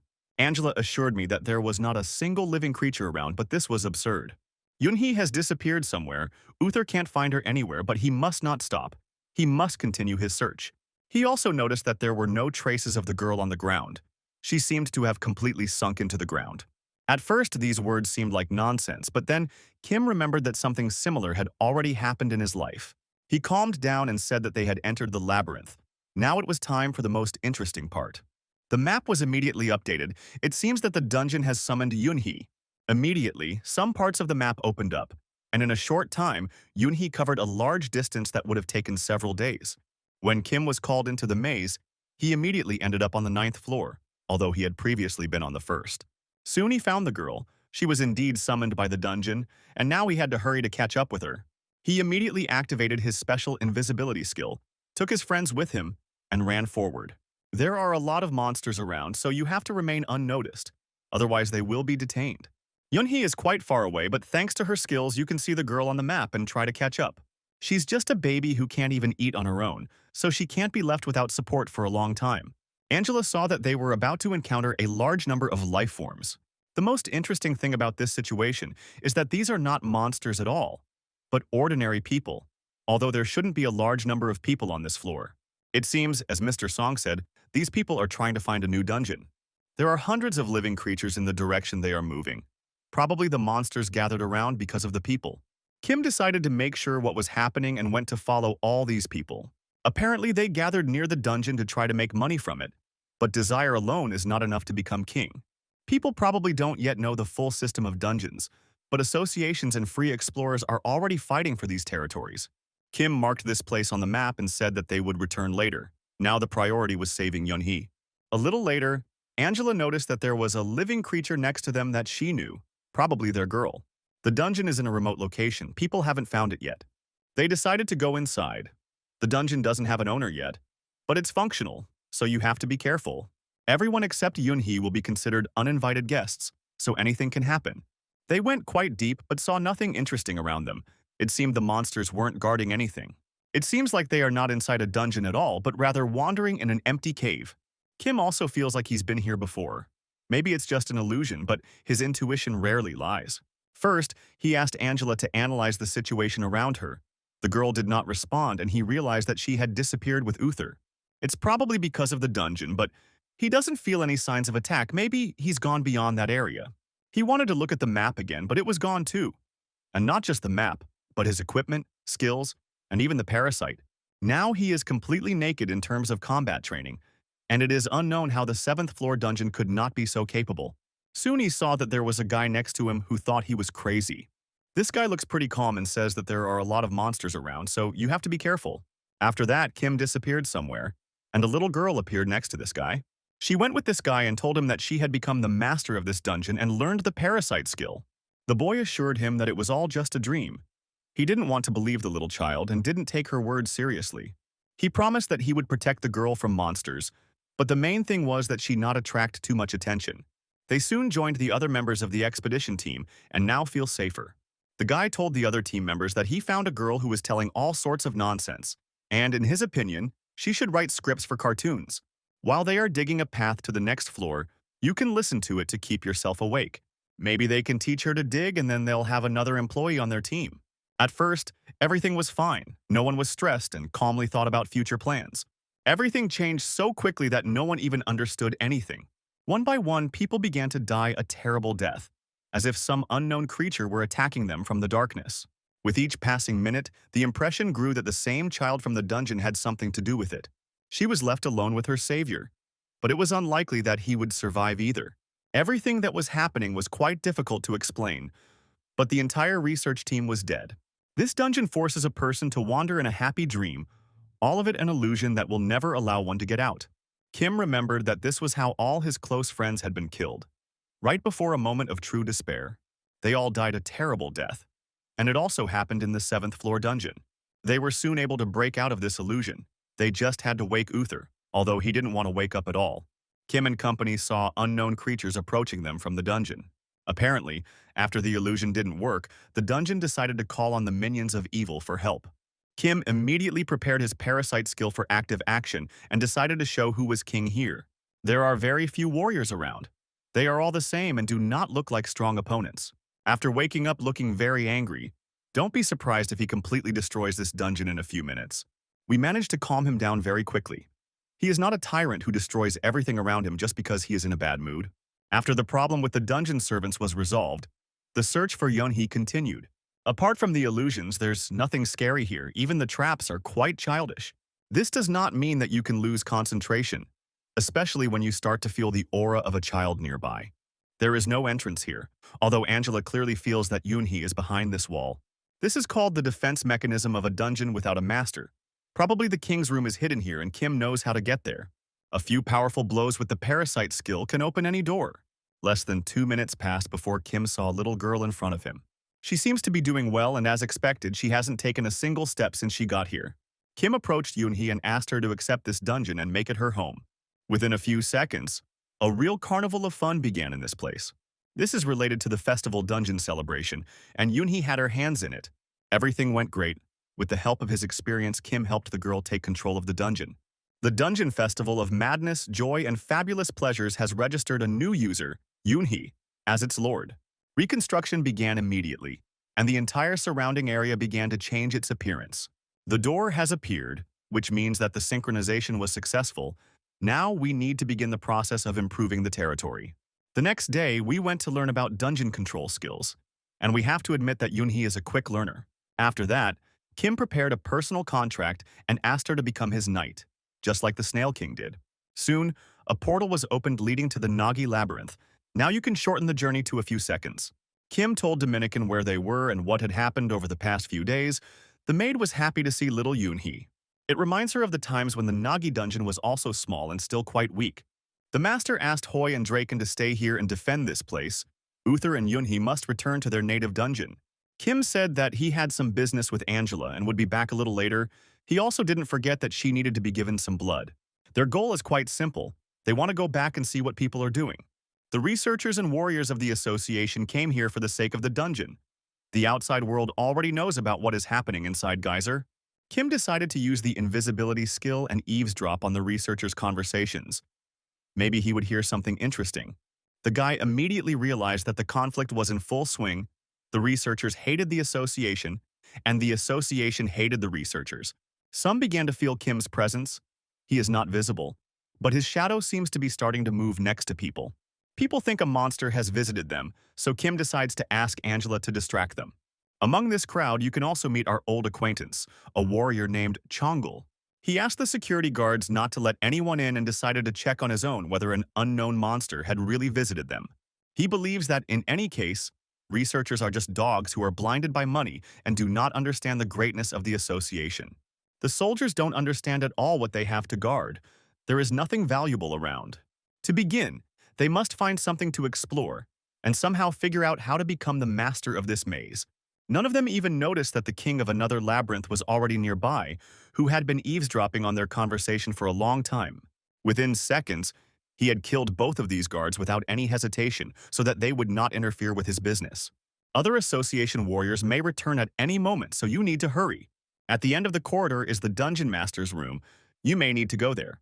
This dungeon looks quite strange. There are no labyrinths, ambushes, or even a containment core. Probably everything was destroyed at the very beginning. The core was formed and didn't even reach the 3rd level, so it's a dead dungeon. Surely this dungeon is ready to accept a new host.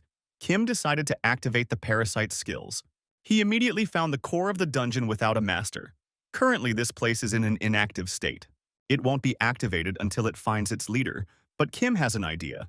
He tried to do something, this technique is called engraving, but the system refused to let an outsider in.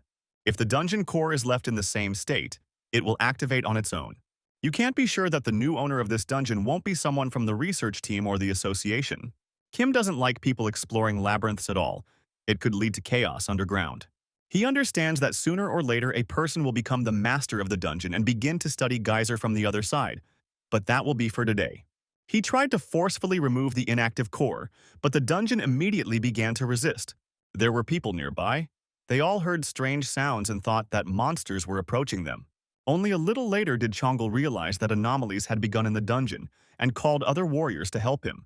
Angela immediately sensed the approach of the enemies and reported this to her master, who asked her to hide immediately. He had an idea. He wants the dungeon to cast its pride aside. No more rising and falling. Death is inevitable. Kim believes that the dungeon is simply unlucky today.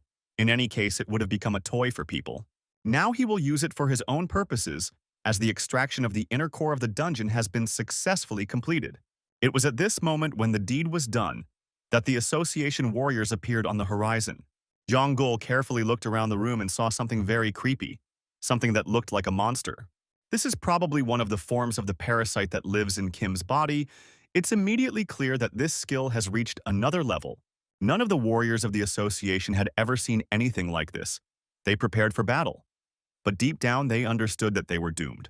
No one even had time to get out their weapon and swing it before the parasite had already taken over their bodies. People who had not gone inside the dungeon heard these terrible cries of the warriors and began to tremble with fear. The association warriors begged to stop. They called for their mother for help and shouted that they didn't want to die. Only a few managed to survive, but they will forever remember this dark day of their lives. Yonggul is one of those still alive. He ordered the warriors to prepare for battle if they did not want to die. The huge monster was already preparing for dinner. In front of him was a large assortment of human flesh and blood. He would be able to enjoy these snacks for a long time. It seemed that the people were doomed. But at the last moment, the monster began to flee in a completely different direction. At first, they wanted to chase him, but then they thanked God that they were alive and decided to stay put. It seemed like it was the local floor guard protecting the dungeon, and that was enough to make everyone leave the place. Nobody needs massive losses. Kim was able to achieve his goal and can now be satisfied. Now the parasite has gone into a dormant state. Kim had no idea that he would be able to create such a large monster from this snail. It takes a lot of strength. After he took the dungeon core, there's nothing more to do here. You need to transfer this artifact to the laboratory and rest a bit. Only a little later did Kim remember that he could not return to Nagi's labyrinth. Particularly attentive viewers remember that he has an obligation to the monster on the 8th floor. I had to return to the Boar King. They were happy that Kim really knows how to keep his word. Very quickly, the Maze Master Nagi was taken to the Boar King, who had been waiting for him for a long time. It turned out that distraction was costly for this monster. He paid the price so that Kim and his team would not be harmed. Surely the King of Boars met with the same lion named Marcus, who came from the 7th floor. The Boar King decided to retreat after a fierce battle. Although his warriors still consider the king a hero, the Blood Lions are very fast. They absorbed a huge amount of the dungeon's energy and moved to the 8th floor, changing their residence. That is why there is constant fighting on this floor. Now everything around resembles a catastrophe, war, and chaos. It is unclear why the lions did this, probably because of the people who came to the 7th floor. The Boar King was upset that he had to speak to the Baron in this manner, but these were the harsh conditions of life in the dungeon. He explained to them that he had returned to complete their deal, that he understood that because of him, the king had found himself in such a difficult situation. Kim has long wanted to leave this floor and return to his home, but he doesn't understand what the king wants. After a short conversation, it turned out that their desires coincided. The king also wanted to leave Mary. This is a terrible place. He is ready to go with Kim and become his knight, probably all because of the bloody lion. There is hardly anything wrong with this. The Boar King is tired of fighting a strong enemy and wants to find himself a safe haven to rest. Now, it's hard to understand what this boar is worth. The same goes for his people. They haven't yet been tested in real battles. On the other hand, the pigs have already heard many good words about Kim. They know that after only 6 months of his reign, he was able to defeat the king of the water dragons. It is unlikely that he was able to do this through luck alone, so receiving the title of Baron was well-deserved. It seems that the Boar King knows Kim's story very well, but now he must tell his own story, his own path and destiny. If you look at his warriors, you can understand that this labyrinth is held together only by the king's strength. To be honest, he was also like them before, fighting to protect the labyrinth and trying to survive. This helped him become the same king, a strong and powerful warrior who protects his territory from enemies. Some people treated this maze like a grocery store and took all the pigs for their barbecue. The king always took the initiative to destroy enemies who attacked his army. He was the only one who could protect the pigs. After decades of constant battles, he thought he could finally afford a little rest. But this time, bloody lions descended upon them. To be honest, he had had enough of all these battles and was frankly tired. He asks the Baron to believe his story and give him the opportunity to find peace in another territory. Although the boar tries to show his weakness, Kim must not forget that he is facing one of the strongest warriors on the 8th floor. He is an experienced monster who can help a lot in the future. He is tired and deserves a chance at a more peaceful life. Without thinking twice, Kim said that he was ready to accept him and make him his third knight, because it would make Nagi's labyrinth even stronger. It will not be easy for some time. You need to understand that there are also a huge number of dangers on the 9th floor. The Boar King can be a commander. He is ready to share his experience with other Nagi warriors. As soon as the situation on the 9th floor stabilizes, Kim will immediately send a letter of invitation here. He will return here soon, but the boars must stay alive. They have to wait a little longer. First, Kim returned to Nagi's labyrinth, and then came to the real world to see Uncle Song. Sun already knows that an unknown monster has appeared in the labyrinth. It attacked the association and almost killed everyone around. Rumor has it that he is the boss of the maze and looks a lot like spaghetti from hell, perhaps because he is Italian. The association quickly abandoned the labyrinth and left the place, and Kim was not at all happy to hear all these rumors. He explained to Mr. Song that the labyrinth the association was involved in turned out to be dead, and this monster was not related to it at all. Sun hoped that it would be possible to get some precious stones from this labyrinth, but one must not forget that greed always comes at a price. Kim brought some stones from the dungeon and tried to cheer Mr. Song up. Maybe it would at least improve his mood. It turned out that someone had shown up here looking for Kim, and even left a business card. This is related to the country's development company. Kim wants to ask for a favor. This man's name is Juhek. He is the deputy director for country development, a rather serious and influential person. The president is worried about the chaos in the human labyrinth, which is why this organization was created. One of their team members is a child from the dungeon that Kim is familiar with, a girl named Lenara. They did not disclose the purpose of their visit, as it is a state secret, but asked Kim to call. There is probably complete chaos in this association as well. Kim cannot trust human information because people have no trust. Mr. Song did not expect such a reaction, but decided to remain silent and not anger the warrior. After that, they said goodbye to each other and Kim returned home. The synchronization of the party hall, the venue for the second night Yunhee festival, has been completed. Now Yunhee has become the organizer of the party hall and can open a portal to the dungeon in which she is the master. Recall that all this time Draken was there together with Hoya. They protected the labyrinth from other monsters. During this time, no one even came, but for some reason there are many traces of vandalism around. Probably Hoya is playing again. It was at this moment that unknown animals appeared. They did not look like monsters and were hardly dangerous. Kim has seen something like this before. Probably these are the workers who will help rebuild the maze. He explained that he would order them what to do because he was the master of this territory. Kim ordered to immediately draw up a map and build a warehouse next to the labyrinth, but so far no one is listening to him. Angela suggested to her master to start a regency of the aristocracy, a skill often used by the Lord Anatolio. In this case, Kim will literally be able to control Yunhee's maze, which is almost the same as taking the maze for himself. For a rational labyrinth master, this would be worse than death. But Yunhee is a little girl. It might work for her. Kim asked the girl for permission, but she, as usual, didn't answer. Soon, she finally agreed to the regency, and Kim took full control of the labyrinth and officially became its leader, or rather, its deputy. Now the forces of the two labyrinths obey him. He has become a true aristocrat and has acquired the skills of this title. The large number of knights and regents enhances his abilities for aristocracy. Now it is clear why Anatolio was engaged in such things. He can't keep protecting the labyrinth, so he needs to improve the place immediately. He began the process of improving himself with crystals and ordered all slaves to work immediately. You should also consider calling in several soldiers to defend the territories. The structure of the troops of each maze is different from each other. Here the soldiers will be clowns, and there are quite a large number of them. Each maze has its own unique abilities and features. There is something special here called festival fever. The more opponents are neutralized, the stronger the festival fever will be. At first glance, it looks pretty good. In the ideal scenario, the battle ends on the second level, and to do this, you need to summon warriors. Kim ordered the immediate summoning of a minstrel, a juggler, an acrobat, and even a clown. They are all defenseless, but you can give them a unique ability called sweet dreams. This technique is also known as sweet sleep, something like an illusion, but this technique gathers a lot of the power of the labyrinth. This is quite similar to the hypnosis used by the 7th floor maze, and can be used against a strong enemy. It must be admitted that this labyrinth is the complete opposite of Nagi's dungeon, and that is a problem. Kim is used to managing his own dungeon, so here he has to start all over again. If you create a guerrilla unit and start a secret struggle, this skill will not help at all, especially in conditions of total war. Nagi's Labyrinth. You can summon all warrior classes, but there's nothing special about it. If Kim had started his descent into the dungeon from this very labyrinth, the Water Dragon King would have destroyed him in a matter of seconds. Kim asked Yunhee to activate this skill and test it on other monsters. Test subjects like Draken and Hoya are ideal for this, even though they don't suspect anything. Kim assured me that nothing bad would happen. The main thing was to relax my body and not tense up. The sweet sleep habit started working immediately, and it was quite interesting to watch the reaction of both patients.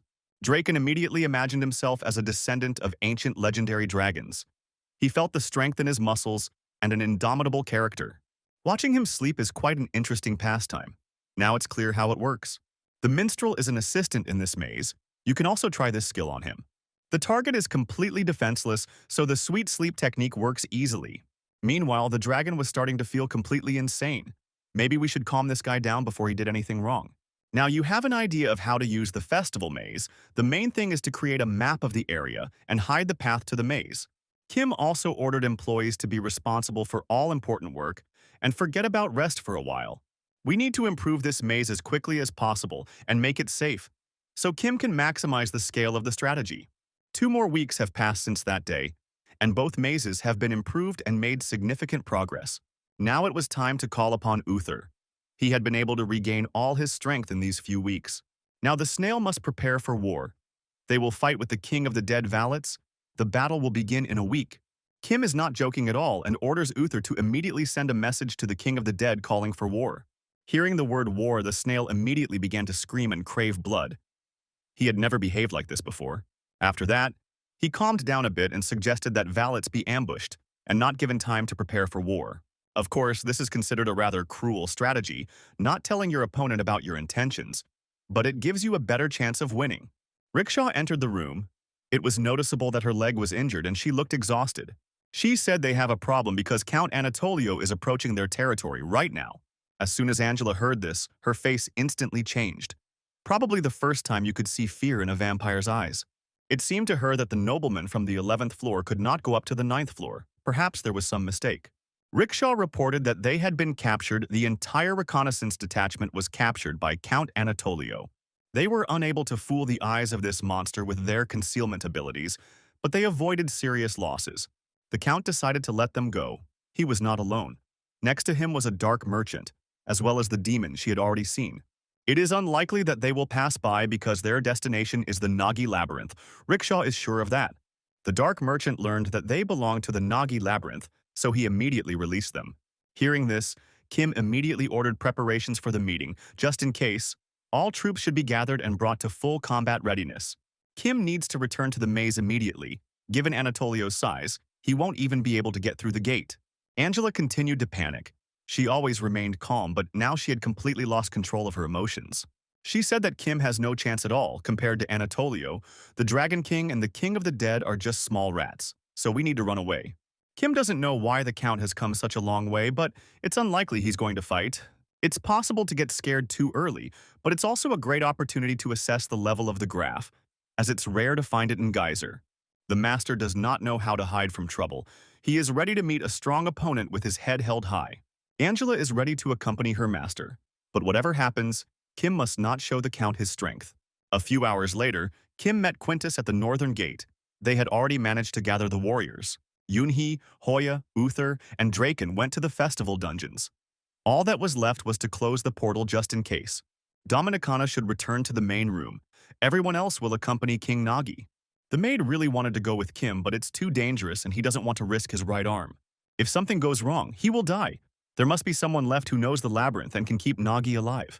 Kim said he wasn't expecting war, but anything could happen, so we shouldn't underestimate unknown monsters. Angela said that the entire territory of the Nagi Labyrinth is already under Anatolio's control, so there's no point in hiding. After all these conversations, it was decided to take Dominican with them. The maid was happy. At this point, the parasite reported that it felt incredible fear and advised its host to flee immediately. This has never happened before, and this speaks volumes about the importance of every little thing that happens in the next few minutes. The parasite immediately strengthened Kim's body as much as possible in order to survive, but still advises its host to flee. Of course, Kim wasn't going to run away from a regular meeting. He stayed and waited for Anatolio to arrive. This giant is truly an extremely large figure, several times larger than an adult hell spider, and even larger than the walls of a fortress. Kim hopes that this terrible tyrant doesn't see the warriors inside the labyrinth because it might anger him. Kim began to behave quite impudently. He wanted to know why this unsurpassed count had come to him without warning. Angela tried to calm her master and explain that she couldn't talk to the count like that, but he didn't listen to her at all. Soon the count finally revealed his face and said that Kim was really too self-confident and he had better get on his knees. He activated a skill called Count's Greatness, and Kim immediately felt incredible pressure. All his lightning assistants fell to the ground and could not do anything with this force. This is something similar to the Baron's Greatness that Kim used before, but this technique is much stronger. It feels like your whole body starts to scream in pain. The force of gravity increases several times. The graph is really on a completely different level. It's strange, because despite everything going on around her, all this technology couldn't make Kim fall to her knees. Now the Count recognizes that he is facing a worthy king of the labyrinth, not some little snotty. The effect of the Count's greatness is surprising. Now he understands that Kim is much better than all these fools from the 10th floor. Count Anatolio is pleased, but he still hasn't explained why he came here. It seems like he did it just to show off his power. The Count also drew attention to Angela. He noticed the girl from the very beginning and realized that she had found herself a rather strong new master. The human baron is really just as they say he is, self-confident, strong, and uncompromising. Count Anatolio will be Kim's investor, assistant, and guide. He only needs to follow the Count's orders. Even if Kim refuses, his opinion is completely unimportant. It always happens the way Anatolio wants it. He orders Kim to defeat the King of the Dead and gain control of the 9th floor, and also reminds Kim that the road does not go up. This guy should have gone down to his hometown a long time ago. He should have gone down into the abyss. The Count hopes that the next time they meet on the 11th floor. After these words, he turned and left. Kim was very angry and promised to avenge this humiliation someday in the future. After the Count left, a dark merchant and a demon approached the labyrinth master. It turned out that they came here to make a deal, but what exactly is still unknown. The demon is a fairly influential person due to his position on the black market. He is much more powerful than an ordinary dark merchant. He looks like he has valuable goods and artifacts, but he came empty-handed. The price of the deal is huge. He wants to get the Dungeon of the Dead, which belongs to King Valitz. And in return, he is ready to give the necessary information about this king. This can be called non-standard information in exchange for early payment. The main thing is that there are no problems with the transaction in the future. There's a reason why we're constantly silent about the ball, and it has nothing to do with the Water Dragon King. The stronger the person, the more time it takes to train the Chimera. And judging by the Dark Merchant's reaction, he doesn't want Kim to hear this. Now Kim must find out which fresh corpse was recently delivered to the black market. The answer could lead to a shock. Labyrinth Master Nagi was surprised. All the time it seemed to him that the Dark Merchants should remain neutral. I had to explain that the Dark Traders were just a small group of speculators. They bought the body from the Baron, and for him it was just a piece of meat. After that, the body was sold to a client who needed it, and that was the work of the classic merchants in the dungeon. Actually, this is not exactly what Kim wanted to know, because he is interested in the King of the Dead. It turned out that dark traders also sell useful information to all other parties. They act like classic speculators and have no conscience. Kim ordered the devil to immediately reveal all the terms of the deal, as well as information known to the King of the Dead.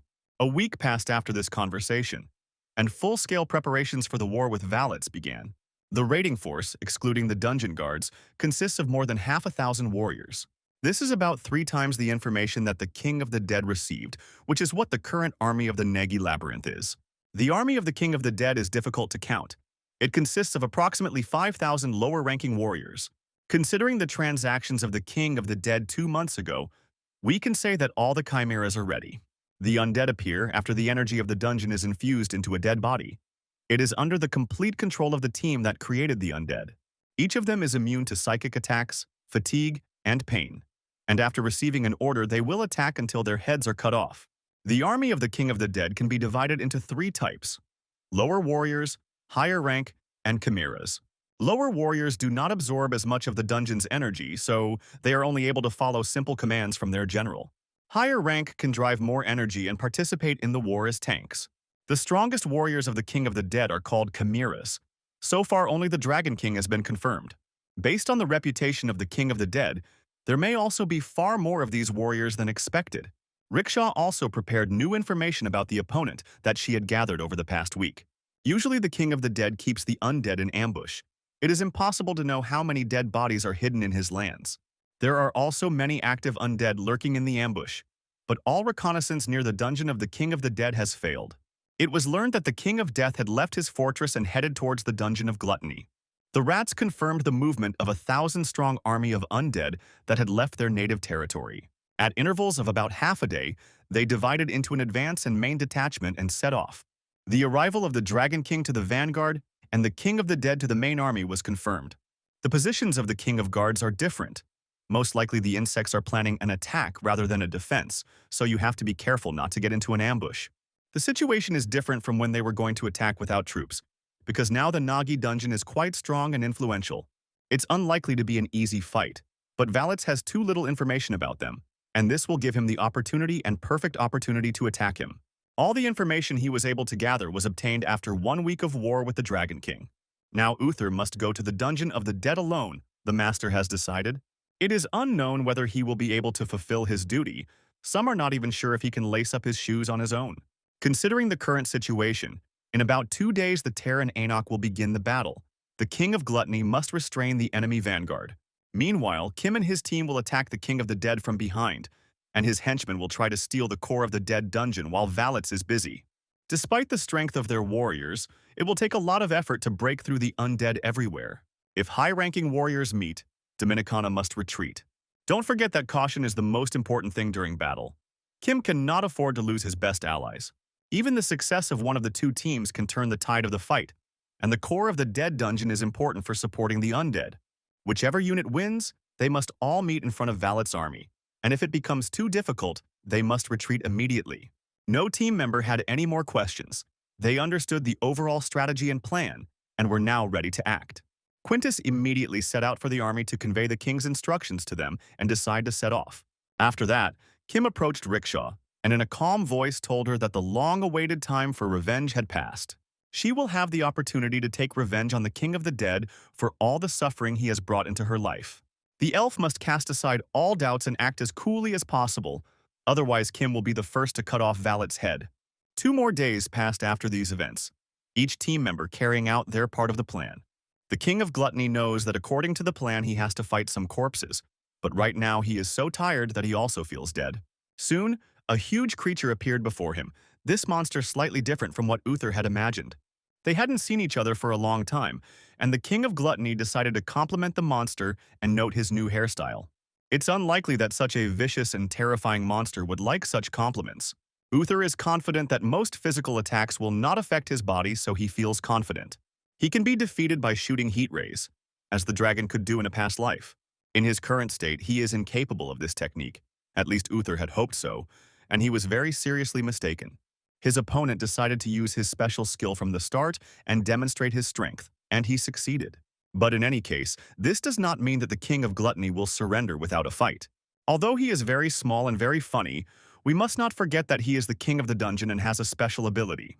The Dragon King. Aenoch, who rose from the dead and became undead, immediately felt the power of this boy. Now Uther wants to show off another of his special skills and order his copies to have a little breakfast. They must eat all these dead monsters around and satisfy all their secret desires. Although this particular skill seems absurd, the King of Gluttony should not be underestimated. This battle will be legendary. The outcome is difficult to predict, but it will not be sweet for the Dragon King. Soon Kim learned that the battle with the dead Dragon King had begun, and everything was going faster than expected. In order not to frame Uther, Kim and his team must attack Valets as soon as they see him. Their army was tired after 2 days of active movement, and this could affect them during the battle. Angela suggested moving in small groups and then moving the remaining troops through the portal. It might work, but Kim is against it. It's like opening the door to the dungeon master's room. This door won't be closed for 24 hours, and it could lead to disaster. You can't sacrifice combat power to protect the portal, so you have to hope that Uther can defeat the dead man. He promised to attack and do everything to eat the dead bodies of the enemy. It might work. The lower undead have no nutritional value, so it won't be easy. And the Dragon King is very strong. Devouring him will be a difficult task. Uther is not going to wait until he is melted, because his special skill, rapid healing, is temporarily unavailable. According to available information, it is known that Dominicana and her group have fallen into the dungeons of the dead. They are already very close to the core. Everything is going according to plan. You could even say they are ahead of their time, but it's too early to rejoice. Rickshaw appeared and said that the reconnaissance squad had found an enemy camp where the undead were located. There was also confirmation of the presence of the King of the Dead at the very center of this army. It is dangerous to interact with a non-living thing that almost knows no fatigue, so you need to act wisely. It will be difficult if Valets notices anomalies in the Dungeon of the Dead, so you will have to attack quickly and do everything almost without stopping. Kim promised to give the King of the Dead Rickshaw for revenge, but now the situation has changed, and he must cut off his head himself. As soon as they approached the enemy army, Rickshaw immediately ordered the first detachment of archers to attack. A truly epic confrontation awaits us. The scale of this battle will be much greater than during the war with the dragons. The undead came to destroy and kill everything in their path, but that doesn't mean they are invincible. The basis of this army is made up of lower-ranking warriors. They are not too powerful, so they can be easily defeated. The Nagi are perfectly prepared for the battle. They are acting according to plan and maintaining order. Lower-ranked undead have low penetration ability, so they can't function as a true tank. Nagi's army can fight even without its king, because so far the main forces of the opponent have not entered the battle. Rickshaw interacts wonderfully with the archers and gives correct and timely orders. By taking the ideal attack position, archers can attack the enemy without risk and remain at a safe distance. It was noticeable that the beginning of the battle did not go according to the King of the Dead's plan, and he immediately tried to intervene. Looking closer, he saw that he would have to meet the same legendary guy who was talked about so much in the dungeon. This drives the King of the Dead crazy and adds spice to the potential confrontation. Recall that not all of the forces of the Nagi Labyrinth were gathered near the army of the Dungeon of the Dead. Some had other goals. So far, they are heading in the right direction, and on their way they encounter reconnaissance signs left by Rickshaw. They are very close to the Dungeon of the Dead. There are a huge number of dead bodies and burials. The problem arose when they got even closer, because it seemed as if there was no nucleus here. Even on the new map there is a Dungeon of the Dead. Maybe if you go a little further you can find everything you need. On the other hand, such an experienced warrior as Quintus immediately realized that all this could only be a trap. They cannot stand still, so they must decide how to proceed in order not to let their king down. They can't waste time, so they need to act very quickly and forget about doubts. Kim struck with a lightning strike with his sword and ended the fight in a matter of seconds. He looked at the severed head of the King of the Dead and could not believe that this legendary warrior had really lost so easily. This is strange because the undead army is still moving. Probably the guy who was just defeated is just a pile of bones. Within a few seconds, Kim heard some kind of terrible laughter coming from within the enemy army. It was the voice of a warrior, confirming that Kim had just defeated the King of the Dead, and Valets was right when he said that Kim was a dangerous enemy. It seems as if the general of the army now becomes the new lord of the dungeon. He is the reincarnation of Valets. There are always a lot of questions and confusing storylines with these dead people, and in order to figure out the situation, you have to cut off his head again. Various monsters attacked Kim from different directions. All of them had a part of Valets' soul. It seems as if his spirit is not in this world, so Kim cannot understand what is happening. In fact, even before the battle began, it felt like something was wrong, but now that the king had risen from the dead, everything fell into place. There is a faint internal and external reaction of the undead on the battlefield, but all of this reaction feels like something unified, not separate mechanisms. This mad king broke his soul into 1,000,000 pieces and gave it to each of his warriors on this battlefield. Valets survives death and repeats his life in another body, following the fragments of his soul. In other words, all the undead around is the King of the Dead. He has broken his soul, just like Voldemort. For such tricks, all you need to do is deal with a dead soul, and then doing something like this becomes very easy. So it turns out that Kim must destroy the entire enemy army in order to completely defeat the King of the Dead. You'll have to do all the hard work, but there's no other way. Kim ordered all his assistants to act immediately and destroy the enemies. The sorcerers must also join the battle. Angela has long been waiting for the opportunity to show all her best abilities. Her vampire potential is ready for battle. The wizards also began preparing to use their improved skills, which they had managed to hone over the past months of training. Nagi Labyrinth is the undead. These warriors have too little blood, and therefore Angela cannot show all her power. On the other hand, the opponent is so weak that even half of her abilities will be enough to destroy everything around. Right now, it becomes clear how important it is to have a creature like a vampire in your army. Kim is sure that it doesn't matter whether he defeats the King of the Dead or defeats his entire army. Either way, the deed will soon be done. Valets has a different opinion. The lower runny nose is not his main feature, so there was a misunderstanding.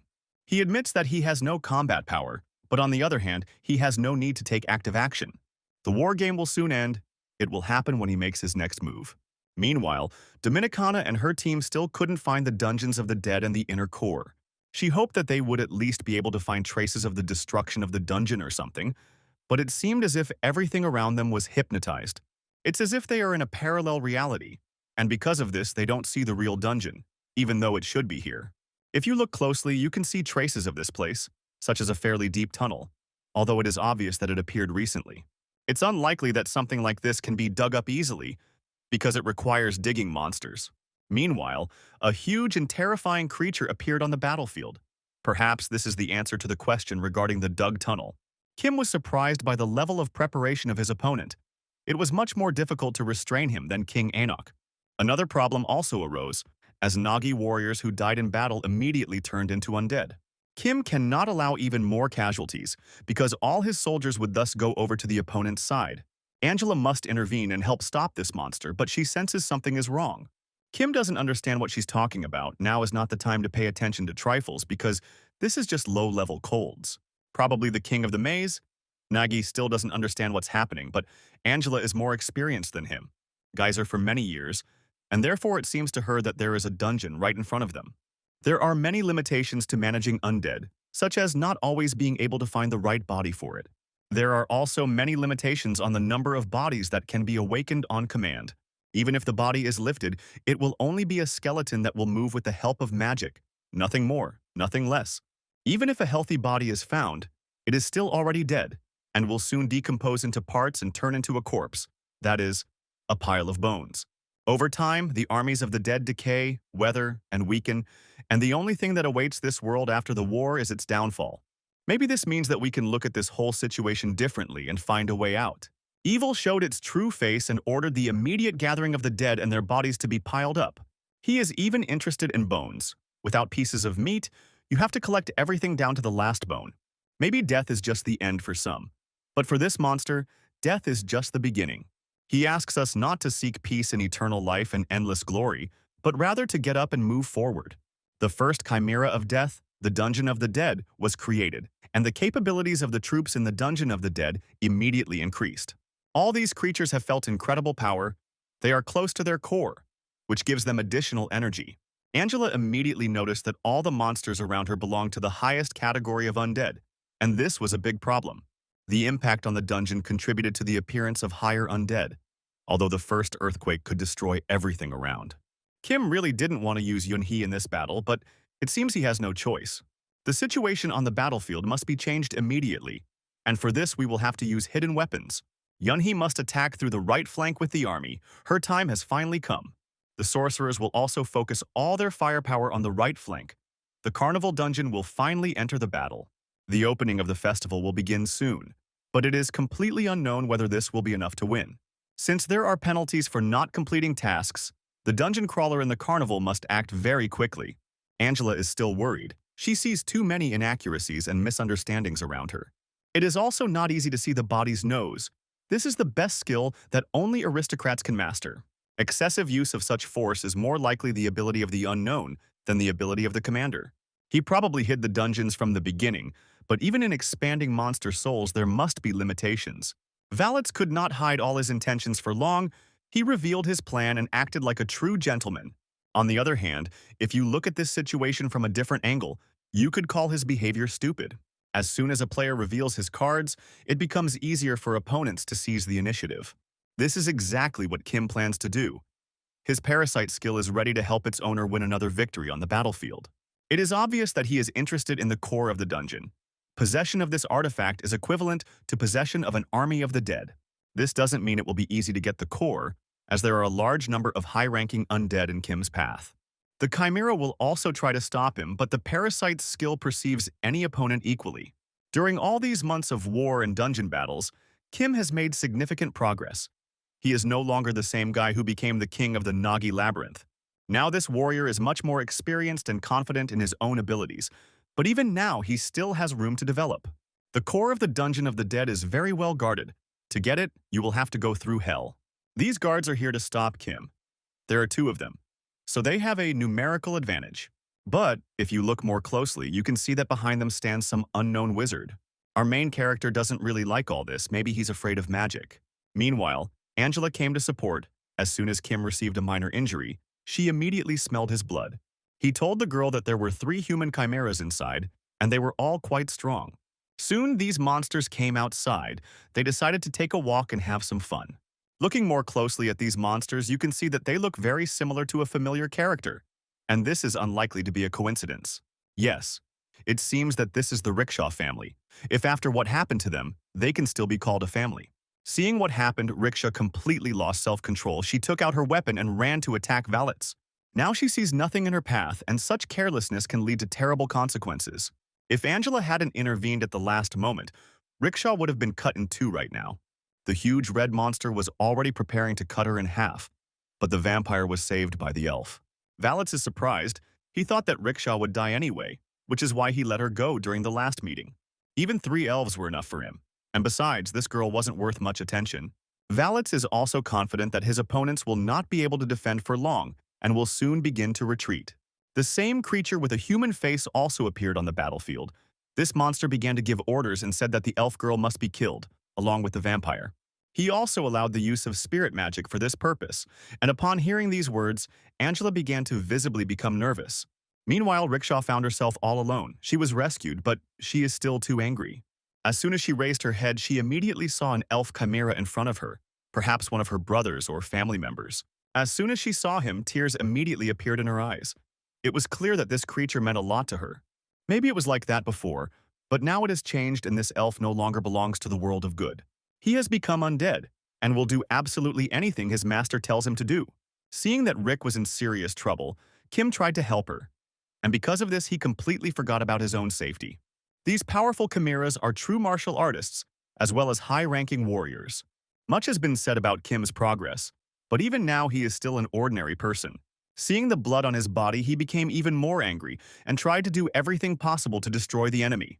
He was sure that he had repelled the attack, but the chimera turned out to be much stronger than he had thought. This elf belongs to the legendary level, which means that defeating him will not be easy at all.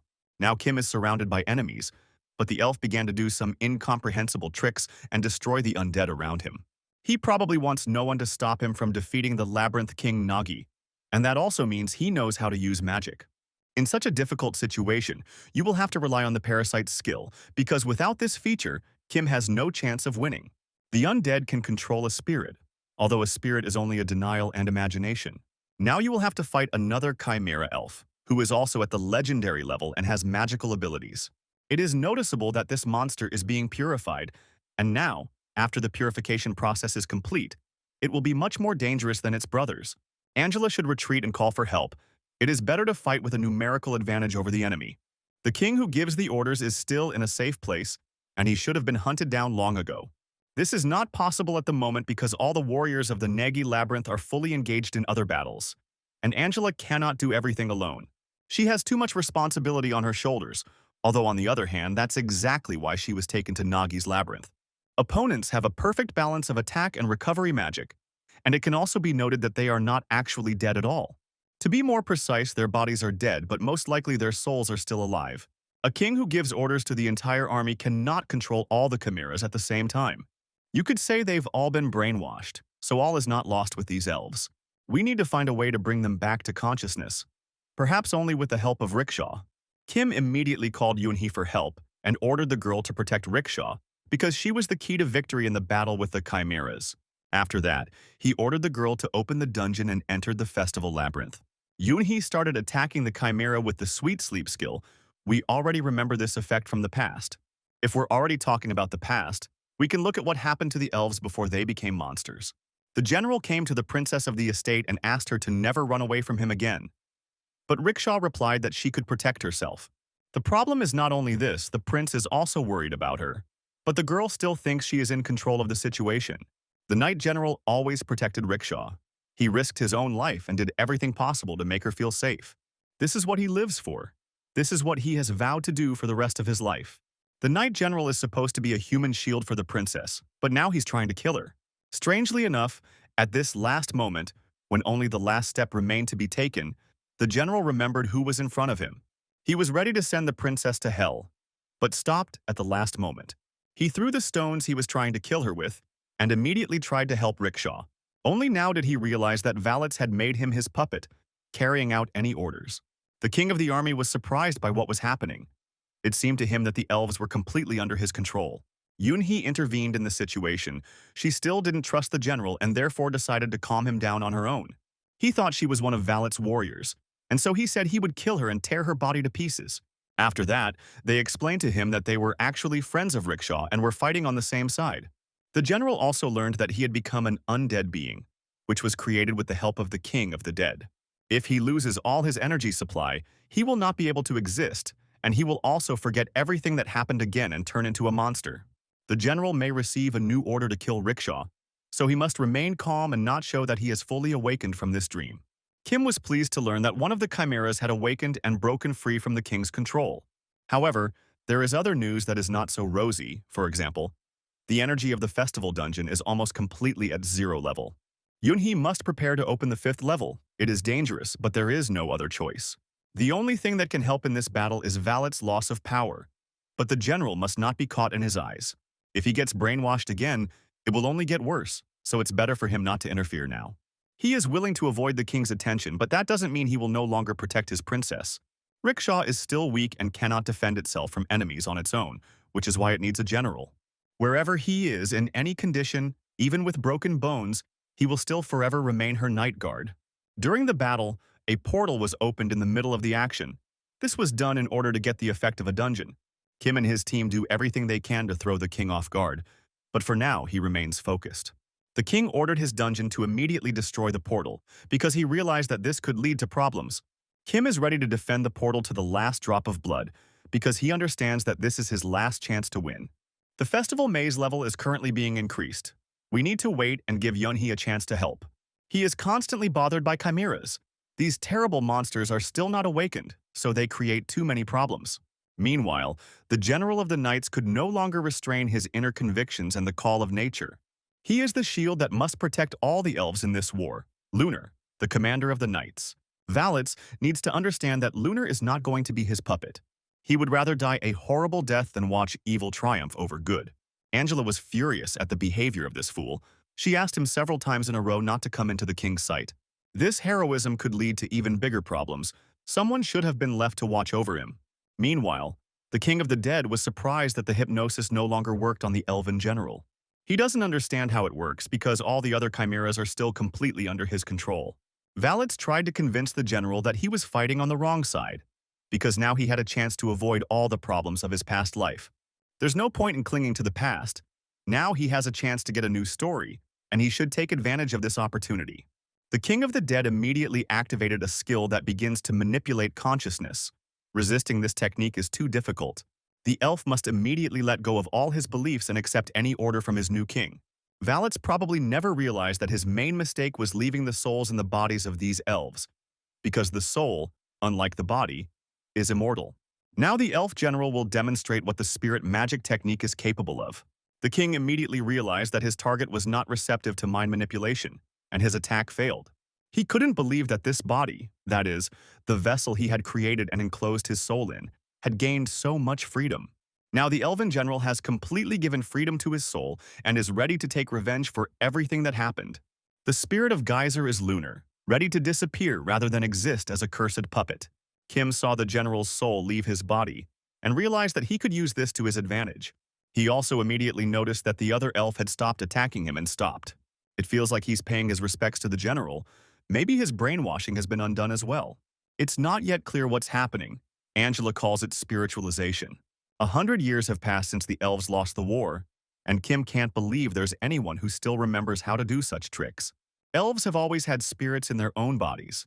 Spiritization is a ritual that prevents the soul from going to the spirit realm. Quite the opposite. Ritual forces the soul to remain in the physical world.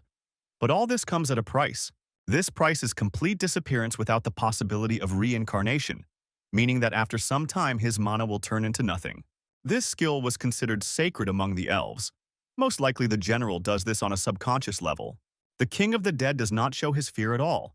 On the contrary, he is ready to give the elf the opportunity to do whatever he wants. He probably doesn't understand what the elf spirit is capable of, and right now, we'll see what this will lead to. Right now, Lunar has no physical body at all, and as soon as he touches the king, he immediately feels his terrible soul. In the last seconds of this conversation, Valets tried to stop his opponent, but Lunar was no longer listening to him. Very strange things started happening. Some might call it magic, but it's just an ancient elven technique. After a huge explosion of kinetic energy, the king of the dead fell to the ground and made no sound. Kim, along with Angela, silently watched all this and did not understand what to do next. After a while, they heard Rickshaw's incredible screams. The girl could not believe that this really happened. Lunar had always promised her to protect her no matter what, and after saying those words, he died twice in front of her eyes. It seems as if Lunar has completely disappeared, taking Valet's soul with him, but this has yet to be confirmed. All the undead around them began to fall, and they seemed to be left without energy and could not continue the battle. It remains to be seen whether the brainwashing technique will be cancelled, because the elves do not look very friendly. Angela said that this is not the end. We need to hurry up and destroy the maze immediately. Only a third of the Rain King died. It is normal that the soul of his main body was split. It feels like he has become all-powerful, but the king cannot bear the pain of having the soul of the main body disappear without a trace. It's like the current king of the dead is different from his past form, and it's unpleasant.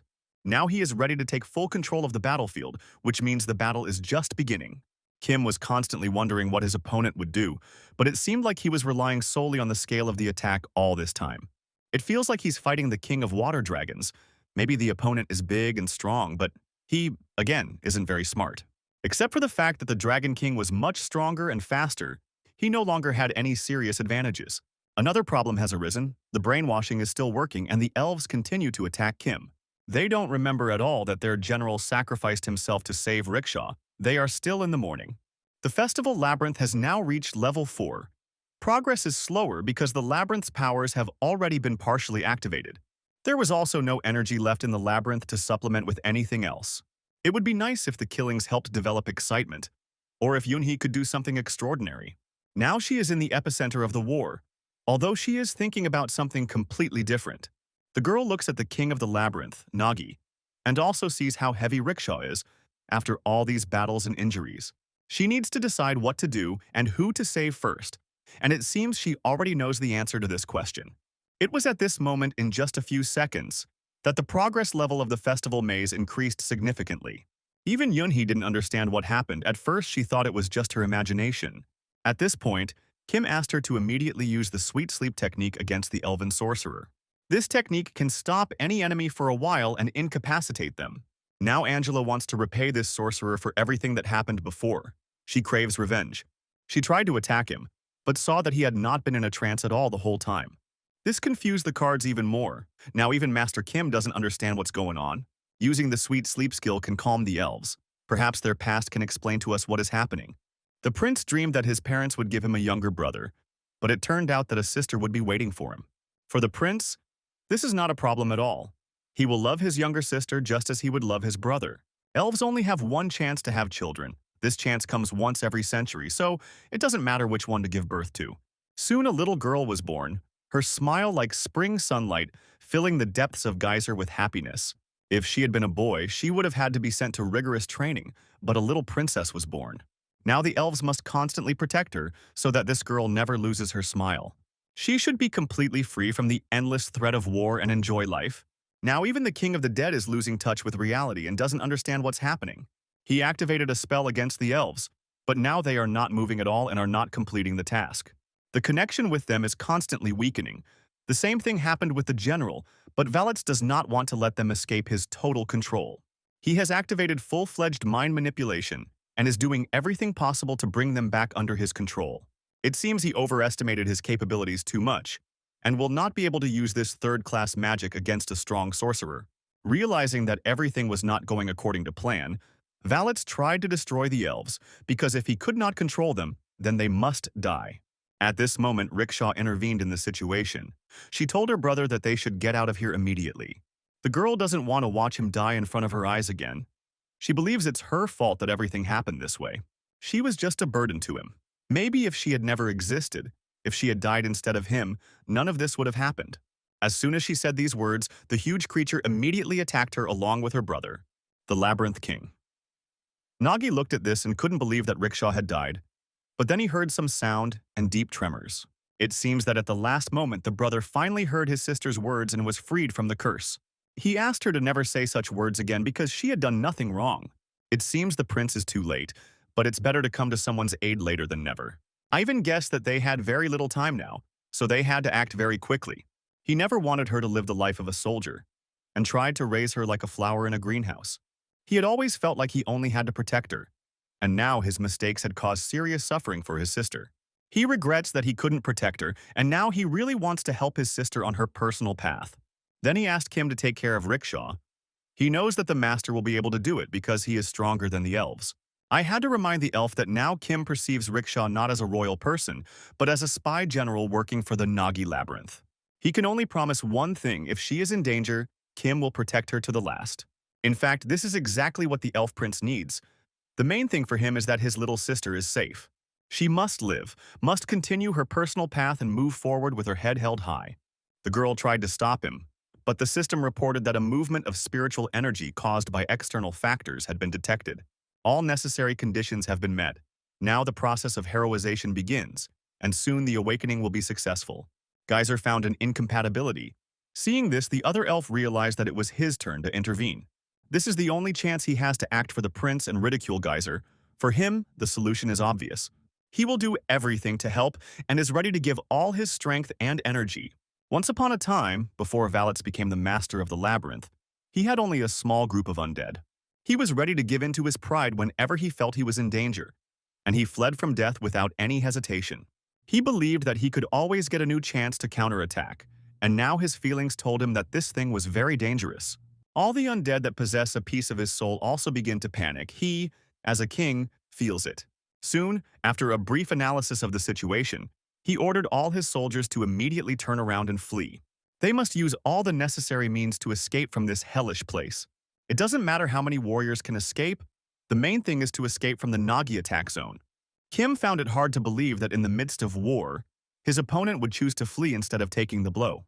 He asked Angela to stop the enemies, because they cannot be allowed to escape. They must be destroyed all at once. Now we can't tear the elves away from the awakening process. They are doing something big, and they need help. To do this, Kim activated the parasite skill and prepared to do whatever was necessary for the sake of a common victory. Although the King of the Dead says that no parasite can stop him, if you look closely, you can see fear in his eyes. Approaching the dungeons, and it is unlikely that most of the participants in this battle will be able to survive this storm. Little Yunhee is now at the limit of her capabilities. She lost too much energy during the battle. The warriors on the flanks are currently unable to stop the 1,000-strong army of the undead, so it is difficult to even understand exactly how to stop the enemy. They all try to escape, but at the last moment something very scary appears before their eyes. What could be worse than a large number of clones of the King of Gluttony? It seems he got hungry and came to try something tasty. All the warriors of the undead army who had climbed the huge mountain disappeared from the king's sight almost simultaneously. Looking more closely, he realized what was happening to his warriors and could not believe that he had really forgotten about the treacherous Uther. This led to a real panic, because the Dragon King Anak had to kill this small and annoying slug. It seems that even after returning to this world, Anak is still too weak and cannot be relied upon. Ahead you can see the tunnel through which the Labyrinth of the Dead passed. It is through this path that Valets is going to escape, but upon looking more closely, he saw that there were also enemy warriors near the tunnel. It seemed the King of the Dead had a problem. Nagi's Labyrinth has received long-awaited support, not only the Snail King, but also the werewolf leopard Hoya. She came with her friends to have some fun. They didn't find the dungeon core, so they look angry. Each member of this team wants to help the king of their dungeon and correct his expectations. Kim was happy to see them. He wasn't at all upset that they hadn't fulfilled their part of the plan, because he understood that they couldn't find the dungeon core. You have arrived just in time, and now you must treat the undead as your eternal enemy and not let anyone escape. We must kill everyone around us and destroy all these disgusting creatures, and only then can we take on their king. In the first minutes of the battle, everything went according to plan. But then all the undead began to fall, as if all their strength and energy had been taken from them. Perhaps the king decided to regain all his power. Since he has no more way to retreat, he is not a fool at all and is acting wisely. It's been a long time since he was last cornered like today. It's even funny to him to understand that he is so afraid of death, even though he is the king of the dead. Even considering all his strengths, he does not see victory ahead. It seems that defeat is inevitable. Now he feels fear and a racing heart. It was a long time ago, but he feels alive again. The king of the dead promised that he would fight desperately until the very end and would not give up his life without a final battle. The core should help it gain incredible power and reveal its full potential. As soon as he activated this artifact, the dungeon of the dead immediately began to collapse. It's very simple. Valets wants to use all the power he can absorb into his own body. Rickshaw's awakening as the ultimate hero ended in success. It's unlikely she'll be able to reach legendary level, but the elf might give her his own body so that Rickshaw can reach her full potential. It seems that all current geyser laws now cease to apply, as Rickshaw is temporarily freed from the curse of falling. The time has come to restore the glorious elven dynasty of Geyser. The time has come to show again what elves are capable of. Rickshaw has transformed into her best version, and now the Queen of the High Elves is ready to show her power. She is in a temporary stage of absolute perfection. Now she is the golden elf of the best century. Once the soul has been fully connected, there is no longer any point in leaving energy for the future. Now we need to do everything possible to get Rickshaw as close to the enemy as possible. Kim activated the parasite's skill and promised her to clear the way and help her get revenge. The epic confrontation is getting closer with every passing second. Only God knows the outcome of this grand battle. The dead sheep will become a flock. The king asked to help him find the right path. Since he was born among the dead, he is ready to resurrect and divide all souls through him. He will become father and mother, good and evil, the beginning and the end for the whole world. Sheep are the reason for his existence, and the place where he is both the world of the dead and reality. After this dialogue with himself, which few understood, Valets activated the entrance to the formless labyrinth of purgatory. The Necromancer King's abilities had been increased. Now he was even stronger than an hour ago. Angela immediately warned her master that their enemy had reached the power of true aristocrats. But for Kim, it didn't matter. He asked his assistants to step back and protect Dominican and Yunhee. He was ready to do all the dirty work together with Rickshaw. The King of the Dead wants to show off his might and make these miserable worms suffer. The battle has reached a completely new level, because now the king has absorbed the core and has become much more powerful and stronger. This does not mean that Kim will be afraid of him. With the parasite's skills, he is ready to challenge any enemy. Even if his strength is not enough, we must not forget that today, he has an extremely powerful partner. Rickshaw has reached legendary status and has now surpassed all its available capabilities. They fight as a perfect duo, complementing each other and perfectly choosing the moment to attack. This causes the king to suffer and scream in pain, although he is still not going to accept reality and his impending death. The parasite wants to consume this pitiful monster and helps Kim defend herself from any mental attack from the king. Now we need to make it clear to Valets that all his techniques are not working and he no longer has a chance. As soon as Kim stopped her opponent, Rickshaw immediately prepared for the decisive blow. She activated all her power and, as if from a machine gun, began shooting her energy bullets at the king. After that, Rickshaw took out a spirit blade and promised to cut her enemy in half. He made her suffer through the loss of family and friends. Now the long-awaited time for revenge has come. A creature like Valets should not be in the world of the living, for he only brings chaos and death. Kim immediately seized the moment, activated the consciousness acceleration skill, and took the labyrinth core from the dead into his own hands. The core of the labyrinth of the dead had run out of energy, so taking it from a dead body was too easy. There was a way out of the formless labyrinth of purgatory. The deed was done, the territory was cleared. Rickshaw stood before her enemy and asked him not to pretend to be a dead guy, but to stand up and look her in the eyes. He was dead from the start, and his body doesn't need to breathe at all, so he's not going to avoid this situation and play the role of a dead guy. Kim was surprised that this freak was still alive.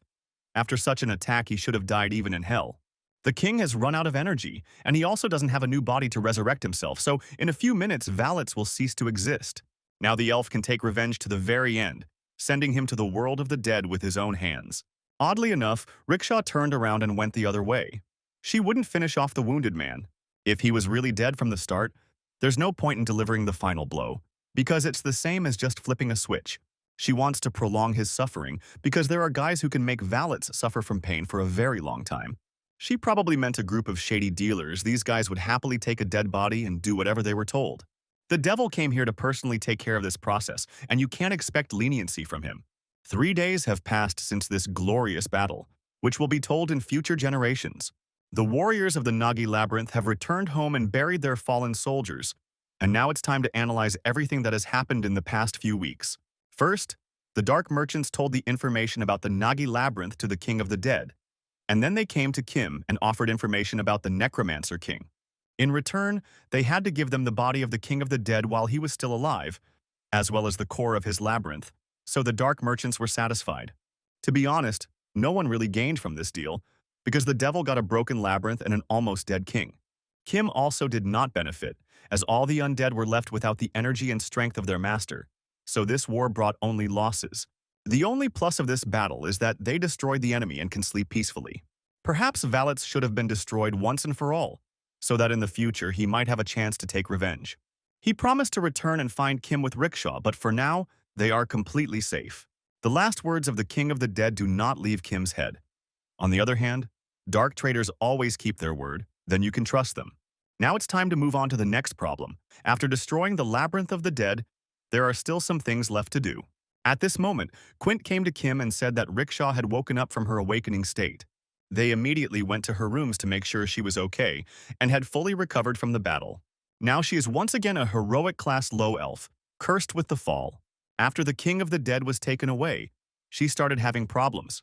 It's like the geyser curse, which returned along with the effects of the awakening.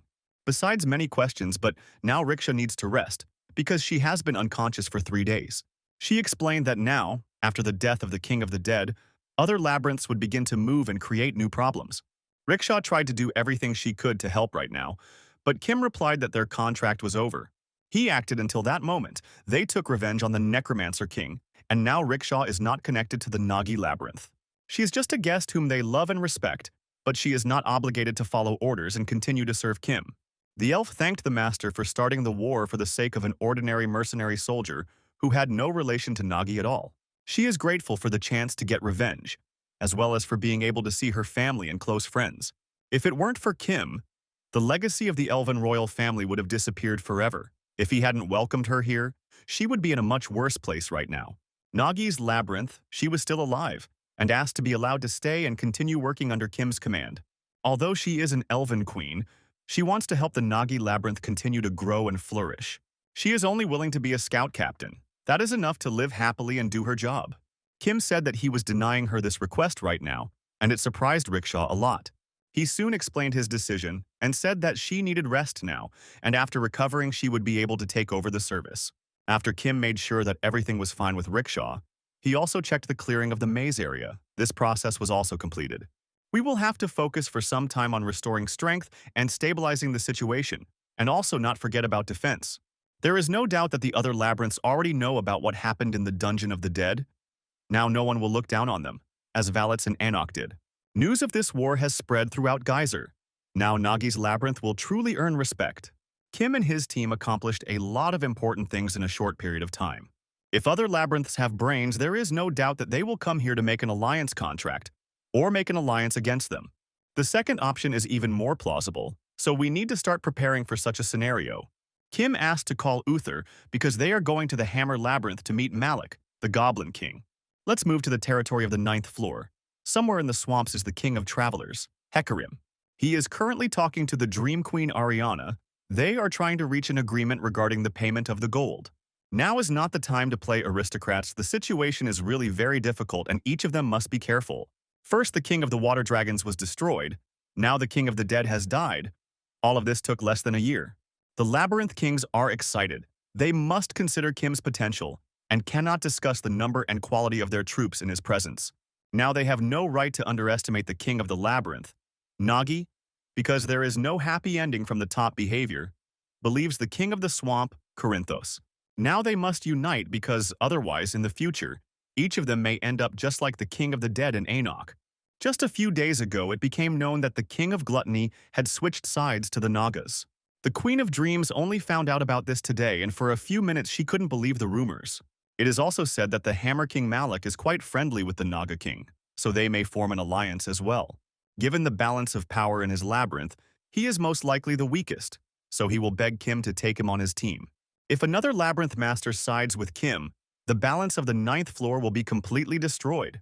No maze has ever taken over an entire floor before. There is nothing more shameful than this. The balance hasn't been destroyed yet. They will have the advantage if they don't attack first. The Dream Maze and the Swamp Maze are well defended, so they will be able to hold Kim back and allow the Centaurs to attack. For the Nagi Labyrinth to attack the Traveler Labyrinth because it risks weakening after this battle. Corinth sees how Ariana was able to get rid of her instincts for the unfallen fairy. And now he wants to fall at the feet of someone very strong. Now she's worried about something completely different. Her girls got the information when they brainwashed some monsters from downstairs. She hopes it's all a lie, but it looks like the aristocrats of the deep floors are going to intervene in this war. 2 days after the end of the war, there was fun in the Dark Merchant's territory. The King of the Dead is still alive. He has been imprisoned and put in a dungeon cell. Interestingly, this room is completely devoid of mana and security. He is imprisoned only with iron chains. No one expected that a group of dark traitors could be so stupid. They underestimated Valets too much. There is a lot of miasma around, which means there are a lot of corpses in this place, and you can take advantage of this.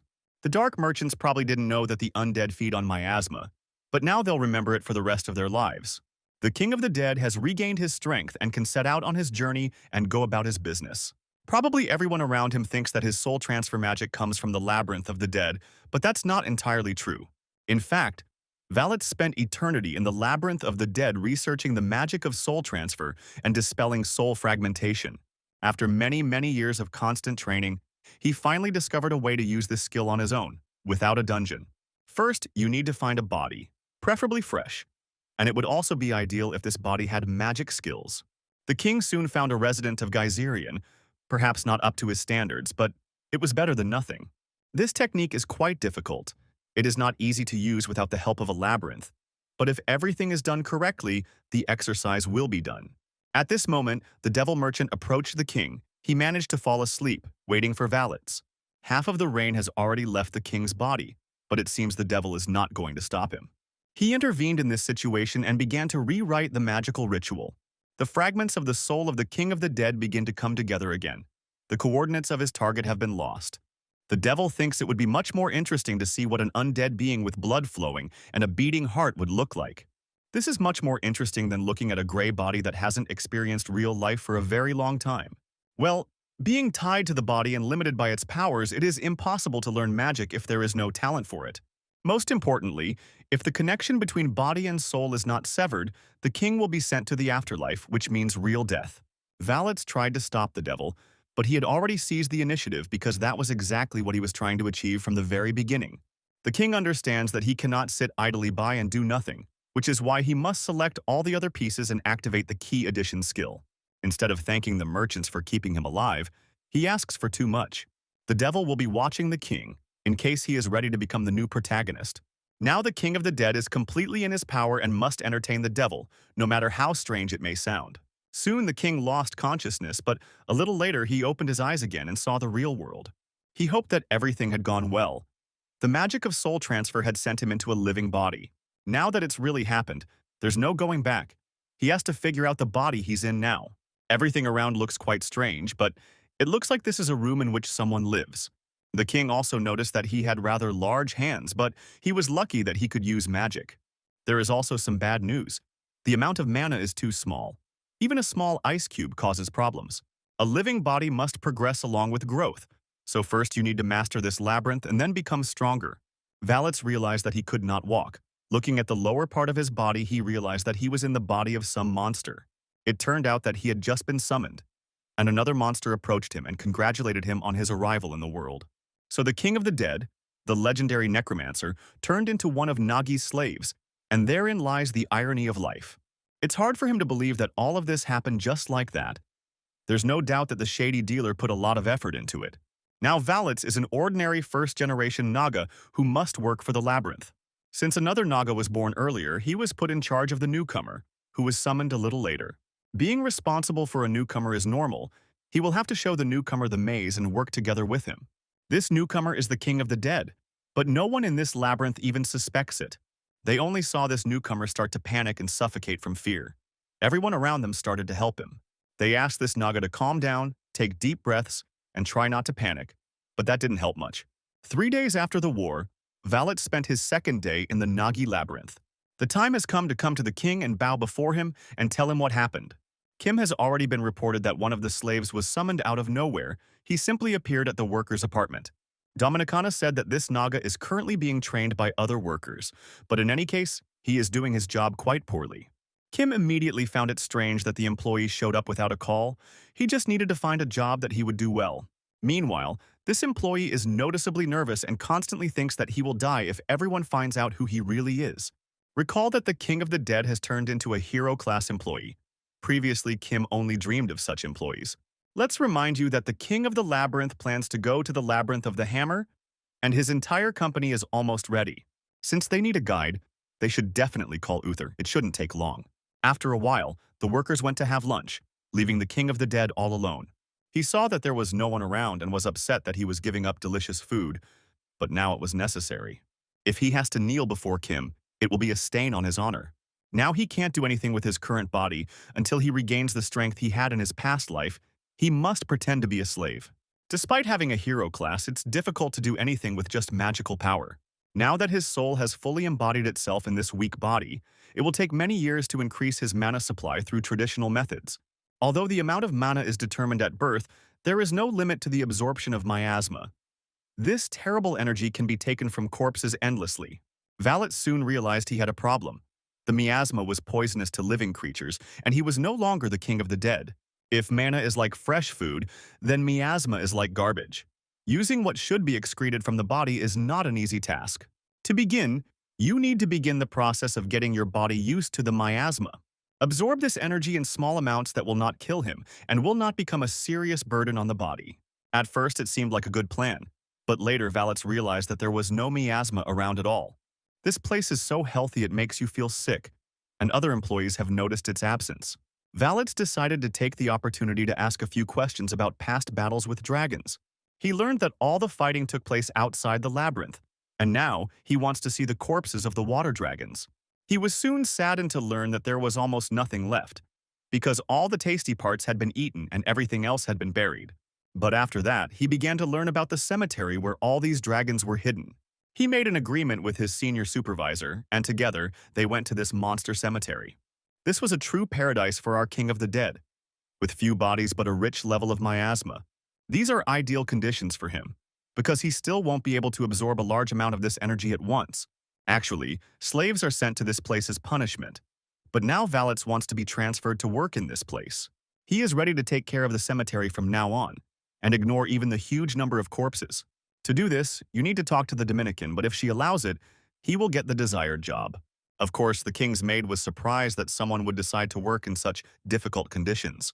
The number of staff has recently increased, which means they are eating more and therefore hunting more. You will have to carry a lot of dead bodies, as well as bury everything that you did not have time to eat. Valets is confident that he can handle any amount of work, and says that this job was created specifically for him. He didn't even expect everything to turn out so perfectly. Now there are good conditions to focus on collecting miasma and creating a chimera. In the future, this will make it possible to transfer his soul to another body and begin his return. Dominicana was surprised that they had come across such a strange specimen, but in any case, she was pleased that she had found a worker for the cemetery. Let's move on to the Hammer Maze, where, as always, work continues. Soon, an urgent message from a group of scouts reached the king. He was informed that an army of Nagas was heading towards their labyrinth. Most likely, they would be here in about 2 days. Rumor has it that there are about 20 elite vampire dragon warriors, and even a gluttonous king. There don't seem to be any people there, although they say there is a Geyserian there who looks like an ordinary slave. The scouts are probably too mentally retarded to understand that this person is the Lord of the Nagi Labyrinth, that is, the Baron of the 9th floor. The king of the Hammer Maze expected ordinary servants to come to him, but he will meet a real king. He ordered his men to gather all available warriors and prepare to meet the aristocrat. Kim was there in 2 days. He couldn't believe that the Goblin King wouldn't be a goblin at all. On the other hand, it's the same. Kim is also the person who runs the snake maze. They greeted each other and sat down at the table to have a conversation and enjoy a delicious meal. From the very beginning, Kim honestly admitted that this was the best maze he had ever seen. To get here, you need to walk along a narrow road that leads into a valley between rocks. If you go further, you can see the inner wall with a tower and the main walls of the fortress. Siege-type water dragons here. It will be difficult for even them to break through. Goblins are small in size, so they have to take care of their defenses to be able to defend themselves against the huge monsters of the dungeon. Finding food in the fortress is quite difficult, so they sell equipment to dark merchants in exchange for food. Now everything became clear to Kim. The goblins were improving their skills while everyone else didn't even suspect their existence. All the other labyrinth masters look at them as cowards, but in reality the goblins sit inside and constantly improve their level. It's hard to even think of a way to take over this place. But now the question arises as to why the king opened his doors to Kim. It turned out that he had no backup plan at all. This is the usual confidence of a king. He is sure that Kim will not turn his back on him. They have friendly relations, and together they can confront enemies. Besides, goblins have a lot of useful technology to offer, so it makes no sense for them to be enemies. Besides, if they fought with these extraordinary and strong warriors belonging to Kim, they would have no chance of winning. Their scouts are still scared to death. So Malik is grateful that Kim has cleared the dungeons of terrifying monsters like Anak and Valets. They were a real problem for the other mazes, and now everyone around them could breathe easier. Kim understood that his interlocutor saw the big picture of the ninth floor. He deserved to understand the real reason for this meeting. Malik Balzac asked for a little more time. He is sure that Kim does not want to leave a potential enemy behind the front lines and understands his point of view. Because of the desert lands, they could not hunt. So all this time, they depended on a group of dark traders. In other words, a significant portion of the costs of maintaining the labyrinth depend on the mines and the extraction of crystals. If Malik becomes a knight of Kim by contract, he will have to give up 30% of the crystals that are necessary for the survival of his labyrinth. This is too much for the labyrinth to continue to exist, but in fact, Kim did not come to ask Malik to become his knight. He is sure that you can't knight just anyone at first meeting because then there is no point in expecting loyalty from a knight. He came to form an alliance. He needs an ally he can count on, not someone who will stab him in the back. Kim isn't going to knight everyone, although of course he's done something similar with Uther in the past. The difference in their status and power is obvious, but for some reason Kim wants to form an alliance with a weak maze without any conditions. It's strange. When Kim became an aristocrat, he received envoys from the labyrinths of the ninth floor, all of whom brought with them the usual greetings. Even all of this was just a manipulation because in reality, they had come to begin monitoring Nagi's labyrinth. Even though the goblins had a hard time handling the maintenance, they still came and brought with them a chest full of crystals. Kim recruited an army using these crystals and developed plans using a map he also received from the goblins, which led to his victory over Anak. So all this means that they have already fought together on the same side and can now trust each other. To be honest, Kim would like to reward the Goblin King instead of taking something from him. After all these beautiful speeches, Malik began to laugh. Now he sees that Kim is really different from the water dragons and other freaks on this floor. After that, he said he wanted to bow to Kim for such support and ordered his assistants to bring things inside. This equipment is made from an alloy of deep dark iron and adamantium. Rumor has it that Kim's sword breaks at the end of every battle. So Malik decided to give him something really strong. There is no one who could scratch this sword except the aristocrats of the Abyss, because this weapon is made in the best forge of Geyser. Kim has indeed been upset about the quality of his weapons for a long time. Now this problem will be solved. You could call this a symbol of the union between the Naga Labyrinth and the Hammer Labyrinth. Previously, the Goblin King had never even thought about getting out of this valley. But he is a king, and he also has his own dreams. He can't afford to sit cooped up in his house all this time, and now believes that now is the best time to see the world. He is ready to leave his name next to the Baron's name on the list of achievements and take a step towards victories and successes. The alliance between the Labyrinth of Hammer and the Labyrinths of Nagi and the Labyrinth of Gluttony has been successfully established. Before returning, Kim learned all the details of the Hammer Maze. Malik hid nothing from him. His labyrinth is at the 5th rank. The army size is approximately 1,000 warriors, as well as 2 heroic class warriors. Goblins do not have personal professions, meaning there are no workers or warriors. They all perform the same tasks and replace each other. When they prepare for battle, they all wear equipment they have made themselves, which makes them unique. Although there are goblins that can use magic, long-range attacks are mainly used with cannons. They didn't make any rifles because that doesn't work very well against monsters. It looks more like a medieval manor than a maze, but in any case they are better to work with than Kim expected. There is no news yet regarding the other labyrinths. They are more relaxed than expected. Just as Kim thought he could focus on internal matters, a frightened Quint ran into the room. He said that messengers were standing at the gates of their labyrinth, awaiting permission to enter. They said they came from the Snow Labyrinth, the Traveler's Labyrinth, and the labyrinth that is connected to the swamp. They were soon allowed inside and immediately bowed to Baron Geyser. They should immediately state the purpose of their visit, because if they went through the alliance, Kim is not going to listen to them. He was immediately told that they would not waste the Baron's time on small problems. Their kings, on the contrary, are pleased to hear about the Baron's achievements and fear that next time he may start a war against them. That's why they're asking all the owners of the labyrinths on this floor to gather around a round table and discuss this entire tense situation. If it was a trap, they wouldn't have revealed the names of their 3 mazes, so Kim can rest easy. Even they, ordinary soldiers, see how much Nagi's labyrinth is beginning to prosper with the Baron. They also want prosperity for themselves. In fact, all 3 of Nagi's labyrinth masters were trying to find a way to confront Kim, but that was before a new problem arose. While all these beautiful words and compliments did not blind the Baron, he reminded himself that he did not like to waste time at all. He was informed that the meeting would take place in a month, next to the swamp maze, which is located almost in the center of the floor. The topic of this gathering will be the invasion of the 10th floor aristocratic union to the 9th floor, which is a serious problem. Nagi's territory, but Kim asked to look around again to make sure there were no spies left. Not even a week had passed since the end of the war, and the Baron had new problems. The aristocrats of the Abyss did nothing during the Great War, but for some reason they are now starting to take action.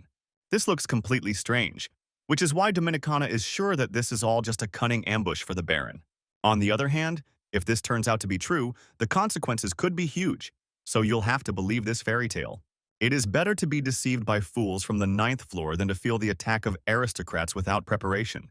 Kim also found out where the group of dark traders is now. He probably wants to meet with them too. Oddly enough, Kim decided to go alone and didn't bring any support group with him. A few days later, he met a dark merchant at the site where the Labyrinth of the Dead used to be. It seems as if the shady dealer is not at all happy to see him, although he pretends that everything is fine. The merchant said that they were creating the foundation for the labyrinth, and they had a lot of work ahead of them. Kim is trying to understand what will happen after the construction is completed. It seems like we have to wait for Valet's return.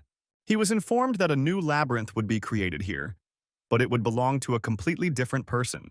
The merchant was one of the people who cared for the corpse of the King of the Dead, and this king should never return. Kim is not very happy that a new maze will appear around. Such an area could fall into someone's bad hands. No one warned him about anything like this. During the negotiations, they only talked about the core and the king's body. The merchant tried to calm the Baron down, but his previous words were enough to anger him and make him lose his temper. Now the core of the labyrinth is on the verge of destruction, and most of the funding goes to its maintenance. To safely remove the core, it was necessary to sacrifice some of its energy. But when the core was removed, there was no energy left at all. That is why the core of the labyrinth dies. If it is touched, it will be completely destroyed. As soon as Kim heard these words, he took the core of the Labyrinth of the Dead in his hands and crushed it.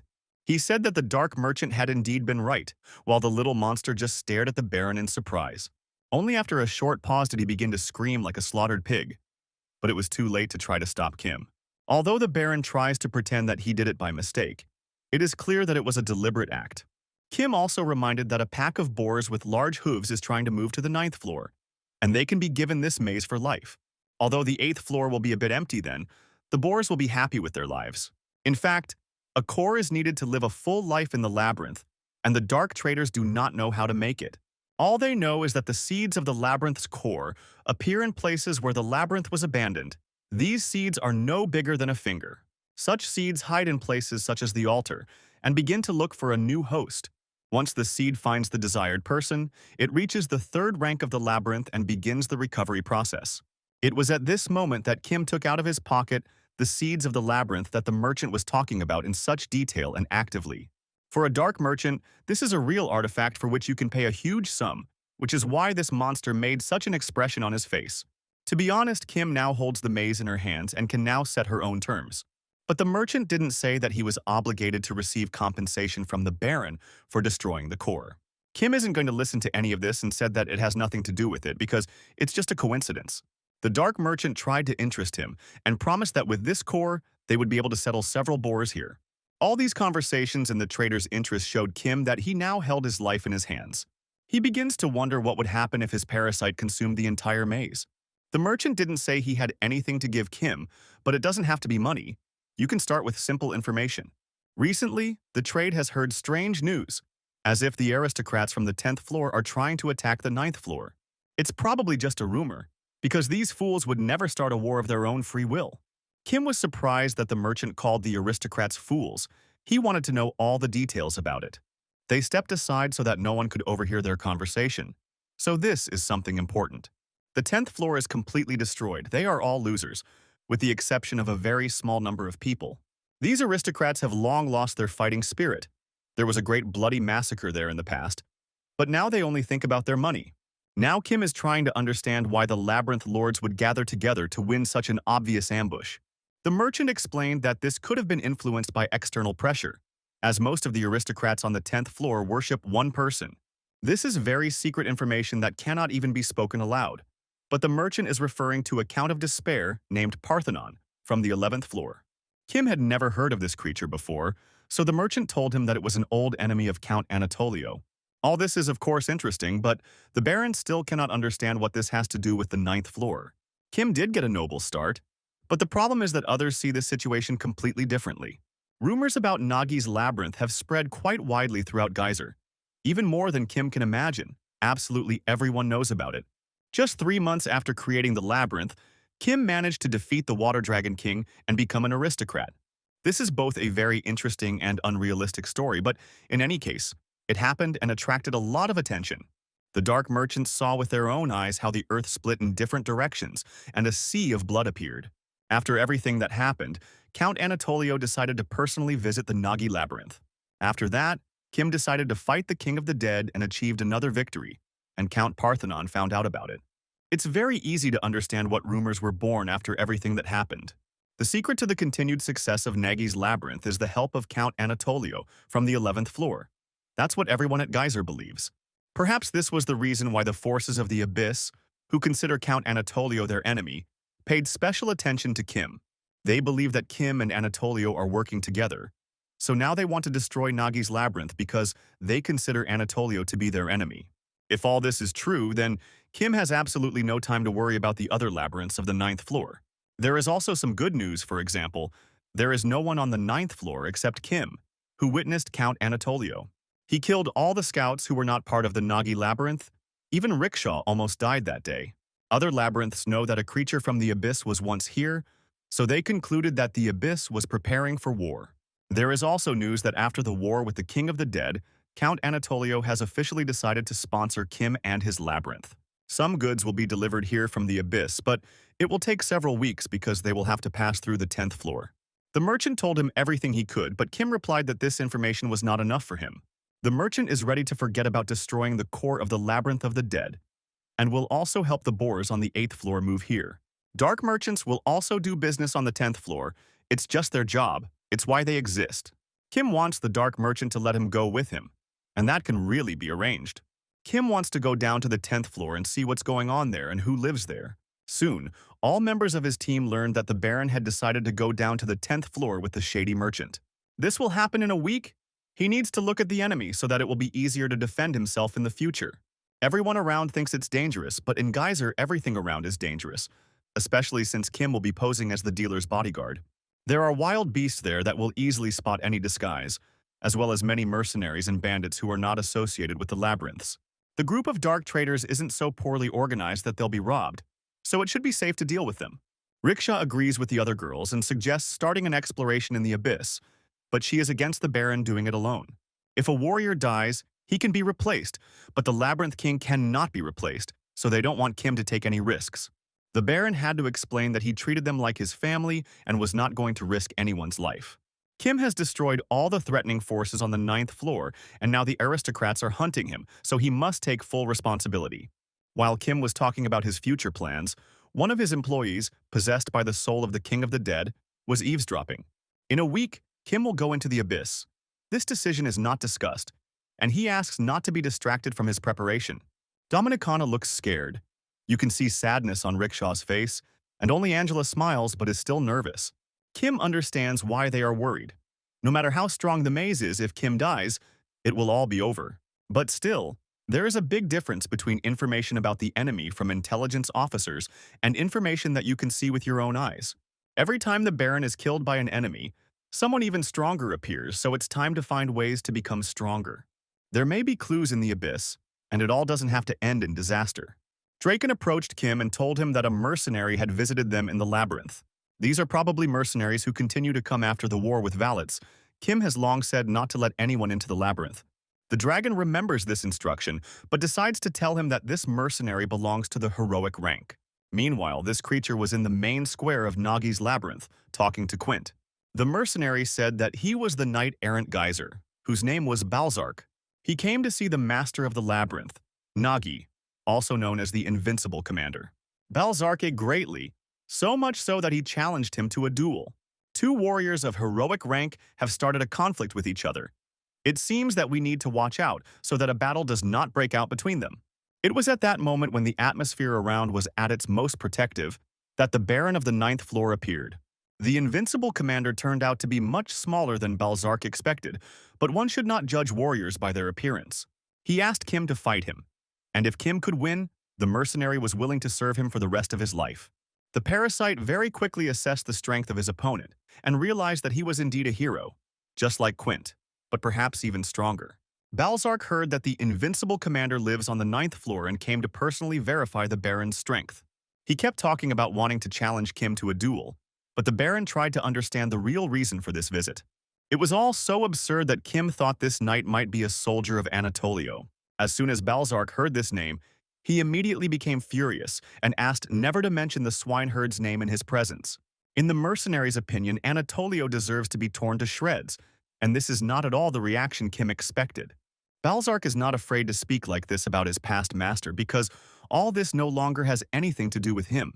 He was part of the Iron-Blooded Knights before he came here, but he left them, of his own free will. When the knight began to talk about the reason for his decision, he said that he hated Count Anatolio. It's hard to believe that he voluntarily left the Iron-Blooded Knights to obey the Baron from the ninth floor. It's even funny. Kim is not going to believe these tales because if he believed in anything like that, he wouldn't have become a Baron. Nevertheless, Balzark continued to assure that all this was true, and he knew many personalities on the 10th floor who hated Anatolio. When Anatolio first came to Nagi's labyrinth, Kim could not understand the purpose of his visit. Only later did he realize that it was all just a clever plan to leave Kim completely without a choice. The same smart and strong Anatolio could not let go of a knight of heroic rank, which is why Kim does not believe in these tales. It is true that the Count is intelligent and cautious in his plans, but he did not consider Balzark a valuable knight. To him, this warrior, who had participated in a great number of battles, was nothing. This conversation is becoming too difficult for the knight. If they continue talking about it, it will all turn into a mortal battle instead of a duel. He suggested leaving it at that and remaining gentlemen. So he asked once again that Kim accept his request for a duel.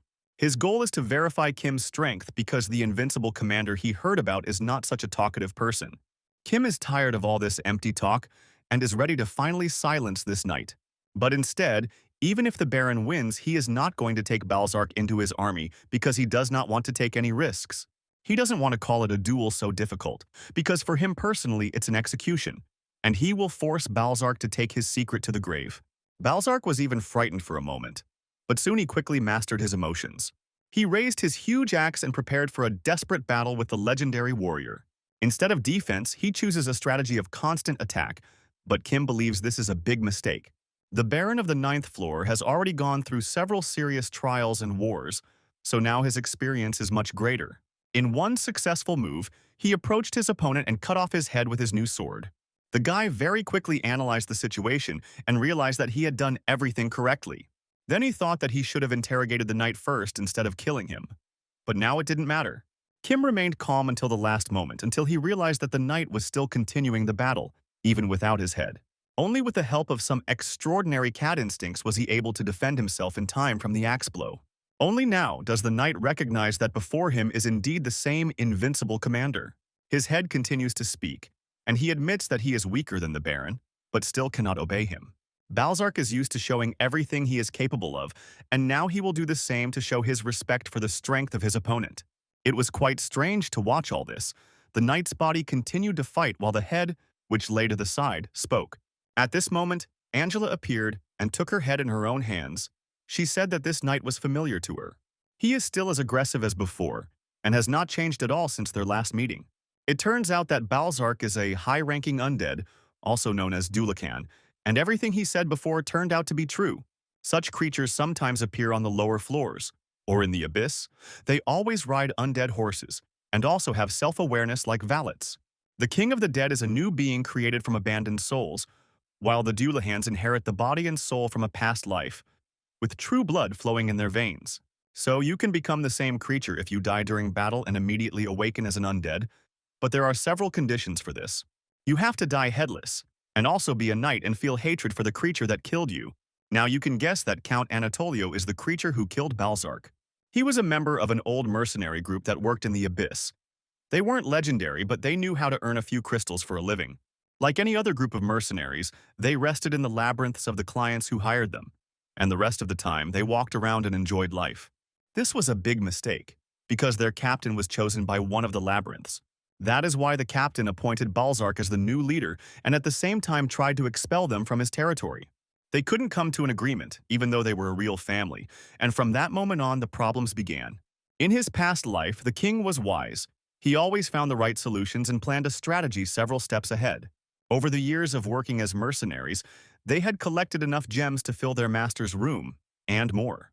Only after that was it decided to start improving the maze level, although each improvement takes a lot of time. They were able to protect the labyrinth and quickly level it up, and within a year their dungeon had reached level 7. The story of this labyrinth spread throughout the geyser, as they successfully defended against every attack and increased their level faster than others. Kim is doing the same thing now. It was really fun then. Balzark felt for the first time that he was enjoying his own life. He thought that their king would become a real aristocrat, and they would really live on the 11th floor. Their future seemed incredible. The surrounding labyrinths began to recognize them, but in reality it was all just acting. It was after all that Count Anatolio decided to attack them, and their fairy tale ended very quickly. When they saw this giant, they immediately began to panic because they had never seen anything like it in their lives. This is truly the toughest enemy they have ever faced in the past, but that doesn't mean they will give up without a fight. Perhaps it will turn out to be much weaker than expected, and then their future will be cloudless again. The Labyrinth King immediately ordered his warriors to prepare and announced that they would fight the Iron Giant and 100 of his knights. Among their rival knights was a vampire named Angela, which is how they met. At that moment, the mercenaries thought only of themselves. They were no longer a weak labyrinth, nor a pack of bandits. Now they have turned into a real army that has deep experience and is ready to give everything they have for the sake of victory. The Invincible Commander, that's what their king was called, and his entire army was ready to carry their ruler in their arms. After the king encouraged his army, he ordered everyone to immediately attack the enemy. Today, all these cunning aristocrats must experience the power of true warriors who are not afraid of death. This huge armada, which looked like a black shadow, began to approach the aristocrats of the abyss. Adjutant Hestia, a hero of the 3rd rank, was awaiting orders from his count. He was also ready to start the war. Anatolio considers his opponents to be small slugs. He is not even sure that this battle will last more than one day. All knights were ordered to prepare for battle and leave no one alive. Even the game personally took a huge sword in his hands and prepared to demonstrate his power, so that the legends about him would live forever. Everything that happened next is already history. But this story has survived to this day because a witness to these events remained. Balzark was both frightened and paralyzed. He had never seen anything like it in his life. The king approached him, ordered him to immediately take 2 little warriors with him and pretend that they were dead. The king promised to be a wall for them, smiled and apologized because he had not expected the count to be so strong. The king gave a group of mercenaries to Balzark, after which he protected them with his own body, like a true hero. Everything they had spent years building was destroyed in just one attack, and it was hard to consider life fair after that. Soon Balzark woke up. It turned out that he was alive and had not even lost his limbs, although from the very beginning it seemed that it was just a dream.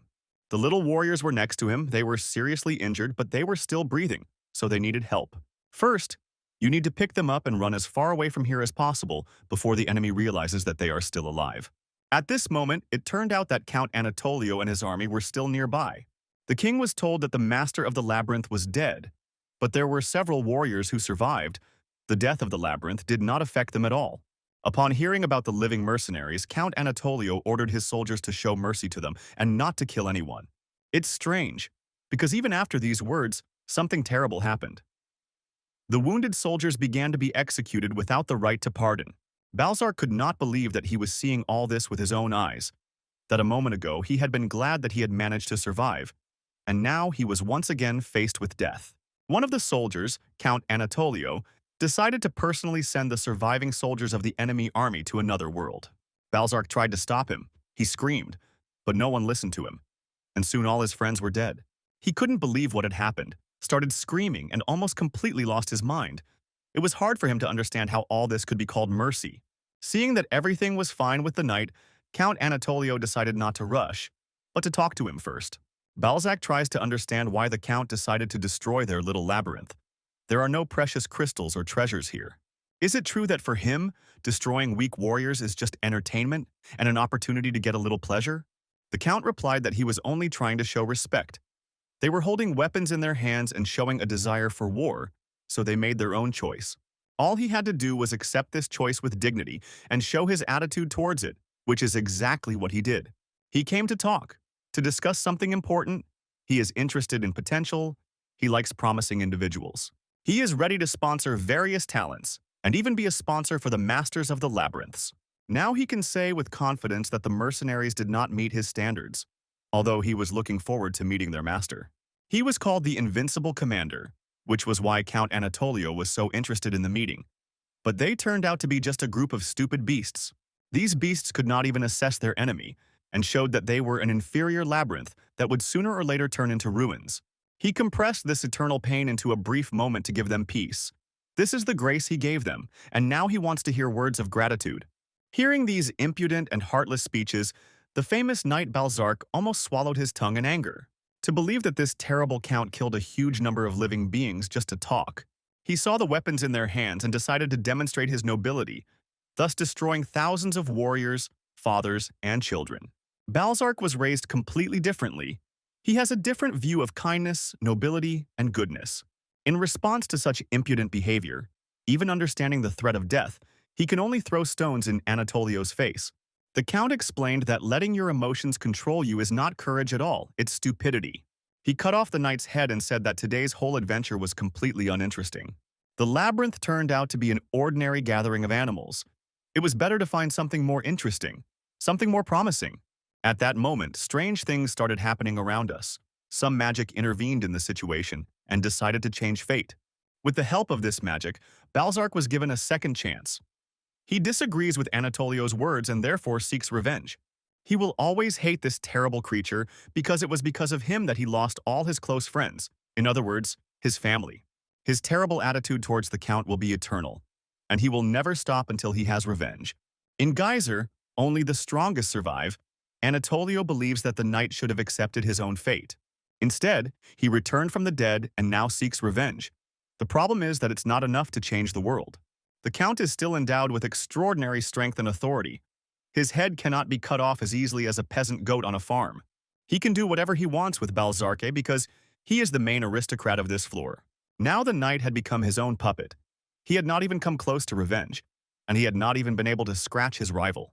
Anatolio didn't expect the knight to rise up as an undead to continue attacking. He had already died once, but he still didn't care about the difference in strength. Throughout his long life, the Count encountered a huge number of enemies who attacked him out of anger and desire for revenge. Oddly enough, nothing like this has happened. The Dullahan feed on hatred, but most of them do not achieve their goal. Instead, they direct their aggression at everything they see, and in the process, they almost completely lose their minds. Hestia received orders from the Count to take this knight and teach him all the basics of martial arts. If the object of hatred is constantly with him, then Balzac is unlikely to lose his mind until he gives up revenge. It will be interesting to watch this. Maybe sooner or later this beast will change its mind. They got a very interesting loot. At least that's how Count Anatolio looked at the situation. For him, it was just fun. This is the story the Baron of the Ninth Floor heard. He was surprised but extremely interested. As soon as the knight woke up in the Count's labyrinth, he immediately started a rebellion, trying to do everything possible to kill Anatolio. The problem is that he couldn't even defeat the weakest knight in this monster's army, so he didn't even come close to the Count. This is strange. Kim believed that a knight with a heroic rank could defeat a huge number of enemies. Angela had to explain to her baron that Count Anatolio only keeps knights of heroic rank in his army. He has no ordinary soldiers. This is much more serious than he ever expected. Now he understands that Anatolio is too strong even for him. The knight continued his story. He said that there was nothing special after that. Everything was repeated over and over again. He attacked, and he was stopped and beaten. When his will to fight began to wane, Hestia tried to talk to him and calm him down.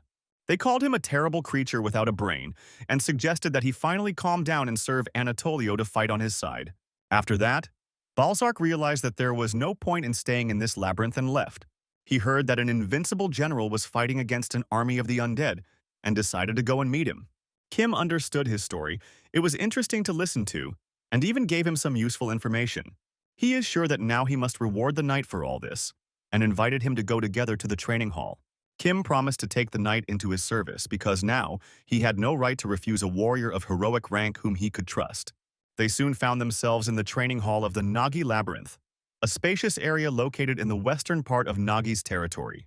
They're not going to get their deadly weapon even though Balzac is undead, but it's better for him to avoid mortal wounds. The Baron hints at a bare-handed fight, but the knight saw this as a total underestimate and prepared for a bloody war. He is ready to fight at full power, and oddly enough, that is exactly what Kim was counting on. It is unknown how their communication will develop in the future, but it seems as if Balzac will become the ideal component in Nagi's labyrinth. After a short masterclass, the knight decided to rest a bit. This battle had been very difficult for him. The knight was upset but admitted his defeat, although he still believes that together with his horse he would have fought much better and been able to win. Count Anatolio tried to give him a horse so that the knight could fight at full strength, but a problem arose. He's a Diulican, and the problem is that such creatures can't subdue a living horse, which is why nothing worked. The walking undead can be found if you do a full-fledged search, but no one has ever seen a four-legged undead animal. Valets, who overheard this conversation, considers them all stupid creatures, because it's easier to make a horse runny than to pick its nose. At that moment, Angela remembered the king of the dead and said that if he were alive, something could be done with his help. Kim said that even if the dead king were here, nothing would change because his skills in creating chimeras were terrible.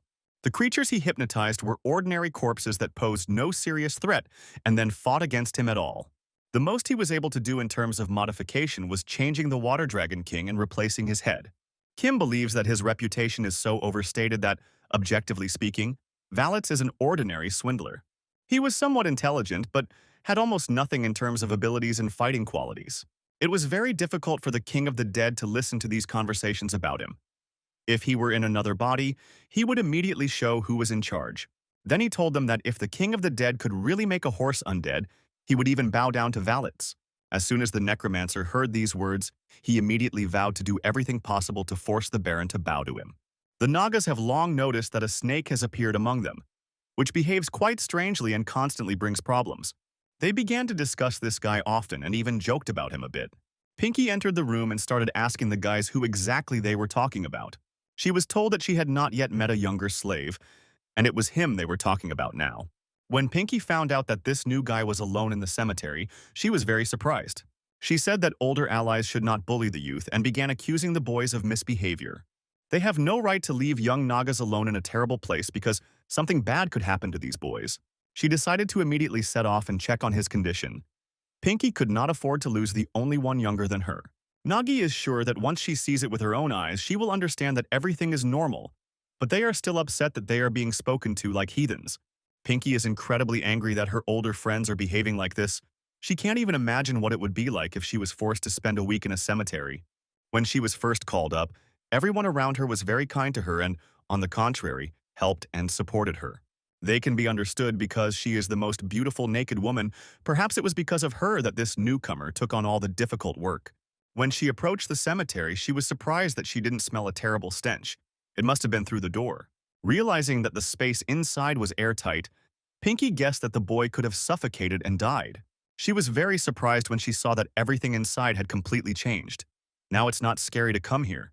Previously, they simply threw huge monster bodies here and didn't even cover them with earth, but now everything is different. It doesn't even stink here. All the bodies were buried with care, and according to all the rules, it is even hard to believe that this was done without the support of other Nagas. Previously, there was no building here, but now there is a place for a cemetery worker to live. When Pinky started watching Valets, she couldn't understand what he was constantly saying. The guy kept repeating that his body had taken in a lot of miasma over the past week, and now he was feeling a little sick. It's nice to see that after the guy came to terms with his situation, he worked actively and has already reached his limit. He's probably worried that he might lose consciousness because his body can't handle the pressure. Pinky continued to listen to his conversation and heard a lot of strange phrases that were difficult to understand. He seemed much more handsome to her than he actually was. It seems she even began to admire him. This guy is definitely different from the other older guys who sit in the tavern and drink beer all day. If the team doesn't help him, he'll soon lose consciousness, but if we work together, it will be more comfortable. Besides, this is the scariest place in the Nagi labyrinth, and they can only work together so no one will bother them. She opened the door and loudly greeted the newcomer and said that she had come to help him. Valets couldn't understand who she was or why she had come here at all. He didn't even want to hear about any joint work. He's pretty sure he told everyone else he wanted to run this place alone, and he doesn't have the support. Pinky didn't listen to this guy at all. On the contrary, she admired him and considered his actions the behavior of a true hero. She assured him that she had come here of her own free will, but he started shouting and reminded her that he didn't need help at all. This is his personal little territory, and he is sure that Pinky has other responsibilities that she must fulfill. Despite being in a difficult situation, this newbie is still worried about Pinky breaking the rules of the maze. This makes her even more fascinated by this alpha male. Pinky must have almost fallen in love with him. The girl explained that she could make an agreement with the Dominican, and then they would work together.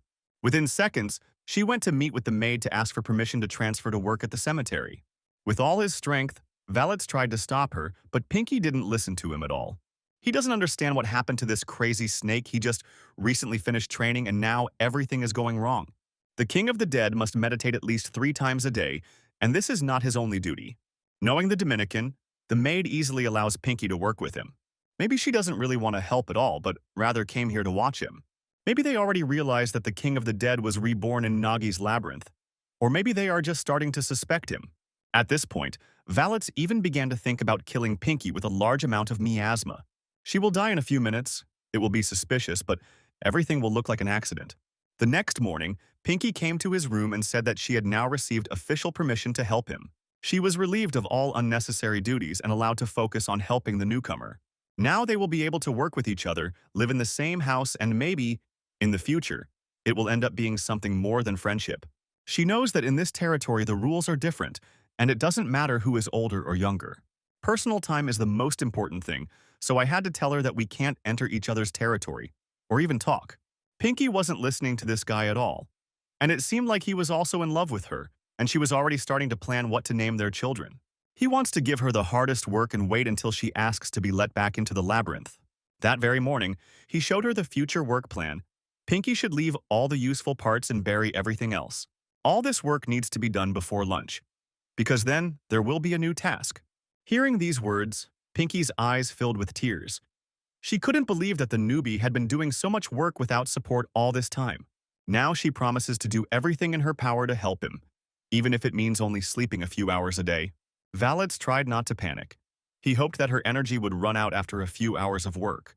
Soon he began to see that she was having a hard time and the girl was losing strength, which encouraged him. Surprisingly, they managed to complete the entire amount of work before lunch. Pinky turned out to be much stronger than he expected. He is sure that the Baron has sent an elite Naga to him for professional surveillance, so he needs to be patient. There was a knock on their gate, probably one of the slaves who constantly brings lunch. He was surprised when he saw that Pinky was now also working here. The girl immediately said that it was her own initiative and she wanted to help the newcomer. The snake was very surprised to hear this story, but he understood that she was happy, and that was the main thing. His name is Durmi. He approached Valets and asked him to make Pinky happy, otherwise he would have problems. Forget him. Valets looked at this whole festival of nonsense and couldn't understand what was happening. It seemed as if they had all lost their minds. This is probably all just a plan to make him lose his focus. Everyone around him is trying to ambush him while he absorbs the miasma. Valets will do everything possible to find out all of Pinky's weaknesses because he has no place in this, and he will become the one who keeps an eye on her. Each employee can spend their own time as they please. Usually Nagi goes to the bar to have a drink and relax, but cooking is not like that. 3 days later, we move to the border of Nagi territory. Kim has met with a shady trader and is talking about the latest news. The merchant considers the Nagas to be a unique labyrinth. They were really able to make rapid progress and did everything on their own. If Kim was as big as the Water Dragon King, he would attract too much attention and that would be bad. They arranged to meet with the merchant on the 10th floor. But first there was a small surprise. The Invincible Baron is a necessary procedure for lowering to the 10th floor, although even the Dark Merchant has not heard of it. Kim should sign for this creature because she's actually his longtime fan. Kim had previously believed that the group of dark traders were just suspicious imps like his ally, so he didn't expect to see demons here. Actually, the imps were responsible for these floors of the abyss many years ago, but then everything changed. Now it doesn't matter to the retail chain if someone dies, they prioritize their products and focus on them. This demon must be at work here because of the imp's greed and lack of conscience. But Kim shouldn't worry about that. She's a bit strange, but she's still considered a higher being, so it was helpful to have her on your team. Kim almost forgot to give the merchant the promised dungeon core. But as soon as he did, the merchant fainted with joy. Now his life will continue, and he will not be killed for his troubles in the labyrinth of the dead. The imp can return to work and do his basic exercises using teleportation. Teleportation abilities are very useful. It's much better than leaving the entrance behind as a labyrinth portal. They tear matter apart in order to teleport, but there must be some limitations. The demon said that they cannot teleport to the surface or to other labyrinths. She constantly approaches him and tries to hug him. It seems that this fan is too much in love with our hero. Kim tried to calm her down a bit and say that hugging wasn't necessary, but no one listened to him. Within a few minutes, using a teleportation portal, they found themselves on the 10th floor of Geyser. It's even hard to see the ceiling here, so this place really does resemble an abyss. Unfortunately, they were about 5 minutes late due to personal problems, but that won't stop their plans. Thus, Kim met the mercenaries who were responsible for protecting the dark merchants on this floor. They're called fails, and they really do look quite strange, although you can get used to it. Even the mercenaries had already heard many stories about the legendary Baron of the 9th floor. He must pretend to be one of their interns, just as was agreed upon with the dark traders. To begin with, Kim decided to call on his parasite to help in order to assess the strength of these mercenaries. He was very surprised when he realized that ordinary soldiers were standing in front of him. At best, they were on the 3rd floor level. Kate tried to convince him that these mercenaries were professionals in their field, but Kim assured him that this was not the case at all. The failed have been responsible for protecting the dark merchants on this floor for 5 years, and are currently the merchants' best soldiers. One of the fallen said that a group of giant worms was approaching them very quickly, so they had to prepare for danger. These creatures are excellent at sensing vibrations in the ground, just like the worms from the movie Dune. The captain asked Kim to rest in a safe area and reminded him that he was just a disguised trainee, so there was no need to do heroic things. In fact, they are considered a burden here, so they are asked not to interfere with the preparation for the battle with the huge worm. Even Kim knows about these creatures, despite the fact that he did not pay any attention to the abyss after rising to the surface.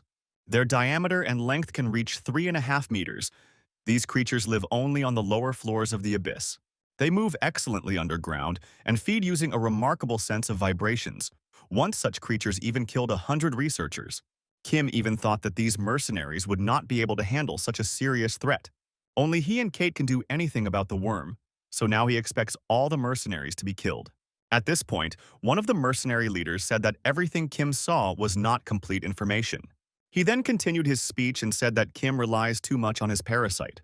While the Baron was trying to recover from his surprise and understand how they knew about the parasite, huge worms appeared. There are exactly 5 of them, the same number of mercenaries, so it will be interesting to watch this battle now. The last person to kill their monster will have to prepare dinner. These were the conditions set for the mercenaries. One of them agreed too slowly. He can probably afford it because magic skills are still faster than strong sword strikes. Each of the mercenaries knows what to do. They don't even need each other's support because everyone is considered a full-fledged professional. Some know how to fight with weapons while others have learned magic, so they are not at all worried when encountering monsters. Kim watched this battle and tried to understand what was happening. He had never encountered such unusual technology in the depths of the abyss. The mercenaries still seemed like ordinary soldiers, but 2 monsters were beaten to half-death in just 1 second. Surely the failed are not a group of mercenaries created from those who were gathered from the streets. They are true professionals in their field.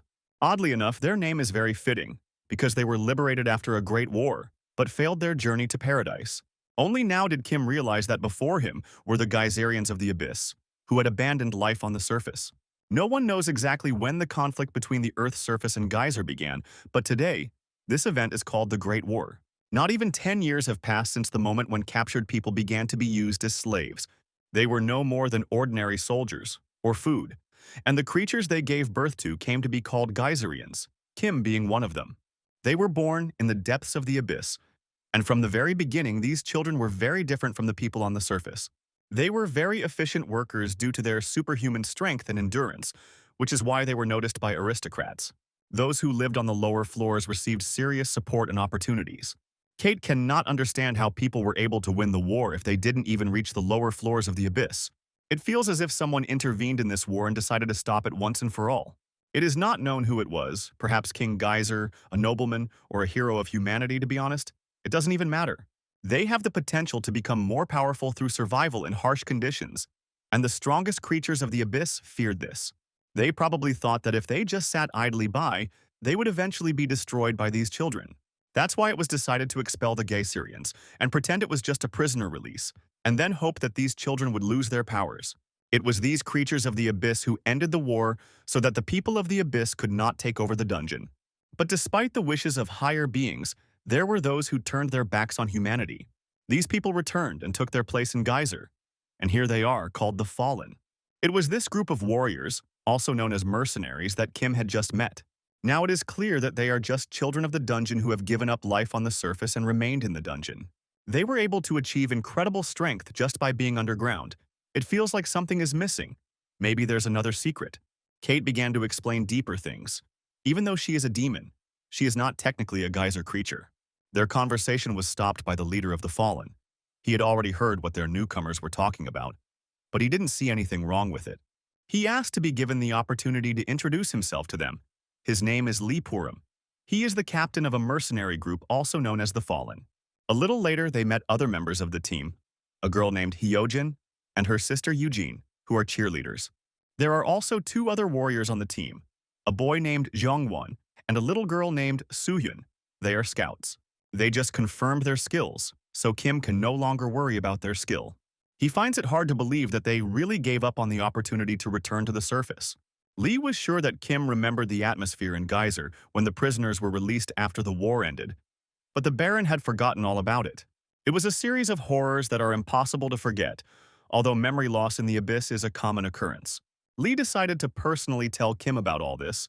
He started by remembering how there was a holiday in Geyser. This holiday was called the Festival of Amazement. Tens of thousands of people were released at the same time. It's not hard to guess that all these people were released in order to arrange a delicious dinner for the monsters and to taste these little delicacies. All the people around were eaten alive as soon as they were released from the labyrinths. No one could understand the situation, since everyone around had lived in Geyser their entire lives.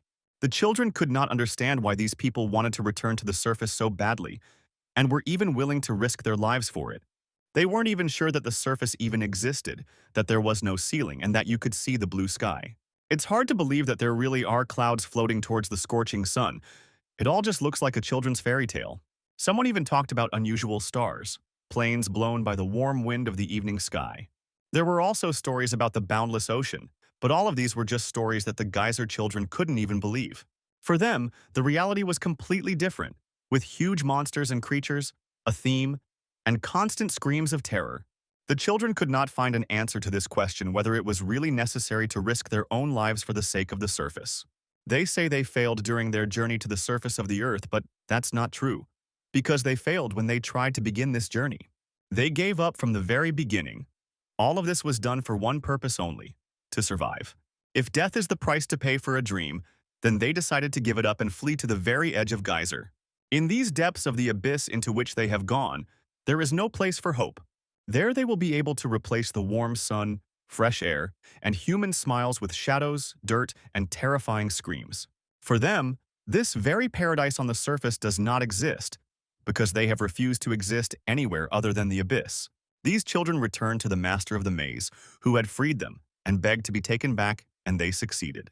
From that day on, they began to work as soldiers, not prisoners, at least until the labyrinth was destroyed. The master of the labyrinth was killed during the war. They barely managed to escape. Some don't even remember how it happened, but it was very dangerous. Further history is also important for understanding their past and current existence. Lee is a little nervous and can't decide if he really needs to tell this whole story to someone he's seeing for the first time. Even if he is the first person they have met since their release, they can still be understood because they are not at all like ordinary people. Kim finds it difficult to understand their motives. He was born on the 12th floor, which is even deeper than this place. He still managed to reach the surface, the same surface that the Fallen had abandoned. Now they all want to know at least something about this surface, how ordinary people live there, what they do there, and what they think about. Is it really warm air there, and sometimes you can see water falling from the sky? Because some say it's not water but ice. Kim confirmed their expectations. On the surface, one can find blue clouds, a scorching sun, countless stars, and a boundless ocean. At that very moment, he opened a portal 50 degrees east and named his destination, a base on the surface. Only when all these mercenaries see reality with their own eyes will they be able to understand what he is talking about. Within seconds, the portal was opened and they were all free. Kim gave them the opportunity to enjoy this moment in peace and said that they were no longer failures at all. They were just a little late. Within a few minutes, each member of this team took off their mask and freed themselves from the terrible clothing of the abyss. They ran on the green grass, breathed in the fresh air, and enjoyed the rays of the sun on their faces. They find it hard to believe that everything around them is glowing and there are no monsters trying to eat them. It's hard to even believe that the air can be so clean and the grass so bright. Only Kate can't go outside. She would like to, but she's not allowed to leave her workplace. Lee had heard that their species kept returning to geyser from the surface, which is why he believed in the existence of the surface. Of course, now he can admit that he didn't expect everything here to look exactly like this. He thought it was only slightly better than a dungeon. This experience is hard to put into words. All that remains now is to thank Kim for these incredible opportunities. Geyser's blessing refers to mana, which is what all creatures born in the dungeon possess, including Geyserians. The deeper you descend, the more concentrated the mana in your body. And in the process of evolution, the beasts of the dungeon have adapted to this. This is just a hypothesis, but Lee believes that because the children of the dungeon didn't have time to evolve, they learned to absorb the mana around them. So, Geyserians born in one area are equally strong in another area. Lee said that this is not entirely true. Mana does not become complete after birth. It grows along with adaptation to the environment. They are with their mother only in the early stages of life, and during this period their mana is formed, creating a gap in power between the Geyserian and other creatures. Mana only gives physical enhancement, but to be honest, it's not very effective either. All other geyser creatures are born knowing how to use this energy. For them it is as easy as breathing. That's why Lee believes that the inhabitants of Nagi's labyrinth are sure that Kim doesn't know how to use mana. The losers are ready to teach him how to do it. They are ready to help him with anything he wants. Thanks to this, Kim will be able to become stronger. So strong that compared to his current version, he will be like heaven and earth. Meanwhile, Eugene and Eugene talked about the surface and tried to understand what people were doing. Kim didn't pay much attention to this. He was busy dealing with their leader. Lee wants to teach him some tricks, and it can be done right here and now. Kim can't believe all his words about extraordinary strength until she sees it with her own eyes. Lee is ready to demonstrate his potential, but warns that he will have to fight at full strength. What you can see around you is mana. A Geyserian from the upper floors wouldn't even have that because the lower you were born, the thicker the mana. Kim immediately demonstrated what he was capable of and showed that he also possessed this extraordinary energy. This is the power of the 12th floor of the dungeon. It is much better than Lee expected. Kim is sure that even Lee can't defeat him. Maybe it's time for these two to start a fight, rather than continue empty talk. Each of them was born in a dungeon, but their fates were different. Kim almost immediately returned to the surface and grew up in the real world, while Lee spent the entire time underground. Now you can see what this leads to. The difference in their levels becomes obvious in the first seconds of the battle. Simply mastering mana does increase physical strength, but the effect is minimal. If Kim learns to focus mana within his body, he will gain much greater strength, endurance, and speed. His thinking will also improve, allowing him to analyze his opponent's attack more quickly and act ahead of time. For now, he needs to practice, and practice some more. The only way to reach the level of Lee and his team members. Now Kim is incredibly angry. He has even forgotten the last time he was weaker than someone else. He wants to show that he is no less capable than anyone else in combat skills, but so far he has not succeeded. He can go further, actively train and learn to fill his weapons with energy. And even in this, there is no limit. In this case, any weapon can block an opponent's blow, but so far Kim cannot repeat something like that. Although they were both born in the same place, Lee has already mastered this inner energy, while Kim is only taking the first steps towards it. In general, most of them didn't cause significant damage to their hosts in the labyrinths, but at least they could hit. Now it's the other way around. Even despite his abilities, he can't get this guy. His Lee didn't even take a single step back. And the most interesting thing was that he didn't even use his other hand. It must be admitted that Kim underestimated his opponent and had never fought behind such a strong man before. Realizing this, the Baron of the ninth floor decided to use his hidden weapon, the power of the parasite. With lightning speed, he approached his opponent and prepared for a new attack. At the last moment, Lee said that he would not allow anyone to use parasites during the battle. This should have been discussed earlier, but it's never too late to show a beginner the rules of conduct during training. It seems that up until this point, Kim believed that being a parasite was a privilege that only he had. Parasites are an endangered species, but they still exist in Geyser, so it's not that strange to encounter it on another person. This battle was necessary in order to assess the strength of the Geyserian, not the strength of his parasite. Kim is upset because he doesn't match his opponent's level at all. Lee is really much better than him, but that's it for now. Despite the huge number of battles on the ninth floor and the situations where he was close to death, he still had not felt anything like this before. No matter who his opponent was, if he kept training, he always found a way to win. Although perhaps he was just not strong enough and experienced enough to understand it. Only now does Kim realize that his opponent is not extremely strong at all, but that he is too weak. Knowing yourself is as important as knowing your opponent. It is directly related to the chances of survival and is necessary for evolution. Life in Geyser is not like heroic stories. It is impossible to win everything around just through character and determination. Surely there is an immutable law of Geyser, and even of the whole world, that in the jungle, the strongest survive. They evolved through adaptation and research, and it wasn't just like that. The strength of their skin and bones, the flexibility of their muscles, and their special digestive system allow them to even eat stones if necessary. Kim's ego has probably been boosted recently by everyone around him calling him an invincible commander. He is ready to ask Lee again to teach him how to use the Geyser power, because he has a lot to protect. Kim needs to become stronger and wants Lee to become his second teacher. Soon the entire team of mercenaries, along with the Baron, returned to the dungeon.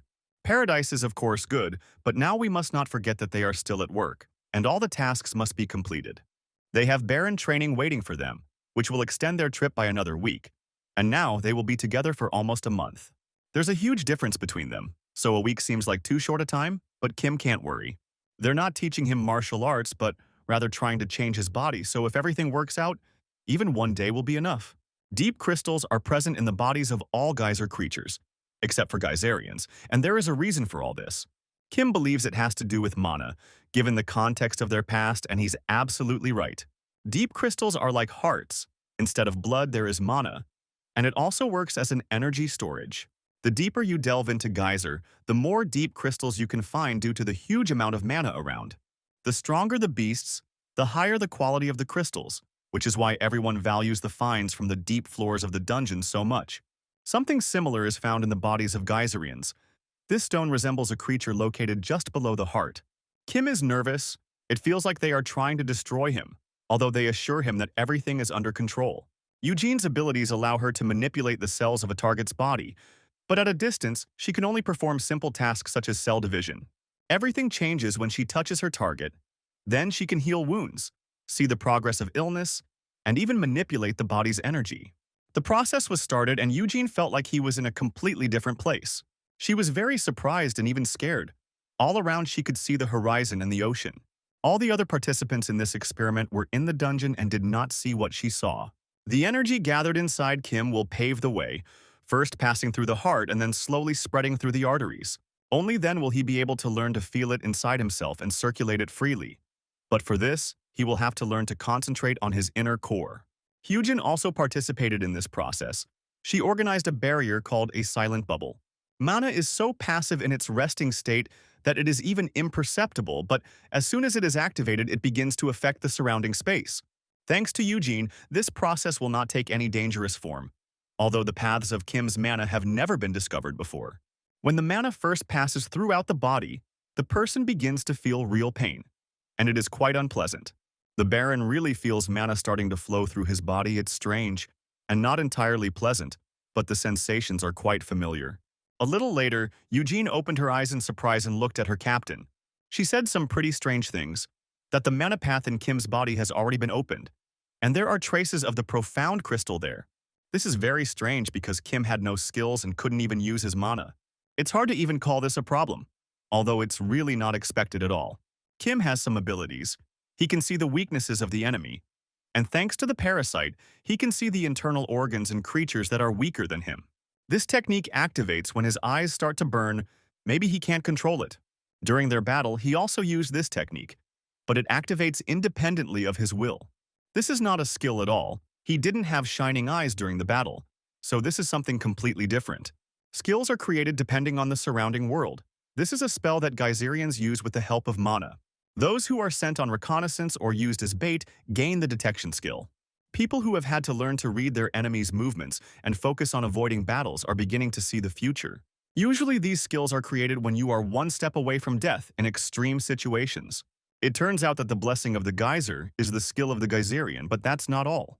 Most skill users are unaware of the source of their powers. They only remember the feeling that arose when the technique was activated. That's why they don't know how to invest their mana in strengthening their bodies, but they still use mana, even if they don't understand what's happening. It's really easier for them to create a profound crystal and train mana, which is why Kim can make significant progress in a short period of time. Skills are spells that must be used consciously. Kim's technique is due to the fact that he is talented, that's all. Although identifying weaknesses in an enemy won't help him during mana training, he may not worry about it. Clearing the mana pathways is just a basic construction. If they are already open, then you just need to start the circulation process. Unfortunately, Eugene can't do this. She only knows how to throw a stone into a small lake to create a wave, but here the situation is completely different. When she works with Kim, she will have to throw a stone into the ocean, and it will not have the desired effect. Her skill level is not high enough to help Kim. Even if she tries, he still won't feel anything. This makes the situation much more difficult, but it doesn't mean they should give up. Their plan now is to create a natural flow of mana in his body, after Eugene has opened his inner pathways. For some reason, some paths are already open, and the mana inside is too thick and concentrated to move. Kim must remember the feelings he had when he awakened his mana. It seems to him that he has never used this energy, but this is not so, because if his paths are open, it means that he has already awakened the inner energy. You have to try to remember maybe he became too strong in a dangerous situation or something like that. It's unlikely that this happened after he became the master of the labyrinth. But while he was in the dungeon, he did nothing but dig. When he escaped from the dungeon, only he was able to reach the surface.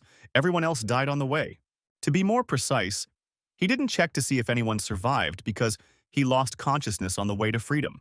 When he woke up, he was already near the surface and saw people in front of him.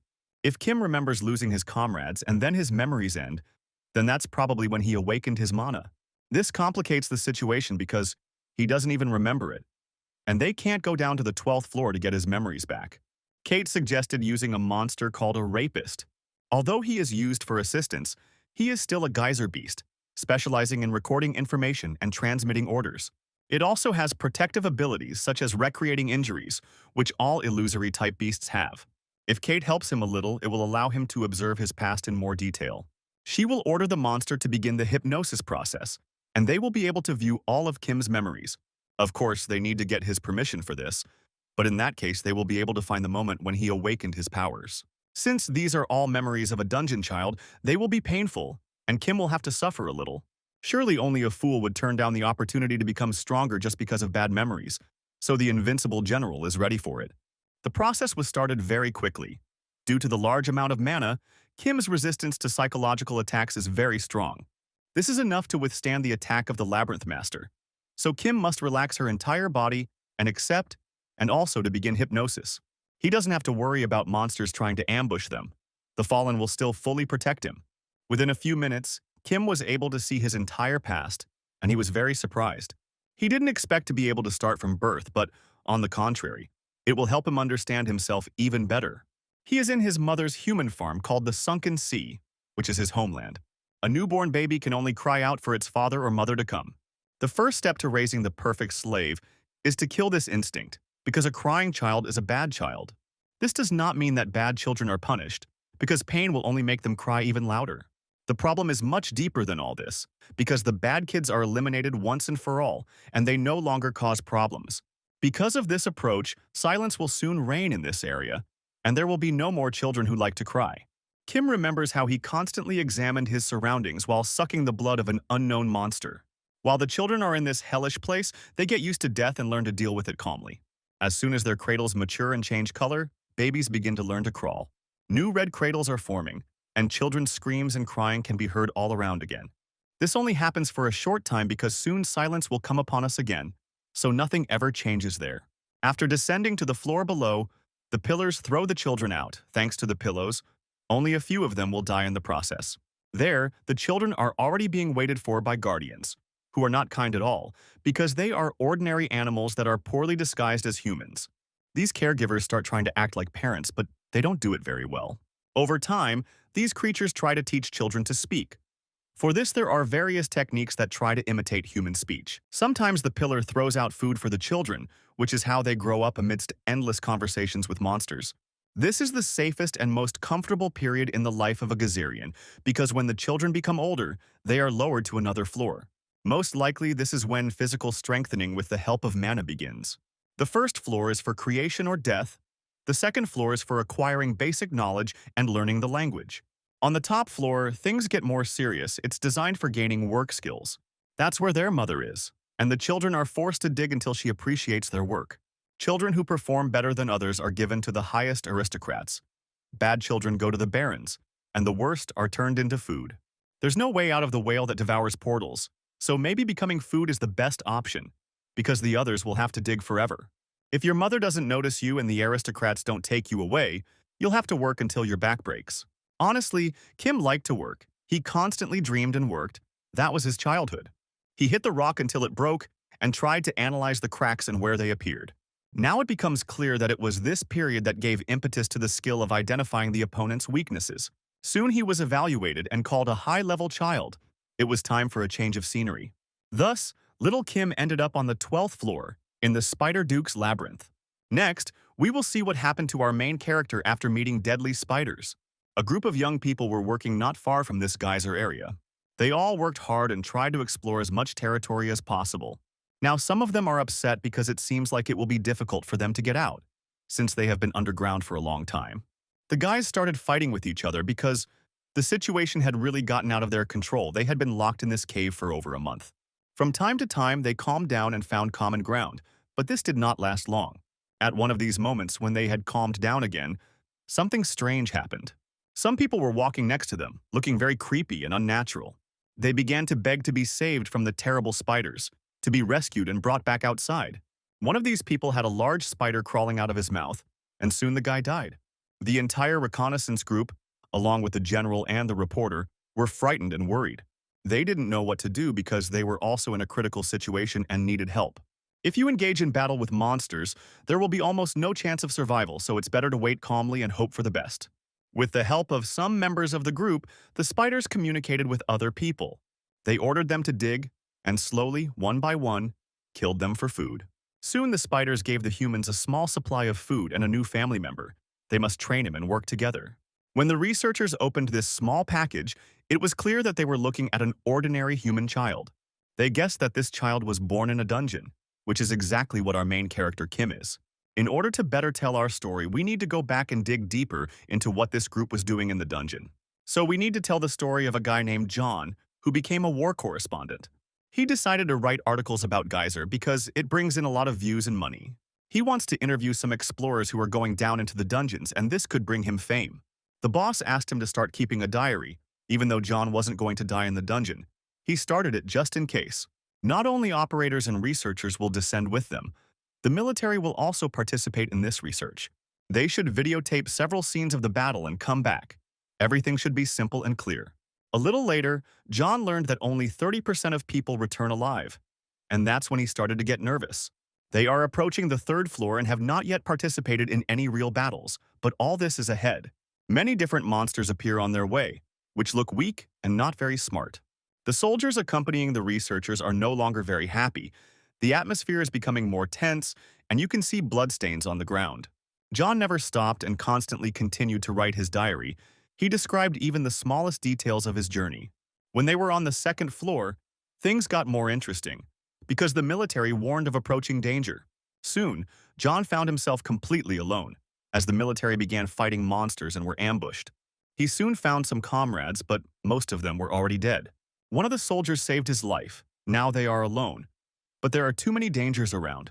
This soldier's name was Jaisok. He had 2 weeks left before demobilization, but as we can see, he was completely unlucky. They were able to find some food and water and began hiding in the ventilation shafts on the second floor. We have to wait for the army to come and save their lives, but there is no other choice. We will have to be patient. Soon, regular encounters with monsters began, but for a while the boys were lucky. This couldn't last forever, because when you're in a dungeon, your life is always in total danger. After being attacked by one of the monsters, John was found by unknown creatures. They even helped him survive and wanted to send him to auction. As a result, John is still alive. His phone and watch were taken from him, but the diary is still nearby. It seems to him that 2 months have passed, but during that time he has almost gone blind because there is no light around him at all. He doesn't even know what floor he's on, surrounded by a large number of huge spiders that force him to work tirelessly. John frankly admits that he has become an ordinary slave who is forced to work in order to stay alive. He had never seen such scenes in Geyser before, even on TV. Perhaps humanity had not yet reached these corners of the dungeon. People are generally mistaken when they think they are winning the war. They believe that they will be the ones who will be able to push the monsters off the surface. In fact, monsters don't care at all. They fight for territory underground and don't pay any attention to people at all. Soon, a group of such slaves was formed who had to work and bathe constantly. In addition to John and Jisuk, this group includes Chan, a special forces major, as well as Park, who came here for marketing purposes for his company. Also with them is a fat man named Jung, and a chef named Nell, but that's not all. The last members of the team are Jiwon and Yoon, both of whom are technicians for the company that worked in the dungeon. It seems they all saw the red demon before they were captured and turned into slaves. They soon realized that the spiders were constantly searching for valuable resources called deep crystals. Apart from crystals, the local monsters don't need anything else. They are constantly busy searching for these artifacts. Sometimes they were attacked by huge monsters, but they were very lucky that there was always an observer next to them. A huge spider that is forced to watch people's work is called an observer. Defeating this monster and then extracting the crystal from its body, this greatly surprised John and the other team members. He began to suspect that the deep crystals might be the reason why the monsters of the abyss were so strong. Perhaps it also affected humans. John decided to swallow one of the small crystals that had been hidden. But his body couldn't handle it, and he felt very sick. Everyone around him found out that he was hiding small crystals, but John didn't care. It was better than sitting around doing nothing. He began to feel that something was changing in his body, and maybe it was just loss of mind and schizophrenia. Soon, John felt that he was really getting stronger. His emotions became more intense, but his control over his psychology diminished. Very bad things have really started happening to this guy, but strangely enough, he feels very good. Now he is sure that the deep crystals are the source of the monster's power, and they can also affect people. Now he needs more information to fully understand this situation, but that takes time. He decided to sprinkle some crystal into Yoon's food during breakfast. Maybe it would have an effect. Of course, in this case, the man will suffer from severe muscle pain, but he is unlikely to die. John was confident that he had the situation under control, but a few days later, Yoon died. While working in the caves under the influence of a deep crystal, he could not contain his emotions and began to attack the observer spider. Yoon was not strong enough to penetrate its shell, so he was torn to pieces right on the spot. John realizes that he was the one who caused the man's death. Either he was too used to death, or Geyser took his mind. Oddly enough, he doesn't even feel guilty that a person died because of him. Maybe it's all for the best. John is not going to leave this place the same way. He wants to become stronger and find answers to all his questions. This will help him get out and tell people what's going on here. But for now, he needs to get to know the new member of their team. This is a high school teacher named Jinnik. He also ate some crystal dust and immediately felt the effects on himself. Soon this guy completely lost his mind, and the spiders took him away. Most likely they ate him for dinner. After that, a new member appeared in the slave team. His name was Bench. He was an army captain who immediately became friends with Major Chan. This is the perfect test subject, and so John gave him a portion 3 times larger than everyone else. The result was the same. The captain could not control his emotions and attacked the observer. He was killed very quickly, but it was noticeable how brightly his eyes shone in the last minutes of his life. Now it's time to meet a new member of the team. A guy who was born in a dungeon has joined them. Now our history has been synchronized, we already know everything that happened with this group, and we better understand the surrounding context. The boy talked about how he was raised and where he was before he entered the spider's territory. As soon as John saw him, he immediately thought that this child could be the key to salvation. The whole team constantly talked to the guy and learned about his difficult childhood, although it was quite difficult to understand him. John is sure it's a good sign because the other group also has a Geyserian, but he hasn't said a word in 2 months. Jisuk noticed that the child's eyes were shining. He was sure that it had nothing to do with a strong spirit and strong character. This is a child who was born in a terrible place and is used to terrible treatment, so he doesn't care if people die around him. Maybe he doesn't even know what death is because these horrible creatures have turned him into a real digging machine. At the same time, Kim also watched people and studied their habits and formed his own opinion about them. He believed that people were wrapped up in the same things, spent the same days with the same expressions on their faces, and that they were incapable of anything. This group was the first people from the surface that Kim met, and it was then that he realized that they could have different clothing, facial expressions, and personalities. He also paid attention to their conversations. He had never even thought about such topics. The boy quickly learned their names and began to treat them as his new family. Soon all these guys started calling him a talker because he was constantly talking to them. Kim didn't really like the name. He said he wanted something much better. At this moment, war reporter John remained calm and watched this special child very carefully. He soon decided to start following his usual plan and adding crystals to Kim's food. The boy transformed into an extremely strong being and thanked John for his delicious food. The reporter had no idea that this child could withstand such a large dose of crystals. He ate almost half of a large stone. After that, it's hard to even call this kid an ordinary person, to be honest. He's a real monster. Soon, a group of people began to suspect John of some cunning actions against the child. They found meat that Kim had not eaten.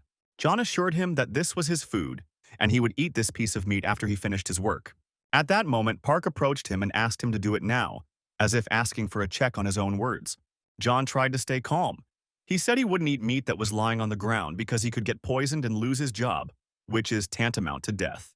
Puck is not a fool. He knows that it all started from the moment John got sick. Then it seemed that it was just a disease that existed in Geyser. He noticed that after that, strange things started happening. People were dying the next day after eating the meat that John gave them. Even if they survived, he still forced them to finish the portion in order for them to regain their strength. So John has to eat this portion himself.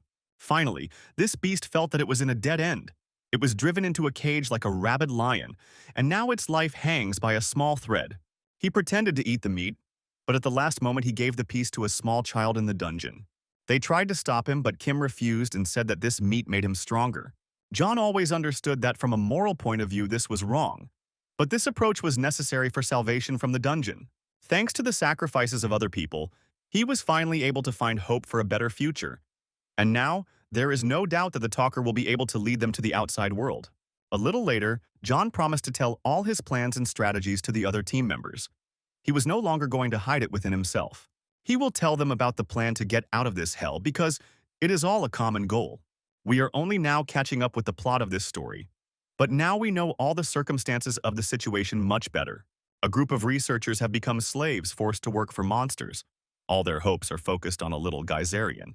Kim also observes his memories and tries to understand what the war reporter's plan will lead to. The slaves were promised that in a month they would be released, and the monsters would not interfere in the affairs of the prisoners who left the labyrinth. They can choose to return to the surface or stay to work in the labyrinth. In any case, now the monsters admit that the humans won the war, so the worst is behind them. It was hard to believe what had happened. After being underground for so long, they had completely forgotten what joy was. There's still 1 more month to wait, but John is upset because everything he did before has now lost its meaning. The Spider Duke decided to give people a chance and show his mercy, so in 2 weeks they will join the war on the 12th floor. They will become signal rockets that will help destroy the walls of the enemy's labyrinth.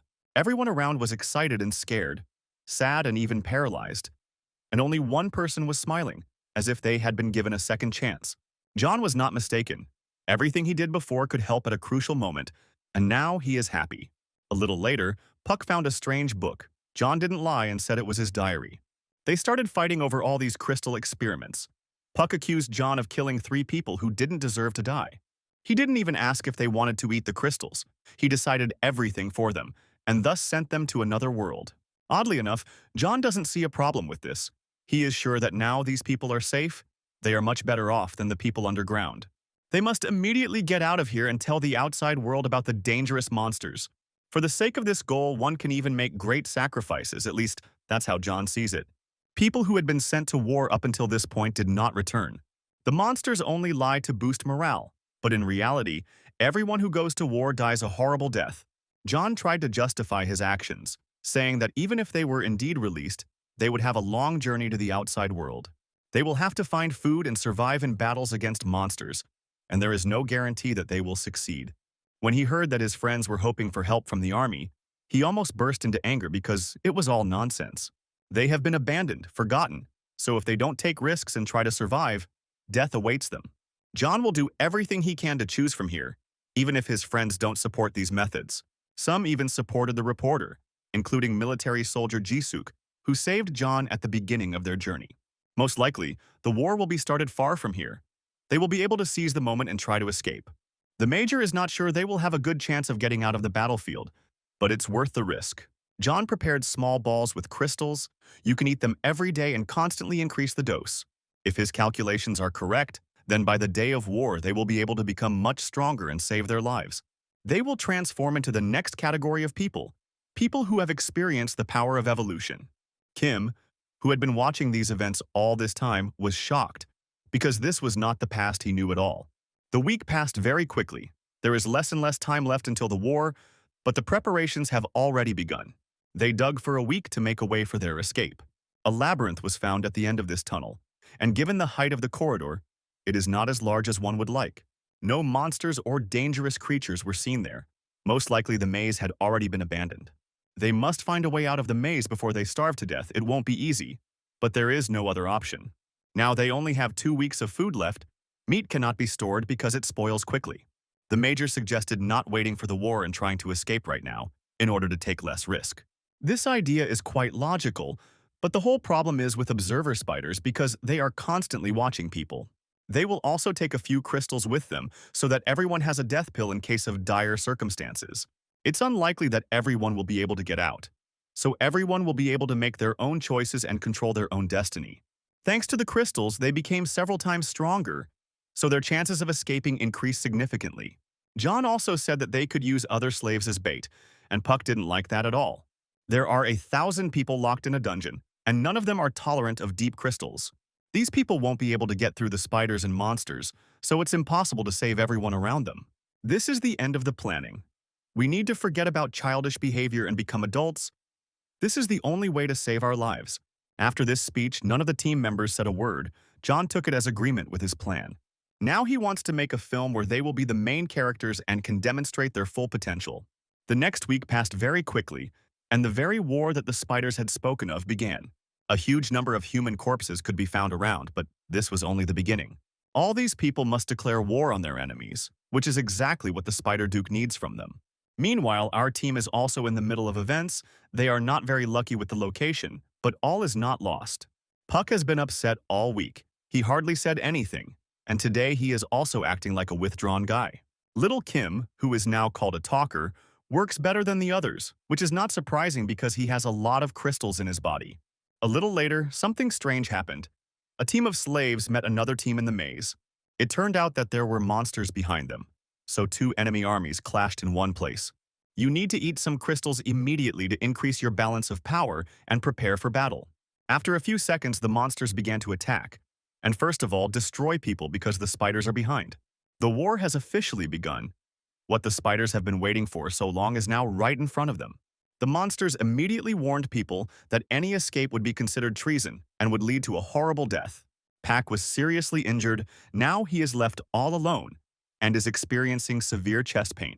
It was planned that he would be at the center of events, but as always, in real life, everything does not go according to plan. He must quickly eat the crystal and restore his strength. But at that moment, a monster appeared in front of him. This destructive force was so strong that for a while, Puck felt like a Superman who could fly. The problem is that he dropped the crystal, and now he is left without a source of additional strength and energy. As a child, his parents said that God had given him something that others didn't have, that if he was kinder to the world would be kinder to him. He was always taught to be a good child, and his parents weren't wrong at all when they said that his world was filled with goodness. Pak had always hoped that the same rules applied underground, but it turned out that this was not the case at all. On the mountain, in the world of people, his sincerity and good behavior always brought him gratitude and help from other people. Here, underground, his sincerity and behavior brought him a huge amount of accusations and insults. Acting like a good child turned out to be a bad idea while far from the human world. People's true behavior is revealed when they are one step away from death, their faces change, and an internal struggle begins. Even when other team members were losing their humanity, he tried to behave well and not forget about his conscience until the very end. He was sure that if a man like him turned into a beast, everyone else would fall immediately. But it turned out that in the jungle, the strongest wins. The jungle doesn't care about good or evil. Here you have to think about yourself and forget about your own conscience. Meanwhile, the chaos continued, and Soldier Jisuk was able to find the little talker and save him from the monsters. The central route was attacked with regret on his face. Jisuk said that Park could not survive at the critical moment. There is also no news from some team members. Perhaps they died or ended up in another territory. Jiwon and the Major may still be alive, but finding them is quite a problematic mission. In theory, they were supposed to get through the enemies, so one can only hope that they succeeded. The other team members have joined forces and forced the child to eat the crystal. Now they need to act quickly and as decisively as possible. Deep crystals are like energy boosters. They increase efficiency but do not reduce fat or make muscles grow. This means that people who don't have significant physical training won't get much stronger. Simply put, Fat Man Jong and Cook Hanel are in danger. Their bodies cannot withstand this load. John quickly realized that these two would only delay the rest of the team, which is why he came up with a plan. Together with the soldier and the talker, he will go through the center to distract the monsters, while Jong and Hanel must head to their destination on their own. Jisuk tried to say that they should stick together, but John immediately explained to him that it was impossible. If he wants to live, he must trust his friend and make this difficult choice. At this moment, Jisuk understood everything. He fell silent for a while. The internal struggle began. It was soon decided to follow John's plan. From the very beginning, he had said that only a few would survive. He was probably right. On their way, there are a huge number of dangers, aggressive monsters and cruel predators. Only luck will help them avoid death. They try to keep as low as possible so as not to attract unnecessary attention. The strategy of hiding in the dust also works well, so that the monsters lose their attention. All of this helps you avoid danger and move forward, as well as avoid meeting other people who have the same goal. This is exactly what they planned. But it's much better than staying with the spiders and hoping for their mercy. Other escapees are great at distracting the monsters and allowing our heroes to remain in the shadows. Back to Jeon and Hanul. These two were unlucky with their physical characteristics and are now in a difficult position. They realized that the terrible reporter had decided to leave them, and it was too difficult to accept this act of their partner. Hanel always expected something like this. He thinks it would be better if at least young people could get outside. He never wanted to be a burden in order to survive, and therefore is ready to accept his death with dignity. Hanel is upset that Jong was forced to go with him, and he will do everything he can to help his comrade get out of here alive. He ate several crystals at once and decided to give all his strength to save Jong. He threw it high up, and he himself remained waiting to meet the huge spiders. He deliberately began to attract their attention and call them to him, the only way to help Jeon. These little and ugly monsters should finally understand that old school should be respected. Other team members were nearby. They saw the sacrifice that Hanel had made. John guessed almost immediately that this crazy grandfather had eaten a lethal dose of crystal, a brilliant decision at a critical moment. It's even hard to believe that this dwarf is capable of such strange things. Now he even looks like the king of the hammer maze. But no matter how strong he is, in a battle with the Spider Duke, his strength is no match for that of his opponent. Jisuk listened carefully to his friend. After a few seconds, he turned his head to make sure that everything was okay with the talkative guy. The soldier was very surprised when he saw the child of the dungeon preparing for battle. Kim did this because he always considered Grandpa Hanel his friend. This grandfather even promised to buy him some delicious bread after he returned to the outside world. The soldier tried to stop the boy, but Kim didn't listen to anyone and turned on predator mode. Meanwhile, the fat man realized that his grandfather had given his own life to save him. He saw Hanel fighting with all his might against the spiders and trying to hold them back. He sacrificed his life for the sake of other insects, so John must get out of here immediately and find a way home. After a while, the grandfather realized that he was not alone at all, because the chatterbox came to his aid. It's nice to watch different generations meet, and it's especially nice to understand that the younger generation supports their predecessors. Seeing this, John could no longer try to escape. He had no right to escape when others were risking their lives and fighting monsters. He immediately remembered John and realized that at that moment he was no different from that freak, and he didn't want to look like that piece of shit. He took out of his pocket a huge crystal that had been left for emergencies and prepared to eat it. Meanwhile, John found himself in danger. One of the spiders saw him and decided to eat some live meat. This terrible reporter was very lucky that at that moment another monster attacked the spider, and a fight broke out. Meanwhile, Jisuk kept thinking about the dungeon child and trying to save him. John approached his friend and said that he couldn't think about others forever, because it could only end in death. They should leave this child with the other team members and get out of here immediately. If this is not done, they too will find themselves in the mouths of huge monsters and turn into stew. It almost happened, but at the last moment some unknown creature flew over them and melted the monster's hand. They had never seen anything like it before, although that wasn't surprising, since they had been working and digging all the time. Only a little later did they finally see in front of them these huge spiders who are the Duke's personal guards. They're going to attack, so if you don't forget about the talker now, there'll be no chance of saving your life. Grandpa Hanel finished the first round of fighting the monsters and started yelling at the child. He won extra time for the youth, but Kim decided to come here and join the battle as well. It's hard to understand. Oddly enough, the little Geyserian kept repeating that he wanted to taste the bread that Nell had so actively promised him. Grandpa was pleased to hear this, but he was still angry that this child was risking his life for him. The monsters are approaching. There are more of them every minute, and they are all already hungry. Looking closer, you could see some fat creature approaching the spiders, which means that John had eaten the same death crystal after all. At this point, the grandfather completely lost control of his emotions and began to accuse everyone around him of not appreciating his sacrifice. He did all this to save the youth, and as a result, they are all now at risk of death. John says he would rather die than live with the guilt of abandoning his friend and running away. They have the opportunity to choose from here together. If they work as a team, they will have chances. The reporter promised that the death crystal would cause instant death, but as a result, they are still alive and doing great. Then something interesting happened. The grandfather asked the chatterbox to give him the deep crystal, and immediately took the stone from his hands. John couldn't understand why he was doing this, but the deep crystals were not magical artifacts at all. In reality, a person cannot control this power, and if at first John didn't believe it, then he changed his mind. He looked at his own legs and realized that the human body could not handle this force. Now they were both disabled. The deep crystal takes away the feeling of pain, but the effect soon begins to wear off, and if it weren't for Kim, Grandpa would have passed out from the pain. For them, everything is over. They need to at least try to save the little guy, and to do this, they need to act decisively. John must do everything possible to ensure that the child gets out of the dungeon alive. That was Nell's last word. The fat man tried to stop him, but it was too late. The choice had been made. All that remained was to obey his grandfather's last will. The fat man tried to save everyone to the last. He believed in the extraordinary properties of crystals, but he overestimated them too much. We must forget everything that happened in the past and look to the future, because the danger is still there. John was very lucky to have a dungeon child next to him, otherwise they would have already turned into steak.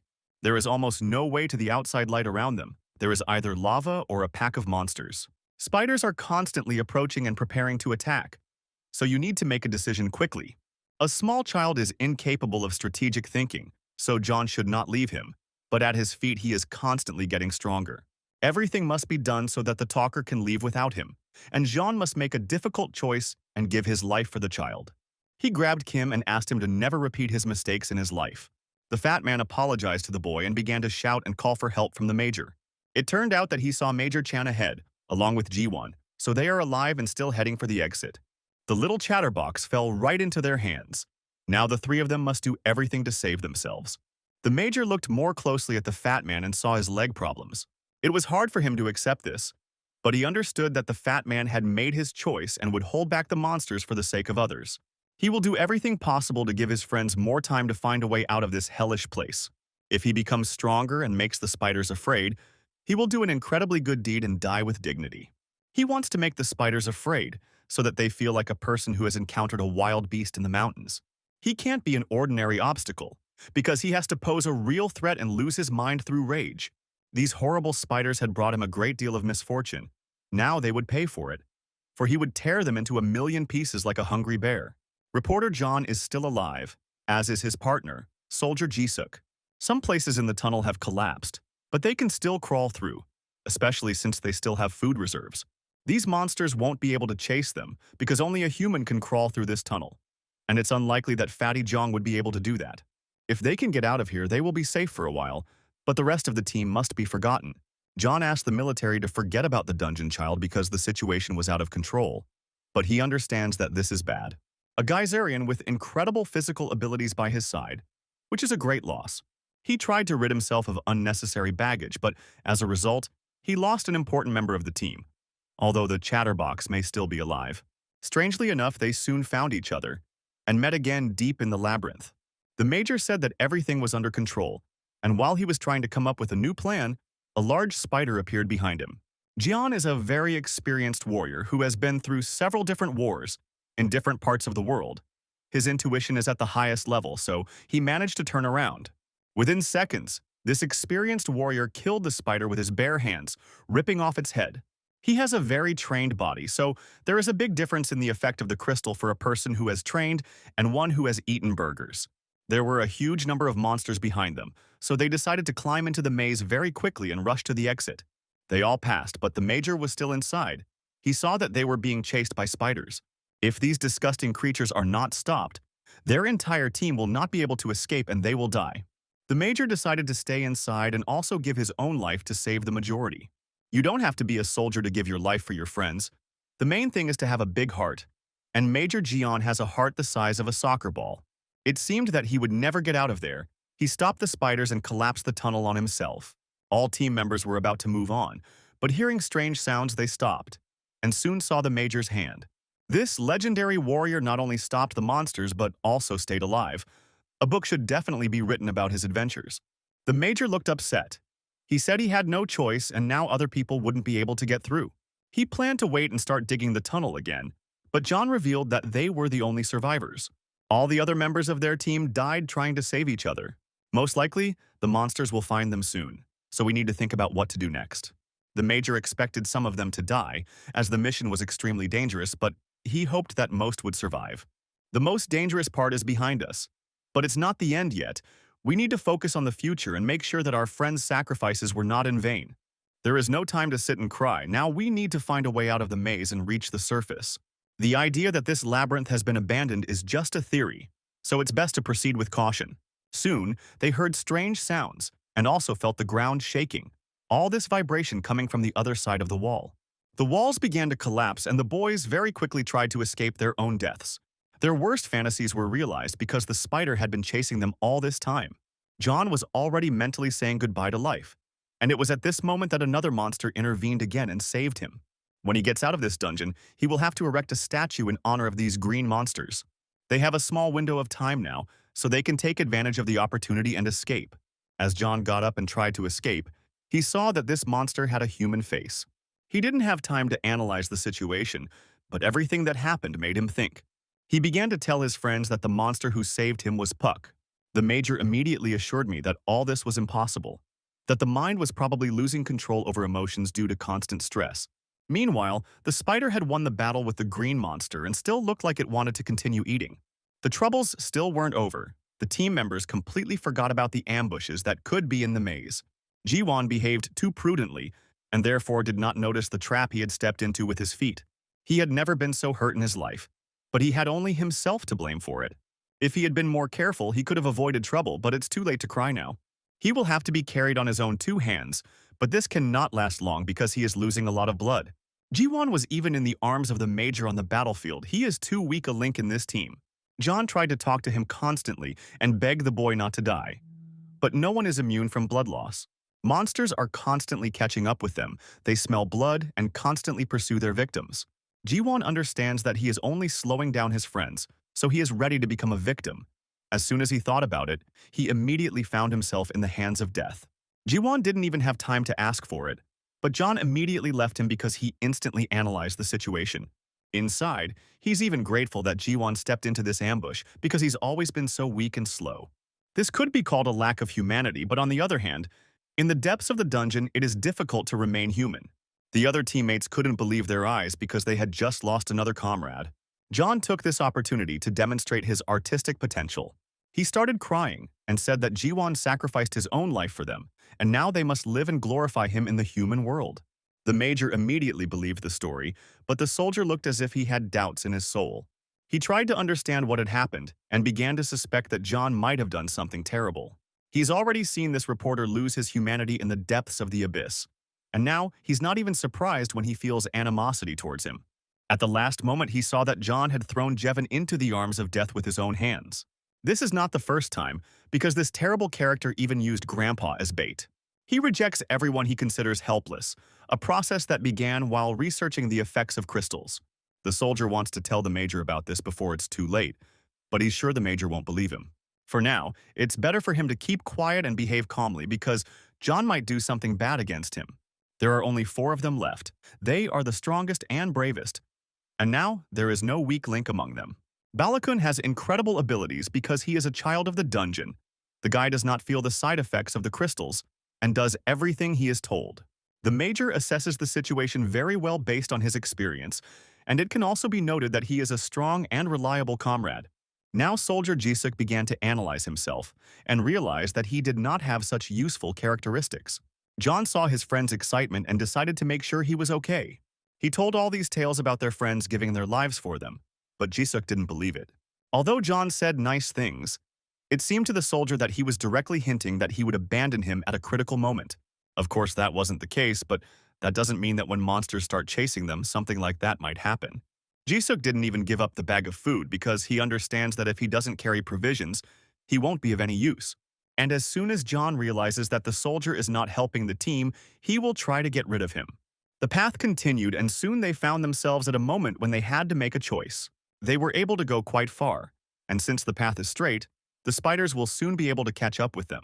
If they are lucky, it will be possible to escape, but it all depends on luck. The major decided to go forward to reconnoiter the situation, but at that moment, the soldier began to panic. Lately, his paranoia has reached another level, and now he constantly sees hidden meaning in everything around him. He had to stay with the real one, and that can't help but be scary. John tried to help his friend and remove the heavy bag of food from him. He is ready to help him and also take on this burden, but Jisuk doesn't even want to hear about such offers. John began to suspect that his friend was behaving this way because of the loss of close friends who had died in the past day. John doesn't want to pretend he's a bad guy. He did everything to save others, and he's not going to apologize to Kim.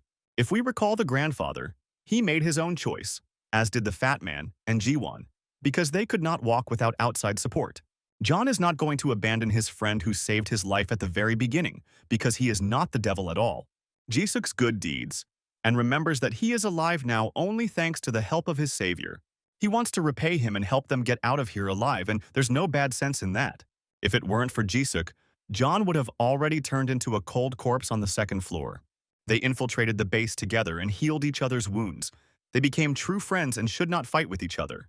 On the other hand, he is right, because in a critical situation it was John who always came up with a rescue plan. If it weren't for him, things could have ended badly, so maybe John deserves a second chance. Deciding to give up the bag of food and relax, the soldier set off to explore another part of the maze. He even apologized to John for having bad thoughts, and it seemed like the guys had found a common ground. All this time, John had considered the soldier the strongest when it came to psychological resilience, but now he had reached his limit. He had already begun to think that the soldier would not be able to stand it and would soon completely lose his mind, and it was at this time that he met the monster. In parallel, Jisuk looked around the maze and thought about what happened in the past. He believes that everyone around him is tired and in the same state right now, so it's better not to doubt his teammates. He must do everything possible to save his friends and bring them home. This is what we need to focus on. Hearing strange sounds, he turned around and saw behind him a huge monster that had come to kill the others. He stopped for a while because what was happening before his own eyes was even difficult to put into words. John, who 2 minutes ago had sworn friendship and promised to be with him until the end, began to run away. He pressed the button in the maze to activate the ambush and said he really didn't want to do it. After a few seconds, John, along with the child of the dungeon, was safe. The monster remained in the labyrinth with Jisuk. Only now did he realize that all this time, all his thoughts had been correct. His intuition was screaming about danger, but he believed the words of the insidious thief. It's too late to think about how bad a person John was. Now you need to run and save your life. There was nowhere to go ahead. The soldier stopped and began to mentally say goodbye to life. All he has left is a death crystal so he can die without suffering pain. It's unlikely that this crystal will help defeat the spider, except to last a few extra seconds. The monster wasn't going to wait for the soldier's decision. He came here to kill. And that's what he did from the very beginning. A few more seconds and Jisuk will turn into a delicious stew in the spider's belly, unless someone intervenes in this battle.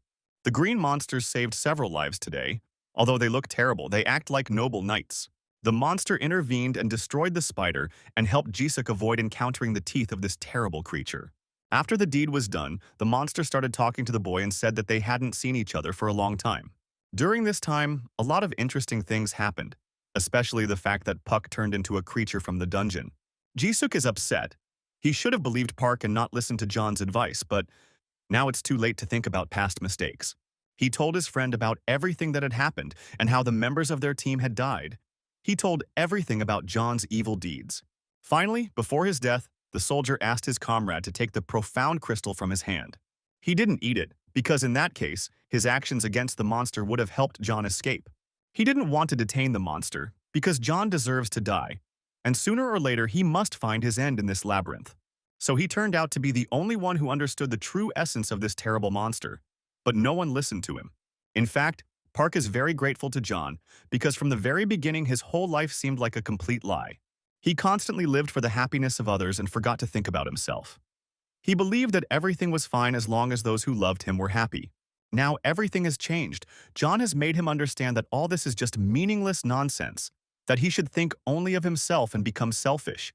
Everyone around him always took his good deeds for granted, but he wouldn't make that mistake again.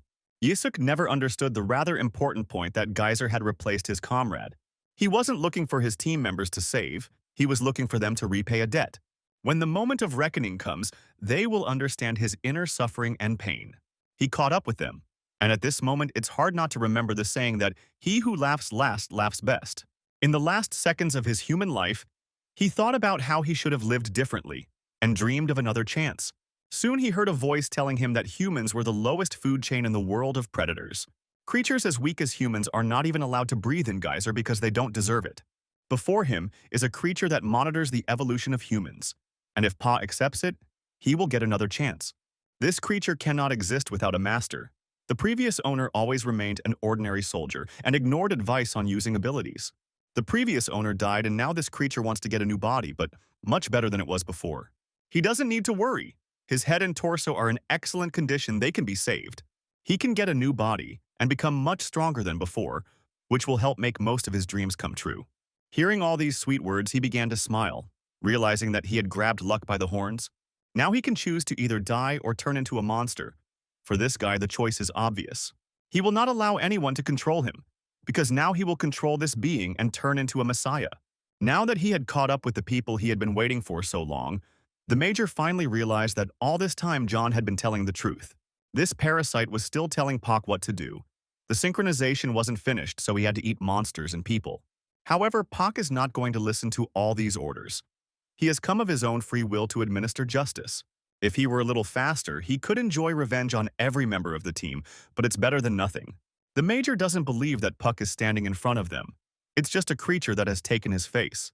Before them is not their comrade at all, but a real monster who cannot be trusted. All this time, Puck was the most humane of them all, and now he's being called a monster. What an irony. He kept an eye out for spiders because the fat pig and the old man got tired after a minute of shoveling.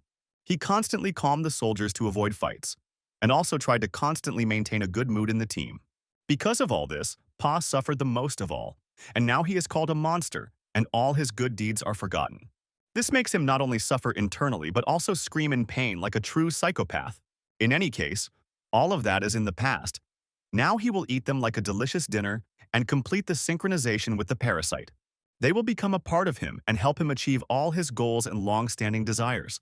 The guys realized that it was not too late. They had to escape. The Major was ready to detain the monster and give John the opportunity to escape with the child. So he asked the soldier not to interfere. But if the Major wanted to fight so badly, they could arrange a rendezvous. The Major is hardly the most important target for Pak, but eating him would be a nice appetizer before the main course. Chan tried to convince his friend that he was making a big mistake. He started talking about what it means to be human. They are not lone wolves. Worrying about what others think is just proof that you care about them. When we accept each other's flaws, we grow as a human species, even if Park doesn't realize it. Now he is nothing more than an ordinary zombie who has been infected by Geyser, and the Major will not allow him to take a single step forward. The Major ate a large crystal and prepared for battle, while John continued to flee and hoped to save himself and the child. Soon he saw the head of the Major behind him, who said that everything was under control and the monster had been destroyed. The Major said that he ate the crystal and ripped out the zombie's throat, so now they can stop worrying. A little later, Park stopped playing the role of an artist and showed his true face. John begins to realize that he no longer has weak team members. Now he himself is the weakest of all. His plan was perfect, but now he is left all alone, and there are no more friends who can sacrifice themselves for him. First, he killed one person for research and then got rid of everyone who seemed weak. He believed that as a true hero, he would emerge from this story alive, that his life would change and he would become a celebrity abroad. On the one hand, his story is truly heroic, because it was he who discovered the power of crystals and found a way to escape. Everyone around him died and he vowed to take revenge using the power of Geyser, so he cannot die. Sometimes peace can only be found after a terrible tornado. Perhaps this is his first test and boss fight. At this moment, he discovers new powers and possibilities within himself. This is also called the awakening of the protagonist. Pac listened to this crazy reporter and didn't understand anything. For him, it was all just empty chatter that was worthless. Meanwhile, John hopes that he will be able to control the powers of the deep crystal within him. The main thing is to stay calm and take his time. The risk of impaired energy circulation cannot be ignored. You must concentrate most of your strength in your legs and protect your bones and internal organs. He hoped that now he would be able to show his opponent everything he was capable of and turn into a superhero. Sometimes a person's dreams go in different directions from reality, which is exactly what happened in this situation. From the very beginning, it became clear that the fact is much stronger. Its parasite gives it much greater opportunities. If nothing changes, John risks turning into a spineless corpse in just a few seconds. Already he is starting to spit blood and suffocate. All he can do is scream and call for help. We completely forgot that the child of the dungeon was still nearby. Little Kim came to the rescue despite the risk of danger. His one blow was enough to knock the monster back a few steps. Only a little later did John find out that the child did not have the crystal because he had given it to another friend. Kim has long been accustomed to the death of people, but the death of friends feels completely different. He must save John, because there is no one left except him. Everyone died, and now John says that this monster killed all his friends. The talker must immediately take revenge and destroy his rival. Only in this way can they restore justice and punish this terrible creature for all his bad deeds. John very quickly understood how to manipulate the child and make him do whatever he wanted. By uniting with Kim, they can use the power of the deep crystal for salvation and victory.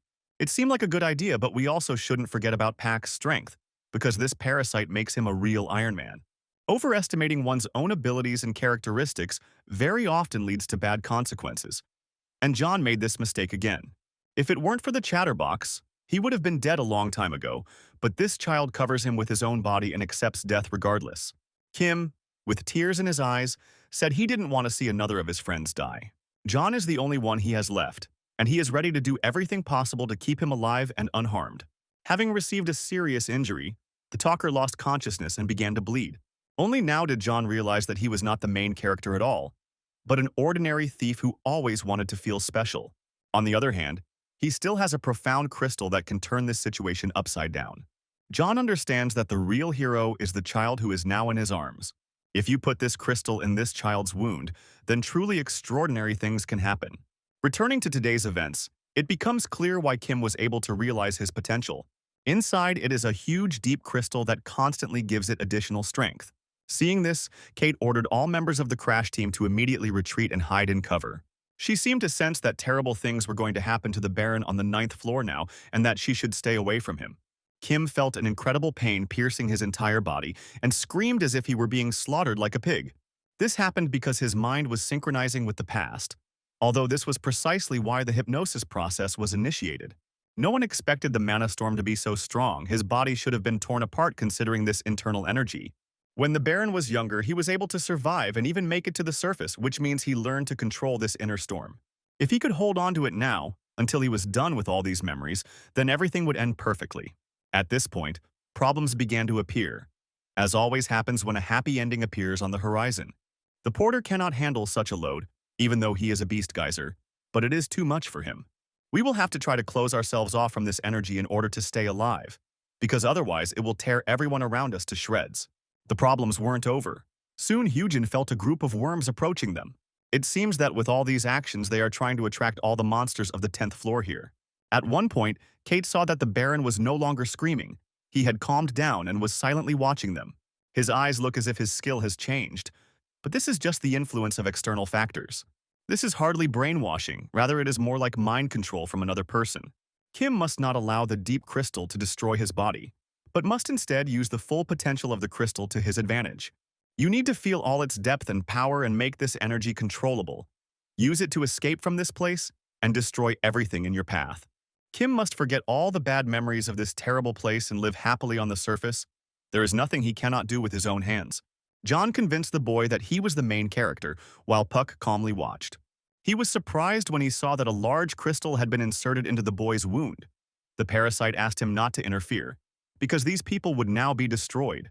Hungry beasts sometimes consume crystals to stay alive, which takes many days and effort. The mana contained in the crystals does not belong to monsters at all, and therefore the child must be torn apart by the amount of this energy. The parasite was sure that these people would now self-destruct, but a little later it became noticeable that the child's wounds began to heal. The parasite could not believe it. He saw John interfering with the child's consciousness and ordered Pack to immediately kill John. To put it simply, John was trying to use his power to instill false memories in Kim. Puck nevertheless intervened in the process and decided to kill John before it was too late. Inside this barrier was such a powerful energy that the parasite lost its arm during the impact. Now John is dying. He realizes that he has been wrong too many times, but he wants to be greedy one last time. He doesn't want to be forgotten. He doesn't want to end his life as a miserable thief and a reporter who has achieved nothing. Kim was born to an American father and a Korean mother. His full name is John Kim Jae, and he wants his memory to live on. That's why he wants this little child of the dungeon to take his name, and that's how the Geyserian got the name Kim. The child remembered that he had to use the power of the deep crystal to its full potential. These were some of his few remaining memories. He kept repeating that he had to escape from Geyser and destroy everything in his path. Now, Kim's story becomes much deeper and more multifaceted, going beyond his name and birthplace. He understood who he is. He understood his roots, and now no one will stop him. This incredible mana can be felt even a few meters away from Kim. It seems that this aura can destroy even without touching. Now is not the time to look at him as a Superman. We need to prepare and defend ourselves. As soon as Kate said that Kim might attack them, he immediately ran forward. The brainwashing team can cause any consequences, so now Kim can consider them all as her enemies. He started hitting everyone around him so hard, as if they were the cause of all his life's problems. Now his aura has gone beyond imagination, and even such experienced warriors as the Fallen are beginning to fear. It only took him a few seconds to tear the stretcher in two, like a piece of chewing gum. He approached Hyojin and stuck his hand into her body, ripping out her heart and stopping her breathing forever. Don't worry, all this is just an apparent reality that didn't actually happen. This is nothing more than a trick, although our heroes felt all this pain on their own bodies. They don't understand what happened. The Baron also returned to his place and seemed not to have taken a single step forward. It was probably Captain Provalny's intervention. He activated his skill and saved the team. This technique is called reality denial. Kate had heard of it before, but had never encountered it in her life. It's not yet clear how this works, but now Kim wants to attack them, and do it all in the real world. Eugene intervened and activated her strong side. She will try to hold Kim back for a while. For now, he is under her control.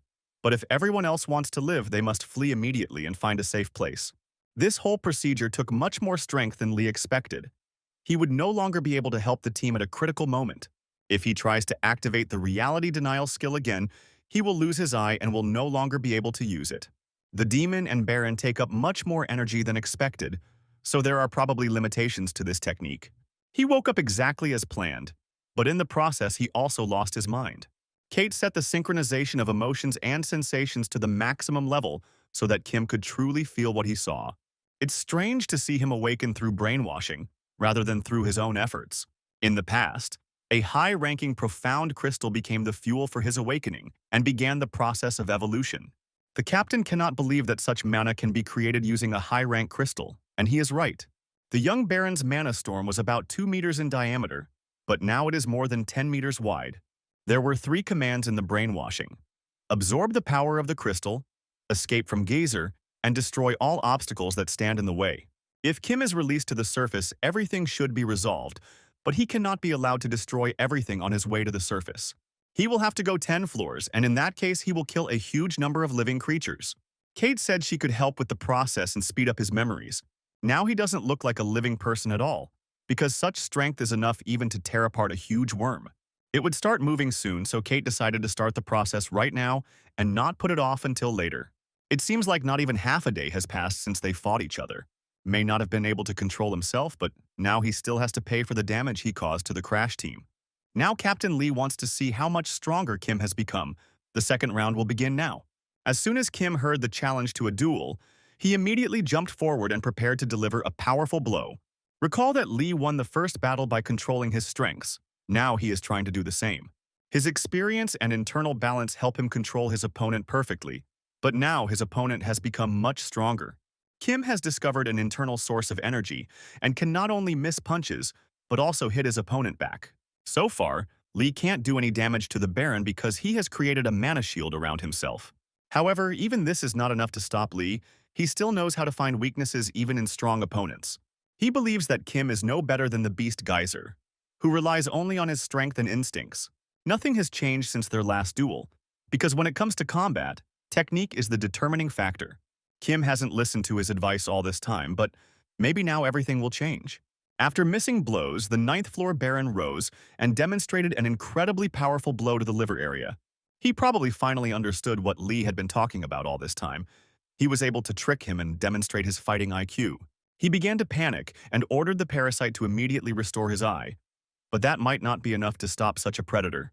Back to the events of the past, John passed on power to little Kim, as well as new memories. The monster parasite cannot understand what happened. Only after some time does he begin to guess about the new reality. This child controls a storm of mana that should have torn his body into tiny pieces long ago.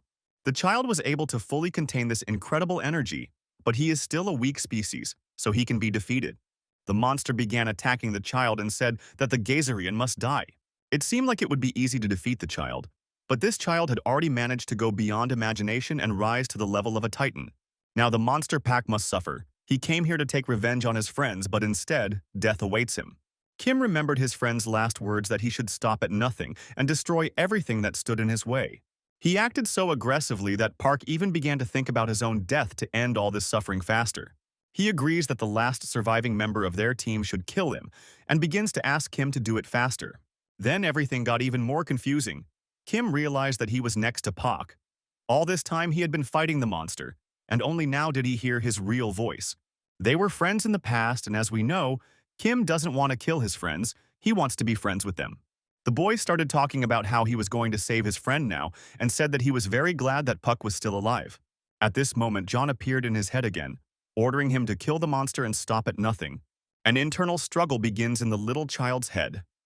He must destroy everything that stands in his way, but Puck is his friend. It was hard for him. He began to suffer and scream. He didn't want to kill his friends, but on the contrary, he wanted them to live forever. Because of this internal struggle, for a while Kim completely lost control of reality. He began to run, and not look back. Pak tried to stop him. He didn't want to die alone. For him it was the worst option, but such was his fate. Back to the present moment, 2 strong leaders continue their battle and have no intention of stopping. Lee can see with his right eye again. He is very lucky that the parasite helped. At this moment, a conversation with the parasite also began in his head. The monster reminded him that they were both in the same state. They must support each other and use strong skills to defeat enemies. The parasite also reminded that without his help, the entire crash team would have died long ago, just like Lee. However, the warrior was not going to recognize the parasite. He was sure that he could win without its help, and did not need all these skills. Kim is not going to wait for his opponent's internal dialogue. He is aggressive and wants to act cruelly. Kim doesn't even give him a chance to rest. The constant attacks make Lee suffer and scream in pain. He understands that he needs to prepare and speed up his reaction, but right now he can't do anything. Oddly enough, this time the appearance of a huge monster may save his life, although before it was always a sign of danger. The giant worm that Seihan was talking about is already nearby. He is probably not alone, but came with his team. He ordered his assistants to immediately protect the demon from these monsters. In the meantime, he would try to divert the attention of the enemies to himself. Meanwhile, Kim was still in an incomprehensible state, as if he were still hypnotized. In his head, John's voice could be heard, asking him to use the power of the deep crystals and take all this energy for himself. Kim has just inserted a deep crystal into his torso, and even Lee loses track of what's happening. The huge worms immediately sensed the mana around them and began to approach Kim. The parasite immediately began searching for crystals nearby. He feels that these artifacts are in the bodies of monsters. Within seconds, Kim was attacking these huge slugs and doing all the dirty work for the fallout. With incredible speed and ease, he ripped the profound crystals from the bodies of these huge monsters. Lee looked at him and realized that he was no longer a human being. Even a Geyserian's body should not withstand such a load. Kate explained that all this is only happening because brainwashing has occurred and because Kim is currently unconscious. She is sure that he is in incredible pain, even worse than if he were burned alive. Due to the other mana within himself, his body is in a vicious cycle of simultaneous destruction and regeneration. If the recovery stops, it will turn into nothing in a few seconds. This is probably the secret to Kim's abnormal amount of energy. When he was a child, he constantly absorbed crystals on the battlefield.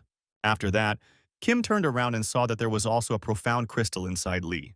He desperately began to approach his friend, clearly understanding what he had to do. Don't be offended by the Baron. He is currently in a state of affect and cannot control his consciousness. I had to turn on the visible reality technology again, otherwise it would all have ended in disaster. Then something unexpected happened. After the technique saved Lee's life, the parasite intervened. Kim was surprised and stopped for a few seconds because he couldn't understand what was really happening. Lee tried to stop this inner being, but the parasite refused to listen to him. He didn't choose his body to die in such a place, so he will have to take control of the body to continue their existence. The parasite realized that now they were in danger of being torn to pieces if they did not take control of Lee's consciousness. He had always wanted to do this, because the last time he was fully conscious was too long ago. This won't last forever. 10 minutes is the limit. With the amount of energy the parasite has accumulated, the parasite is sure that it is impossible to safely capture and disable Kim now, so he will have to be killed. Kate was surprised by this turn of events. She fell silent, and then said that the parasite was crossing the line. If he does this, a group of black marketeers will chase him to the very end of Geyser to kill him. She is asking for the impossible. He believes that Kim does not deserve to live, but then, at least he will have to cut off his limbs. The battle between Lee and Kim was incredible, but what awaits us now is even difficult to describe in words. Kim tried to hit as hard as he could, but his blows went through the parasite. Physical attacks may not help in this battle, so it's better to come up with something else. The parasite defended perfectly and struck back. He perfectly felt the pace of the fight. Now he's going to hit Kim in sore spots, like joints and internal organs. This will continue until his arms and legs fall off, or something happens to stop the monster. Let's not forget that there is also a parasite living inside Kim, and when someone insults him, he really doesn't like it. Previously, it seemed that such parasites had long been extinct, but he is one of the last prototypes of these creatures.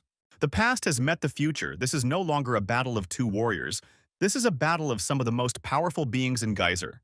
Parasites are often forgotten. They do not have their own territory and are considered secondary creatures of the dungeon, but this is not entirely true. The parasite that sits in Kim's body was born in the first generation. It is considered too ancient and outdated. All prototypes are the cause of evil in the parasite race, so believes the new generation, for whom it is a personal matter. All parasites have a mission. They are the seeds of the king who must return to the colony and fulfill their duties. Only now did Parasite Lee realize that he was standing before the boss of the colony. Now it is clear why the only prototype left is Parasite Kim. Parasite Lee has separated from the colony to become a separate individual. They are no longer one, and he has no intention of going back. The king is dead. The order will soon be destroyed, and the prototypes must also become a thing of the past. The prototype began to absorb the fallen fragment called fibrosis. When the analysis is complete, the prototype will be able to use fibrosis for its own purposes. This is called absorbing the prototype's abilities, and it is a very dangerous technique. These parasite showdowns look interesting, although their story is not fully revealed. Parasite Lee began ordering the warrior to kill Kim immediately because they were facing true evil. Even the young demon Kate must understand that she is protecting a completely evil side of this world. She protects the Demon King who has returned to Geyser, and who must be destroyed immediately. Everything turned out to be not so simple, because Lee is not going to follow all these orders. He has long wanted to deceive his parasite and regain control of his body. The parasite did not stop and asked its owner to kill Kim immediately, because they must not make a mistake with their choice. However, Lee didn't listen to him at all. This time he would take away all the darkness in Kim's soul. He would take away all his past. Soon Kim opened his eyes. He didn't immediately understand what had happened and tried to guess where he was. It was an empty place. He was lying on a blanket and was covered with the skin of some creature. He noticed a fire nearby. The man in the fallout mask started talking to him. This man had been waiting for Kim to wake up for a long time. Kim thought it was Captain Lee talking to him. And then he began to feel incredible pain in his own body. He feels as if a million knives are being stabbed into his body at once. Lee asks him to conquer his pain and calm down. All other team members went to get medical herbs and food, and some of their belongings were lost during the last incident. Now they are hiding in the nearest cave and cannot worry about the attack of monsters. When Kim came out of the cave, he saw exactly what incident the captain was talking about. Seeing this chaos, it seemed to him that there was a war here, but then they explained to him that he had done all this. Kim probably lost his memory and therefore doesn't remember anything, but the captain is ready to explain everything. He took off his mask and showed his face. Now, because of the parasite, his face looks a little different. Lee explained what happened and how he used his skill to erase Kim's memory, and because of it, he lost his eye. 2 days have passed since then, and he hasn't felt so grateful in a long time. He doesn't even know how to thank Lee. The captain assured him that there was nothing special about it. He would have lost his eye sooner or later anyway. It just happened right now. Lee has no regrets, and it's not like he's completely lost his eyesight. He now relies on the parasite's power, which allows him to track deep crystals, some objects he can even see better than before. Now he looks at his interlocutor as if at the sun. He sees the inner energy in the crystal. Meanwhile, all the other team members, along with the demon, return to the cave. They brought some food with them. Since Kim has not yet fully recovered her strength, Kate is ready to carry him in her arms. It's too late to go to the labyrinth they were going to visit first, so it's better to rest and continue the journey tomorrow. First, they will go to Baron Horace's labyrinth. He should be glad that they destroyed the local worms. After that, Lee continued his story. There was still much to tell. Their main goal was to delve into Kim's past and relive the awakening process. He had to remember all the feelings of that moment in order to use the mana in the present moment. But he lost his mind during the awakening. Kim doesn't remember anything. If you look only at the result, it seems like they only lost because of this process. They are very lucky that they have another idea to solve this problem. Kim received a small, lower-ranked profound crystal in his hand. Kim had been consuming such crystals even before he was brainwashed, and during the battle he did so with worm crystals. This means that he has the ability to absorb raw crystals, and there is confidence that his body has memorized this process. Now all that remains is to go with the flow and learn to use your strength. We can't let the loss of our eye be a wasted sacrifice. Kim smiled and said he would do everything possible to ensure that his friend's help was not in vain. Nothing bad should happen because it's a lower-rank crystal, but it will hurt a lot, and that's the only downside. As soon as Kim swallowed the crystal, he immediately started screaming in pain. He expected it to be a little easier. Lee told him to calm down and ignore the pain. He saw the mana begin to rage in Kim's body. Mana will try to break free from the body, independent of what she will have to destroy on her way. Right now, the hero is incredibly hurt. He doesn't know how to manipulate mana, so he doesn't have the ability to self-heal. The parasite is also in a dormant state, so it won't help. Usually in such situations, people die within a few hours. All these internal flows of mana are his strength. He must learn to take it under control and not try to stop the movement of mana. You need to feel the energy from your fingers to your shoulders. Imagine that it is blood flowing through your veins. This is the path of mana. The glass fragments in his body have become a stream and are now flowing through his body. In order to fully master this power, you need to sink to the very bottom and push yourself off it. They completely lost touch with reality and found themselves deep underwater for a while. He was cold, he froze, and started to constantly repeat that he wanted to go home. Only a little later did Lee appear next to him and explain that all this was very good. It turned out that inside the Baron there was actually paradise. That's how the process ended. Kim received congratulations from friends because he received the blessing of Geyser.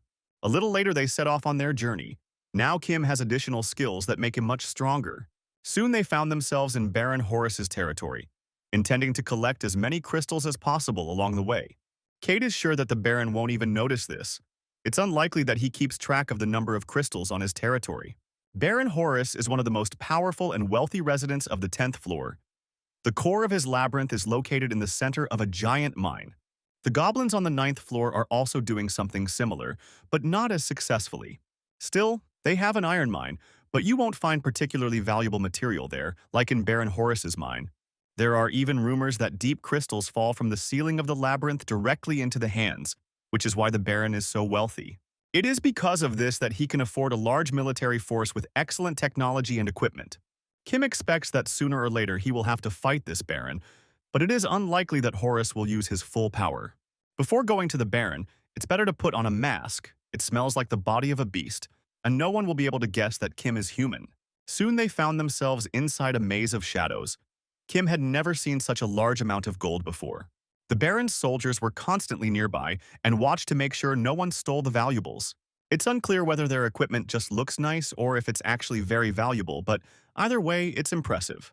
Kate said that this equipment is made of mithril, but if we talk about their skills, they don't even know how to fight. This is on beasts that can use force. They die as soon as their physical form dissipates, so armor is pointless. This is just to make them look confident, so you don't have to worry about all that heavy security. Soon, Kim saw a soldier who looked a little different. He is called a fanatic. He is one of the lower soldiers of Count Parthenon. Before entering the Baron's presence, Lee reminded Kim that he had in no way attempted to attack Horus. Kim understands that he is in foreign aristocratic territory, but sometimes he completely loses self-control. Soon they entered the main room and greeted Baron Horus the Burnt, a large creature that shines in the darkness of the abyss. He is also called the one who absorbs light, or the Burnt Horus. The Baron greeted the guests, allowed them to raise their heads and settle in as comfortably as possible. They had arrived early, and he had not expected to see his guests today at all. Kate said that they brought several precious objects from the surface, and they want to show them to the master of the labyrinth. She began to say that only Horus could see true art and artifacts, but all this was nothing more than beautiful words. Soon, with the help of a little spell, Kate retrieved all the artifacts she had been talking about all this time. When Kim saw them, he immediately realized that they were of very poor quality. Some were even made of plastic. Kate still looked confident. She assured that these were works of art that were supposed to be presented to a human king. Dark merchants were able to steal them and bring them to the dungeons, but these are the most valuable things that ordinary people can dream of. Baron Horus said that he could not allow other aristocrats to intercept these items, and therefore was ready to buy them right now. Kate said that they had lost a lot due to the battles on the way to the Baron, and therefore, they would only sell the goods for 8 high-quality profound crystals.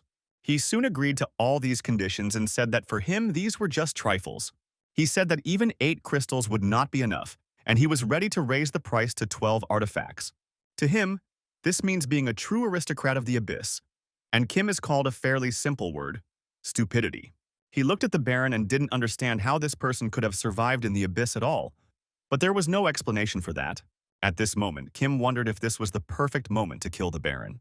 A maid and a vampire play with a human child and have fun in Nagi's maze. Officers and soldiers spend all their time training and honing their combat skills.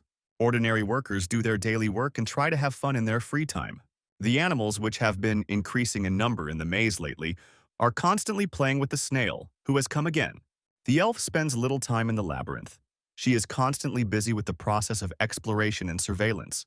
Everyone around looks active, even despite the absence of the owner, especially those in love. The King of the Dead had already forgotten the last time he had explored this labyrinth in his past life. Back then, there were no constant battles. He was losing track of time, and his research was not progressing at all. They finished all the dirty work, and now Pinky wants to go on a date with him. But it's unlikely that Valets will reciprocate. She probably completely forgot about the terms of the contract, as well as the fact that he should have his own free time. How their conversation ended, the King of the Dead didn't care about the girls in love. Pinky returned home soon after, earlier than expected and not quite on time. The girl began to look around the room to find her boyfriend, and at that moment she saw that the house had a basement. Let's go back to Kim for a moment. He was already preparing to take out his sword and kill Baron Horus, and Captain Lee noticed this immediately. Kim realized that now the enemy leader was openly sticking his neck out. One well-aimed blow, and it would all be over. Once he dies, all the soldiers he summoned will disappear, and you can easily take all the resources and the core of the labyrinth. At this moment, using telepathy, the captain addressed Lee and ordered him not to attack the Baron. If this happens, he will immediately have problems with the dark web traders, since he is now officially connected to them. Other labyrinths will put pressure on dark traders for violating neutrality. After some time, this whole story will be fully revealed. Information about this will reach the enemy labyrinths, and Kim will begin to be called pathetic and unscrupulous. This will allow enemies to attack him and boost their morale, making the alliance of the ninth floor labyrinths impossible. At this point, Kate began to tell Horace about the Baron of the ninth floor. Horace began calling Kim bad names and said that he had heard about his affair with Count Anatolio, and he did not like it. Count Horace said that he felt no threat from some child on the ninth floor because he could destroy him with just one finger. He doesn't even need to send his entire army for this, just 5 soldiers will be enough. Now they realized that the aristocrats had relaxed their vigilance and did not even suspect what was happening on the ninth floor.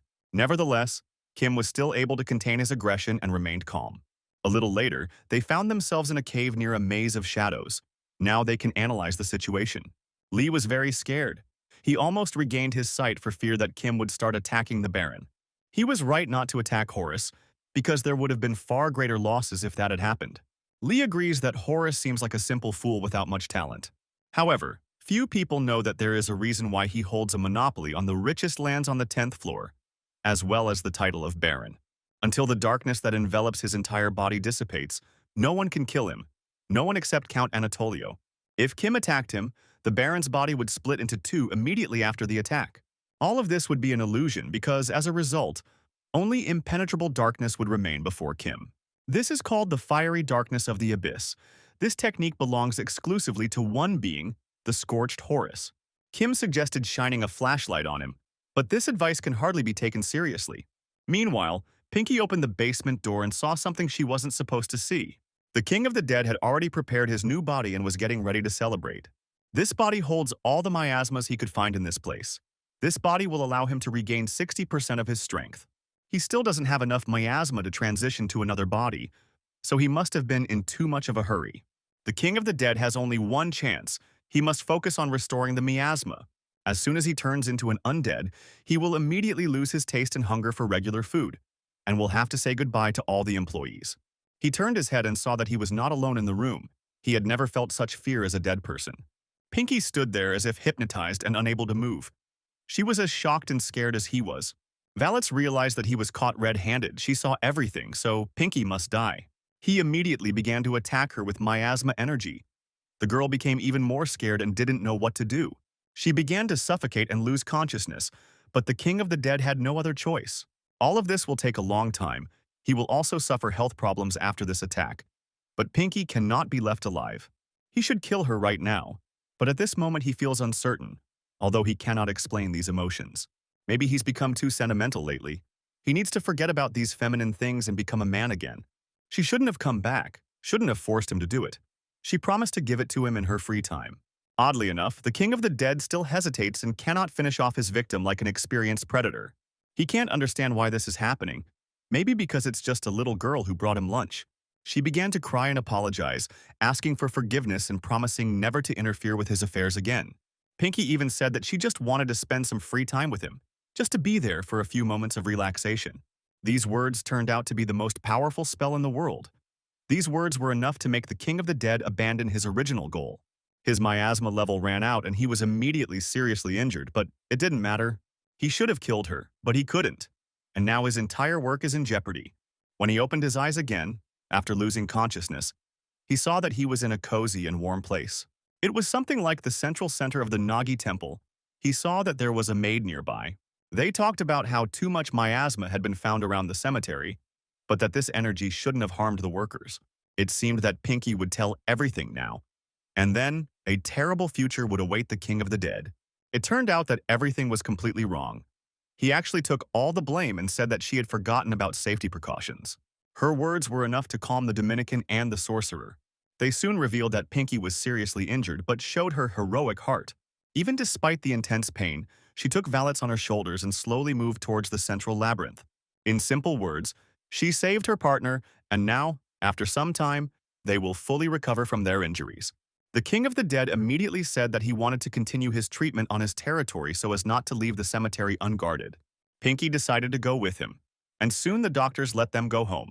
Everyone around immediately understood that this was love. and decided not to interfere with the young people spending time together. Dominicana realized that she almost lost important employees, so now she must inspect the cemetery and tighten security there.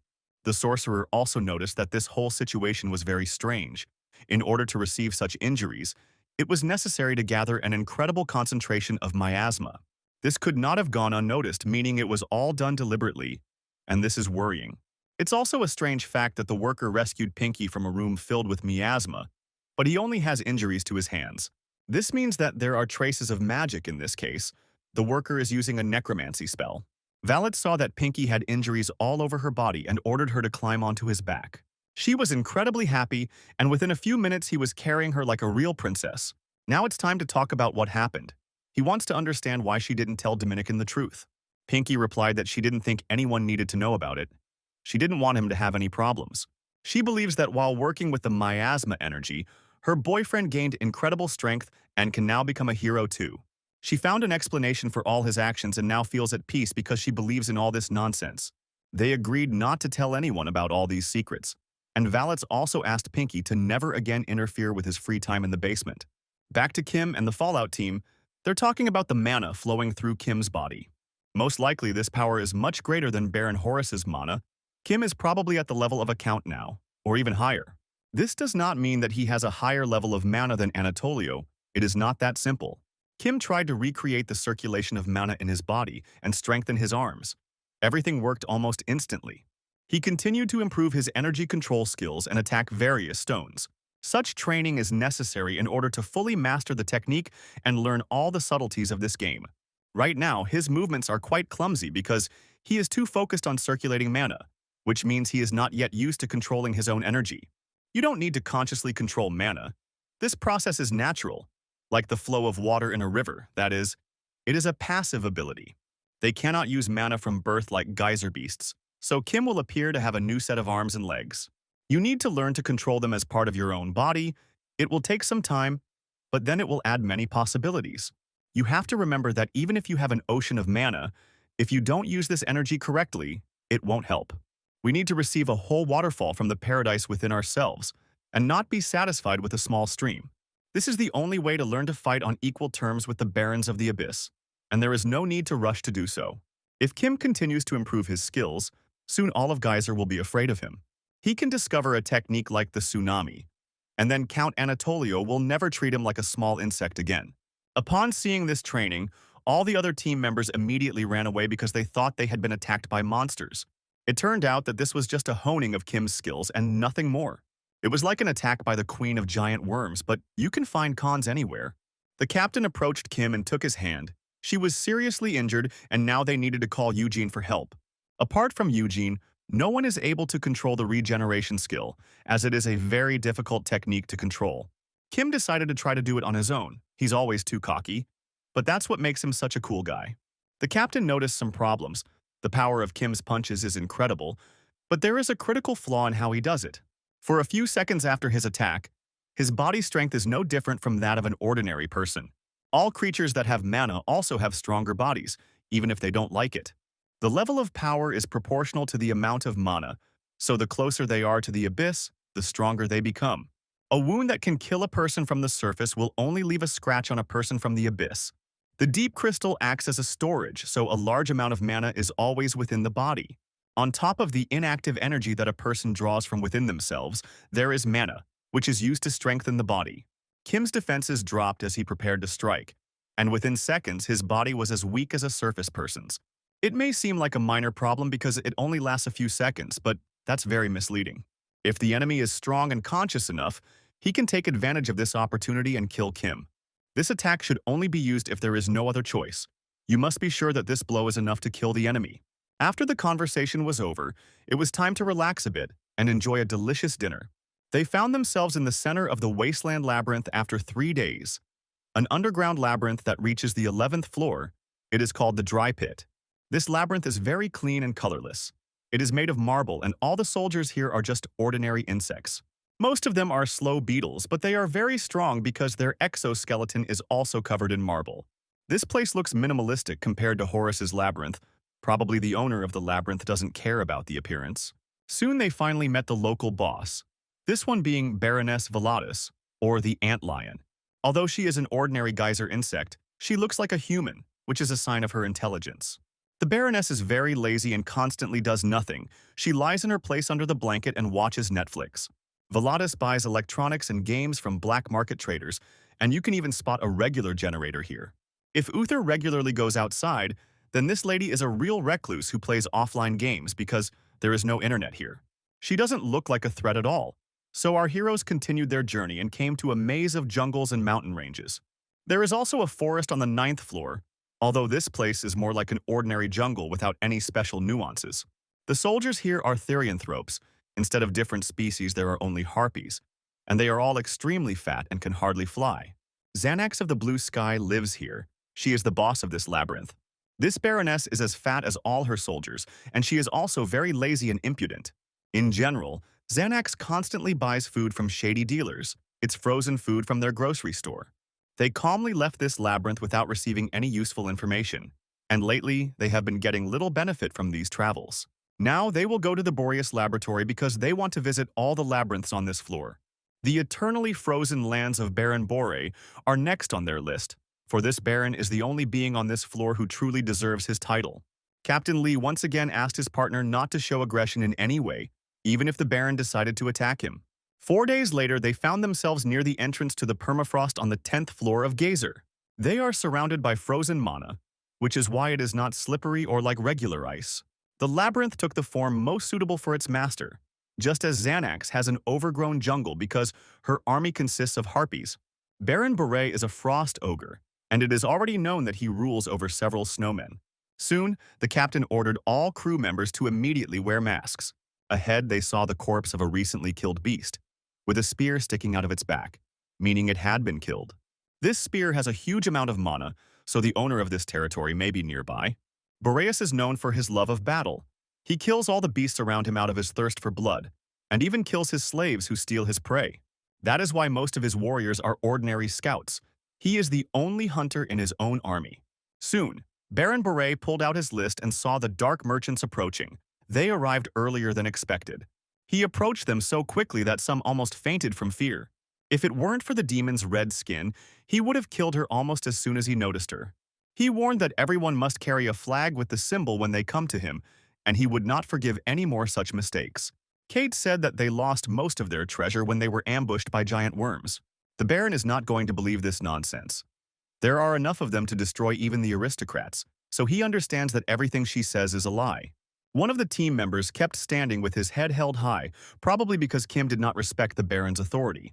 Soon he immediately bowed because he remembered the captain's words that there shouldn't be any problems. Kate apologized for the behavior of the newcomer, who was on this floor for the first time. She explained that he had problems with his head. He was autistic. For all these miscalculations, Boreas is ready to punish his guests. 5 blows without using a spear, 2 for the demon, and 3 for the mercenary. Kate said that she was responsible for the mercenary, so she was ready to withstand all 5 blows. In this case, she will face twice as much punishment, and Kate must prepare for terrible pain.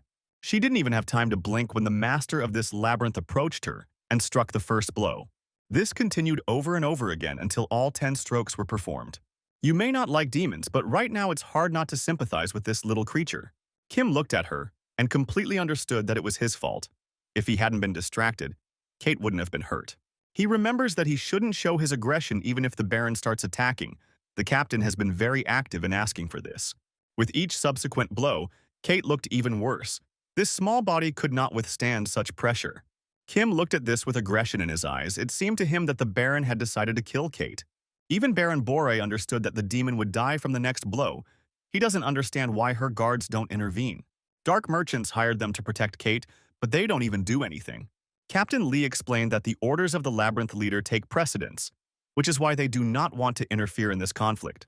When it seemed that the Baron would now strike the final blow and kill the demon, Kim rose to his feet again and took a step forward. He admitted that all this happened because of him, and if the demon died, it would be a failure for all the mercenaries on the team. The dark traders will also be incredibly angry, so both sides will lose from this situation. Kim asked to be given the opportunity to take the 10th strike instead of Kate, because it would be fair. The Baron agreed to these conditions but said that for this strike he would use a spear. There would be one attack, and Kim would not have the right to dodge but could block the blow. If Kim can do this, the Baron will turn a blind eye to all their future mistakes. Apparently, this spear is the main weapon of the Labyrinth boss. It is probably a very durable and powerful weapon. It is also clear that the Baron will use mana when attacking, so he will do everything possible to kill Kim. If you fill your weapon with Mom, even an ordinary axe can become a deadly weapon. Kim prepared himself and tried to quickly come up with a defense strategy. He had no more than 1 minute to do all this. He tried to fill his entire body with mana and concentrate the energy within. He has no choice but to unleash his full potential and show who he really is. Baron Boreas was approaching so quickly that even lightning could not reach such impressive speed.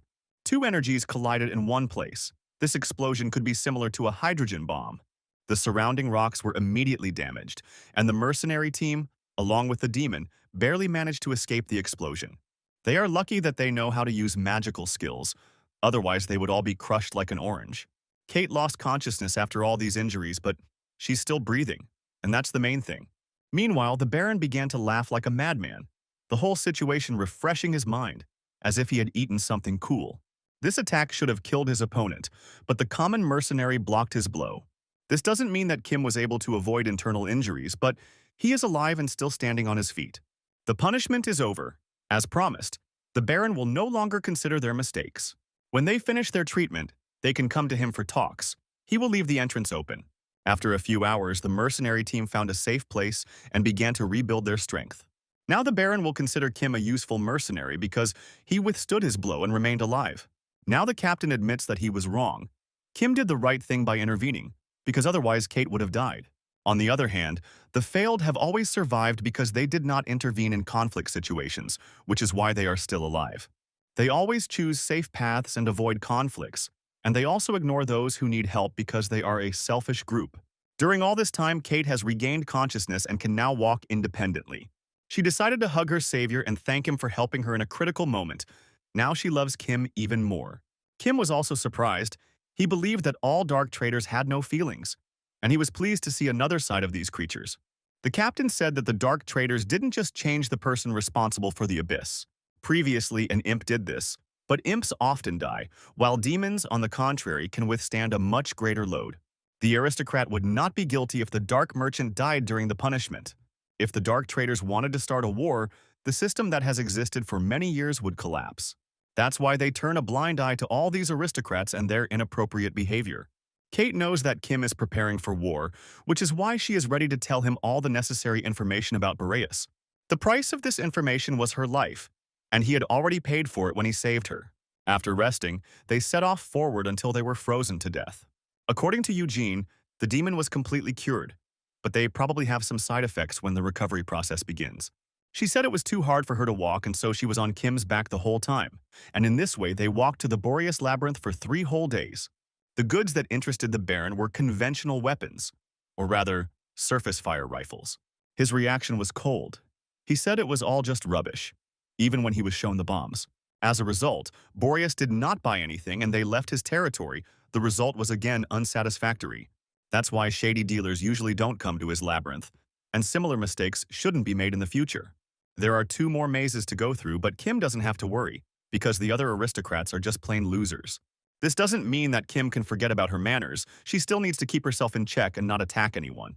Their journey continued for the next 4 days. It was very difficult for them, but such were the conditions. The first labyrinth on their way was the Barony of Barbados, or, as it is also called, the Nest of the Fallen Dragon. Because of the name, it seemed that dragons might live there, but in reality there were only gargoyles, their distant relatives. The master of the labyrinth was a huge 3-headed gargoyle, the Lord of the Mist, Baron Barbados. His character and appearance resembled a dragon named Draken, who serves in the Nagi Labyrinth. Rumor has it that the Mist Lord took this title for himself because there is a lot of mist around his territory. In reality, he doesn't have any abilities related to fog, but he's probably strong because his relatives are dragons. The items offered to him were various rare artifacts related to dragons. The aristocrat was pleased. They completed their visit to the Barbados Labyrinth without any problems and set off on their long journey again. On the right side of the desert was the last labyrinth, which was located near the entrance to the 11th floor and was called the Barony of Mentelos. From the outside, it looked like a fortress built to protect against beasts, but it is said that this labyrinth also helps to get to the Parthenon. The wall that blocked the entrance was newly built because no one noticed Anatolio passing through it last time. Probably all the patrols that encountered the Count were killed, so no one noticed his presence. This labyrinth was quite simple and uninteresting, perhaps because it was most often visited by the Parthenon. The main forces here were ancient humans and giants. Kim had never seen them before. In reality, they were not human, just similar to them, but that was where their similarities ended. They were pushed here because they lost the fight for survival on the surface. There were other beings who came from the 11th floor, such as the fanatics who belonged to Count Parthenon. Kim even spotted several vampires, cousins of Angela, who were of innate legendary rank. Kim thought Bore would be the biggest problem, but the military power of the place scared him. This place should be considered part of the 11th floor, because it is the post of Count Parthenon, and this labyrinth is the most dangerous.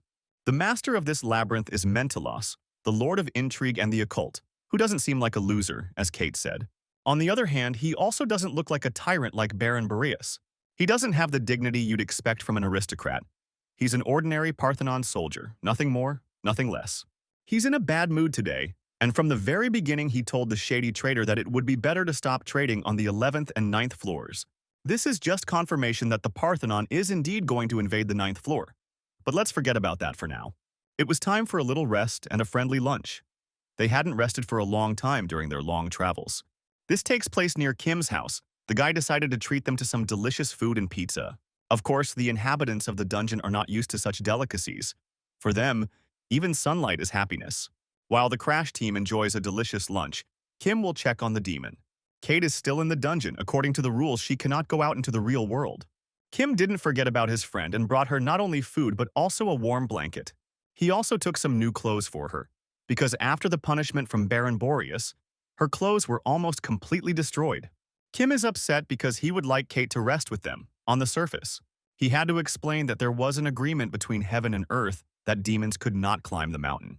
This means that angels also exist, but they have not manifested themselves for over 1,000 years. After wearing new clothes, Kate immediately improved her mood and began to smile more often. Kim let her rest a little alone and promised to be back soon. The demon would like to go with him, but rules are rules. Meanwhile, the captain informed his team that the world on the surface was quite strange, so it was better to be careful. Kim had to assure them all that this place was safe, and there was no need to expect to encounter fearless monsters here. Their journey on the 10th floor ended with a brief passage to paradise through a portal. Soon they were on the 9th floor, not far from the center of Nagi's labyrinth. Kim said goodbye to his friends and asked them to come visit him at any time. Although their path to Nagi's labyrinth will be long, they must be sure that they will be received as true aristocrats. Kate also needs to remember that she now has friends on the 9th floor, and she can always come visit. The little demon promised that she would not forget these words and would definitely visit Kim soon.